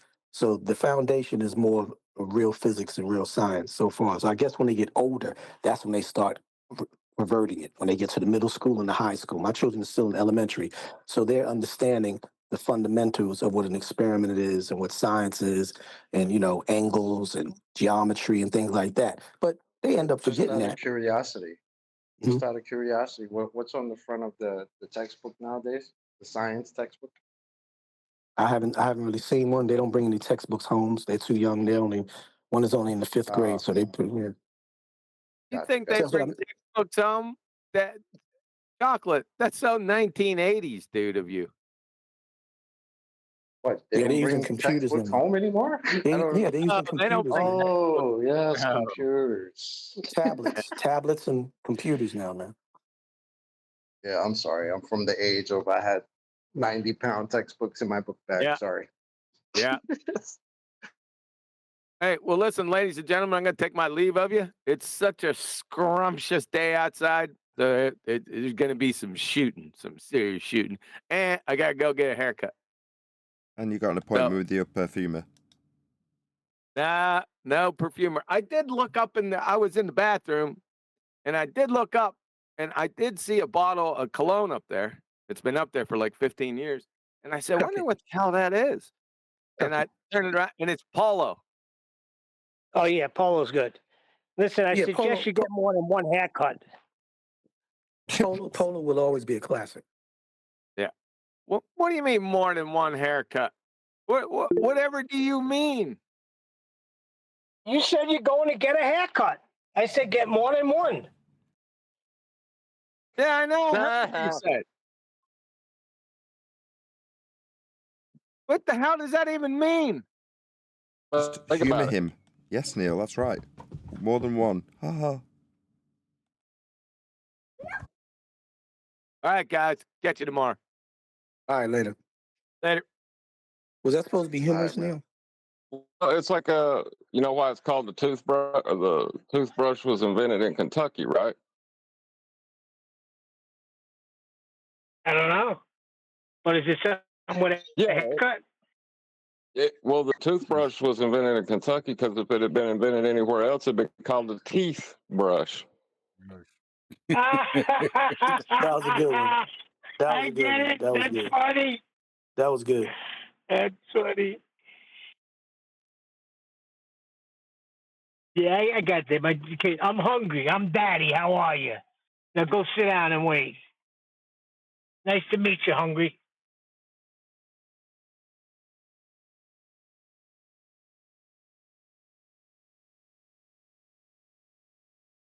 Was that a joke? Yeah, what? You never do that at your kids when I tell you, Daddy, I'm hungry. I'm Daddy. How are you? Oh, now go sit down and wait. Pleased to meet you. Got it. Got it. Speaking of jokes, how did it go in the? I had to leave. I had some appointment to get to, and I kind of missed what happened in the Earth Awakening server. How did it go? I got warned, so I left.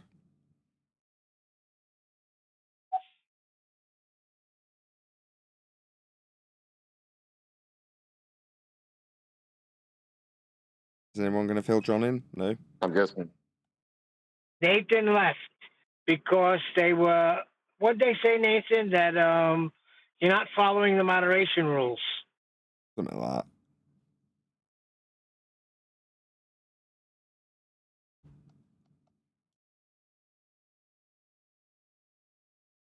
Yeah, I interrupted, and unjustifiably as far as they're concerned, because it's just an interruption as opposed to this guy's appealing to a tangent I've just overcome. He's completely ignored what I've just said, and is now appealing to the tangent I've just overcome. So I'm like, there is no tangent, interrupting him. So I just got told off for interrupting. Were you there when Jeremy came in saying that Globus tell him that you could do celestial navigation on a globe? Works just fine. Were you there for that? He's asking Did you, they John. not? Well, I don't think they understand when Globers say tangent, what they mean is surface level or sea level. I don't think they understand that. Else they would be laughing along with them. Because tangent means almost like contact. You know what I'm saying?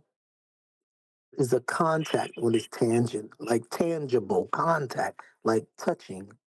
So if it's tangent and it's not tangent on each end of the distance, only at a local spot, then it's not straight.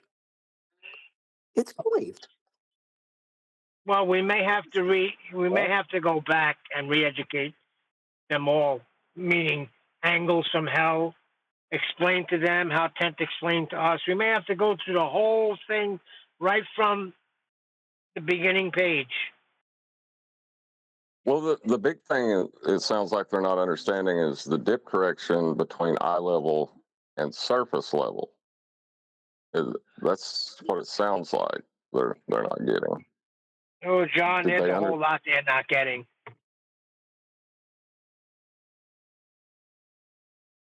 Yeah, like the ballers don't even know what the name of their tangent is. I mean, it's clearly marked in the mathematics, but I don't think anybody's really paid attention to it. The name of it is sea level, but they don't know that. But hey, refractive Surface level. Isn't the eye level, eye distance level, and the dip correction of the surface level, those separate, aren't they parallel lines, if you will, call it lines, from someone looking out towards that boat and the actual surface of the sea or the deck of the ship or whatever, and the sea, all three of those lines, aren't they all parallel as they go out towards the distance of the measurement? No, eye level and surface level are parallel. Dip correction is the correction from your eye level to surface level. Yeah, of course. Yeah, I know what that is. Yeah, I know what that is. I know what you mean. I know what that is. I'm not talking about from your eyes to the surface level. I'm just talking about when the person's eye level and the surface level are parallel. So yeah, right. Yeah, they exactly. have to be. Right. So if you make another imaginary line, let's say surface level being the sea, okay, or the land, and you're standing on a ship. The dip correction, of course, is the eye level to the surface level. But you could make a third line of the surface of the ship going straight out the same way the eye level is going straight out. All of three of those are parallel. If you make an imaginary line from the actual platform the man is looking at compared to the man looking through the device or looking out with his bare eye out to the distance, and the surface level being the actual tangent sea level or land surface, correct? That's all parallel going outward. Yeah, there's no tangency really involved. I mean, the closest thing you could come to saying, yeah, they're all straight lines and they're all parallel because they're all a level. Yeah, like I'm just saying, like if somebody was let's say it was a second party that was out off the ship, standing on an island where the ship was out in the water at sea, observing someone looking out who was looking out on that ship. If there was an orthograph, what do you call it, orthographic view, right? Isn't that the term? Yeah, that would be like third person. Third person. Okay. Now that third person looking, if he made an imaginary line of seeing that person looking out across the sea and looking at the ship and taking an imaginary line and drawing it out across the sea in between, and then taking the sea level, which is the surface, going across. Those would be 3 parallel lines, 3 straight parallel lines going outward from an orthographic view from the third party. So what is the problem? Where do they? I don't understand if they're parallel. Huh?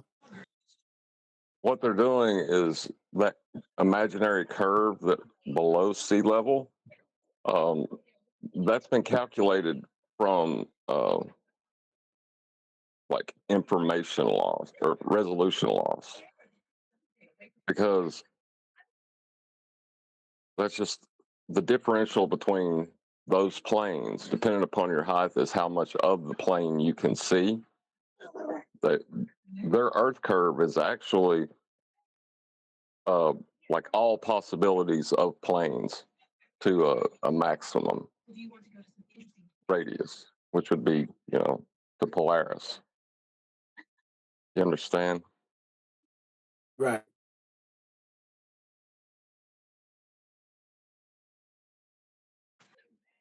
That's why they can't change their radius and say, oh, it's just a bigger ball. Right. Because it's intrinsically linked to those measurements. But the curve, the imaginary curve below it, that's trying to show the information loss, still requires surface level and eye level to be parallel planes. Exactly. Yep.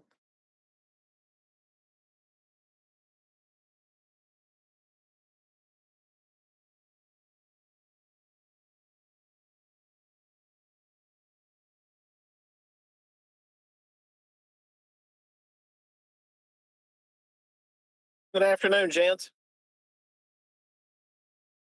Hello. Hello. I didn't really have anything to add, just thanks for the good content. You're welcome. Pleasure. Ironic that you said it when it was almost silent. I'm sitting here thinking this conversation better pick up soon. Well, I actually have a question about Rob Noxious, since I'm not really going to get filled in on what happened on the Awakenings. He got banned for being a Rob liar, Noxious, then he tried to wangle his way back on by lying about being a flat earther.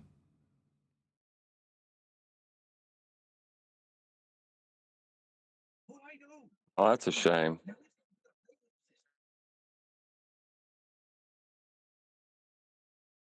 Lunch break is over. Got to go, fellas. Until the next time. Did he? All right. Peace, y'all. Be easy, brother.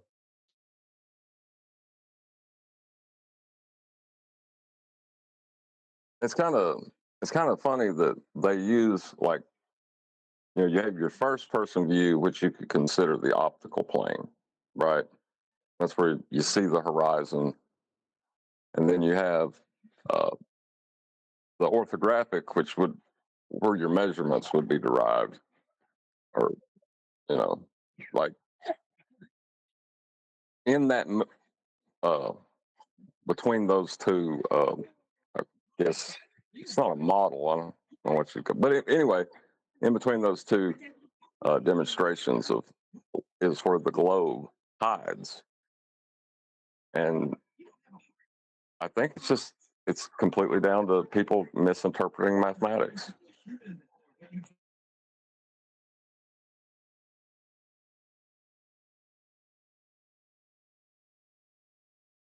Yeah, that's why, in many ways we're demonstrating to our opponents how our advanced heliocentric understanding is fulfilled by showing them the flat earth genesis. What you're calling a misunderstanding is actually a utilization of a flat plane, isn't it? Well, yeah. It has to be flat. You couldn't calculate it as a curve without something for it to be curving from, right? Right.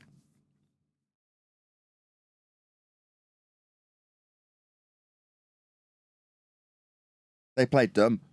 Like today, Brenda played dumb when I was like, no, you don't have any eye levels from a globe. What is it? No Atmo day? You don't have any straight lines at all? They played dumb. Like, well, I don't understand why you'd say that to me. Like, because you've been telling us it's all refracted for 4 years.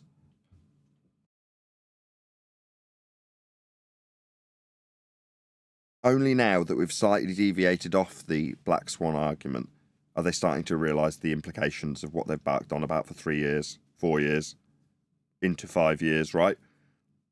They didn't realise how devastating it was to tell us everything's always bent. There's always refraction. Until it came to them starting to make some geometric assertions in terms of how we physically deal with Earth. Then it's a problem because they haven't got anything to appeal to, and that's the end of their argument. As we've been telling them for 4 years, they just denied it.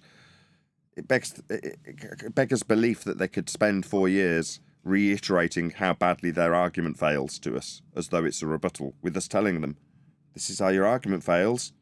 Why would you say that? Well, because refraction. So no globe geometry then.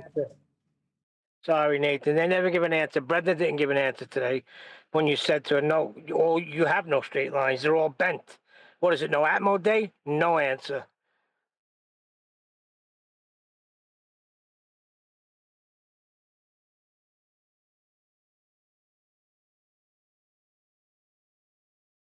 Like, but even if you granted them refraction, there is no amount of refraction that will give you a horizontal plane from a curve. It's mathematically impossible.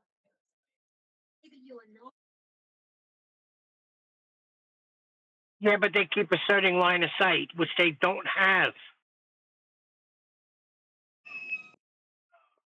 Well, they're like when you tell them that there is no line of sight, they start going, well, I know there's a line of sight. Yes, there is a line of sight. It's just not a line of sight to a globe. Exactly. I don't think they're comprehending that. Like, right, no, we're not the ones claiming refraction. They're turning it into our claim that, like, we're claiming refraction, and then they're just getting lost in their own heads. Right, they're using everything on a flat plane, but not realizing it don't work on a globe. You're using it on a flat plane. Stop stealing our stuff. Yes, you have a line of sight, but it's because you're on a flat plane, you dumbass.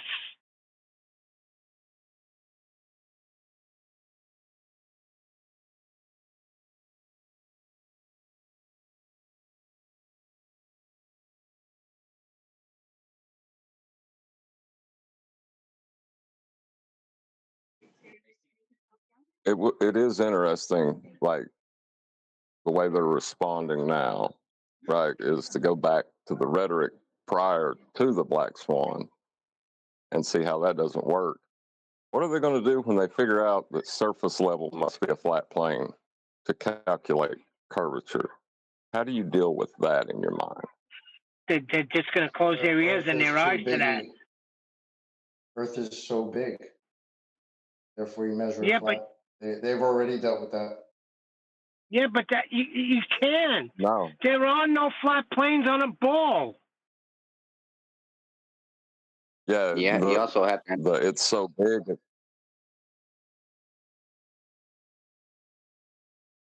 You can't see the geometric horizon. We do see the geometric horizon. We don't see the geometric horizon.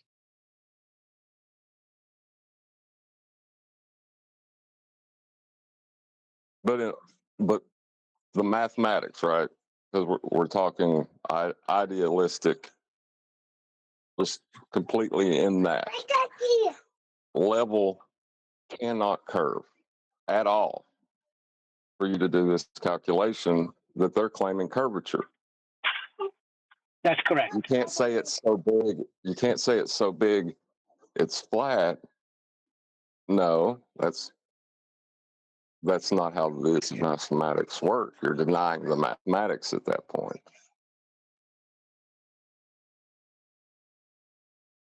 And these are people that deny reality. Forget mathematics, which is actually where they get their reality from. But don't worry about that. You know what I mean? Like, these are the crayon munchers we're talking about here. No, but they can't. That's what John's saying. No matter what, they got to stick to the math that gives them their globe. Yeah, we shouldn't even be getting Right. involved with a Math is conversation about reality. geometric horizon. You know what I mean? We shouldn't even be entertaining the fact of talking about a geometric horizon because it doesn't exist. Right. Yeah, exactly. They're not even So- part of the conversation. It's not even in the conversation because it doesn't. We haven't got a geometric horizon. So we know what the horizon is. We can tell them what the horizon is. Well, one deck. Look at Danny Faulkner. How many times he talks about the horizon, and it's supposed to be blocking boats and buildings, but then he turns it into freaking perspective. They pick and choose. No, you're supposed to be claiming that this disappears. The sunset. The Earth's supposed to be blocking it. Now you're changing up. It can't be blocking it because it's measured flat and horizontal.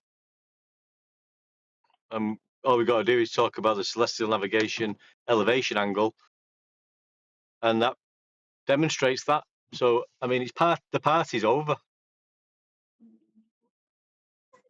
Yeah, even the claim that the Earth is getting in the way, even the claim that the Earth is getting in the way of the sun and the moon and its illumination has its genesis in a flat Earth because you're using the celestial sphere model to get the angles to give you your geometric assertion of a physical obstruction of the Earth in front of the moon or sun. Those angles are created through geometry using a flat plane. Like Brenda before, how do you get your circle of equal elevation? Well, from a fucking elevation angle.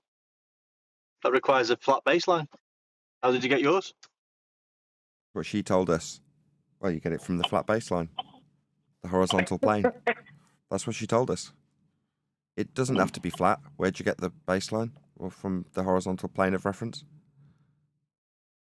Nuts. Yeah, but when you asked her to show us it, getting it on a ball, she just wanted to explain it and not give us a diagram. Right. I would have loved to see that diagram because I could Me point too. you to surface level on it. Yeah, they haven't got one. Well, There is no elevation would- angle from a curve.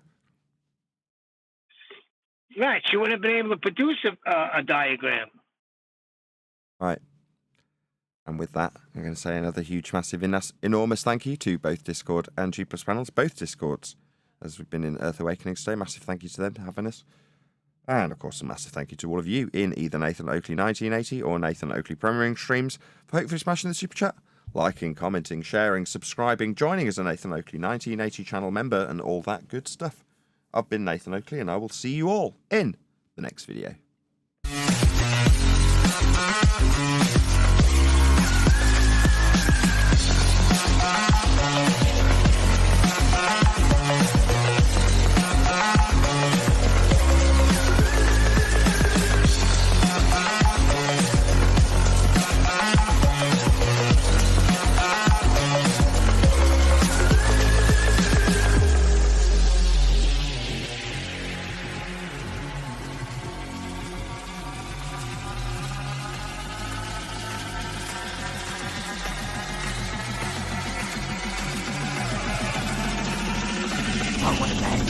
What a lovely day!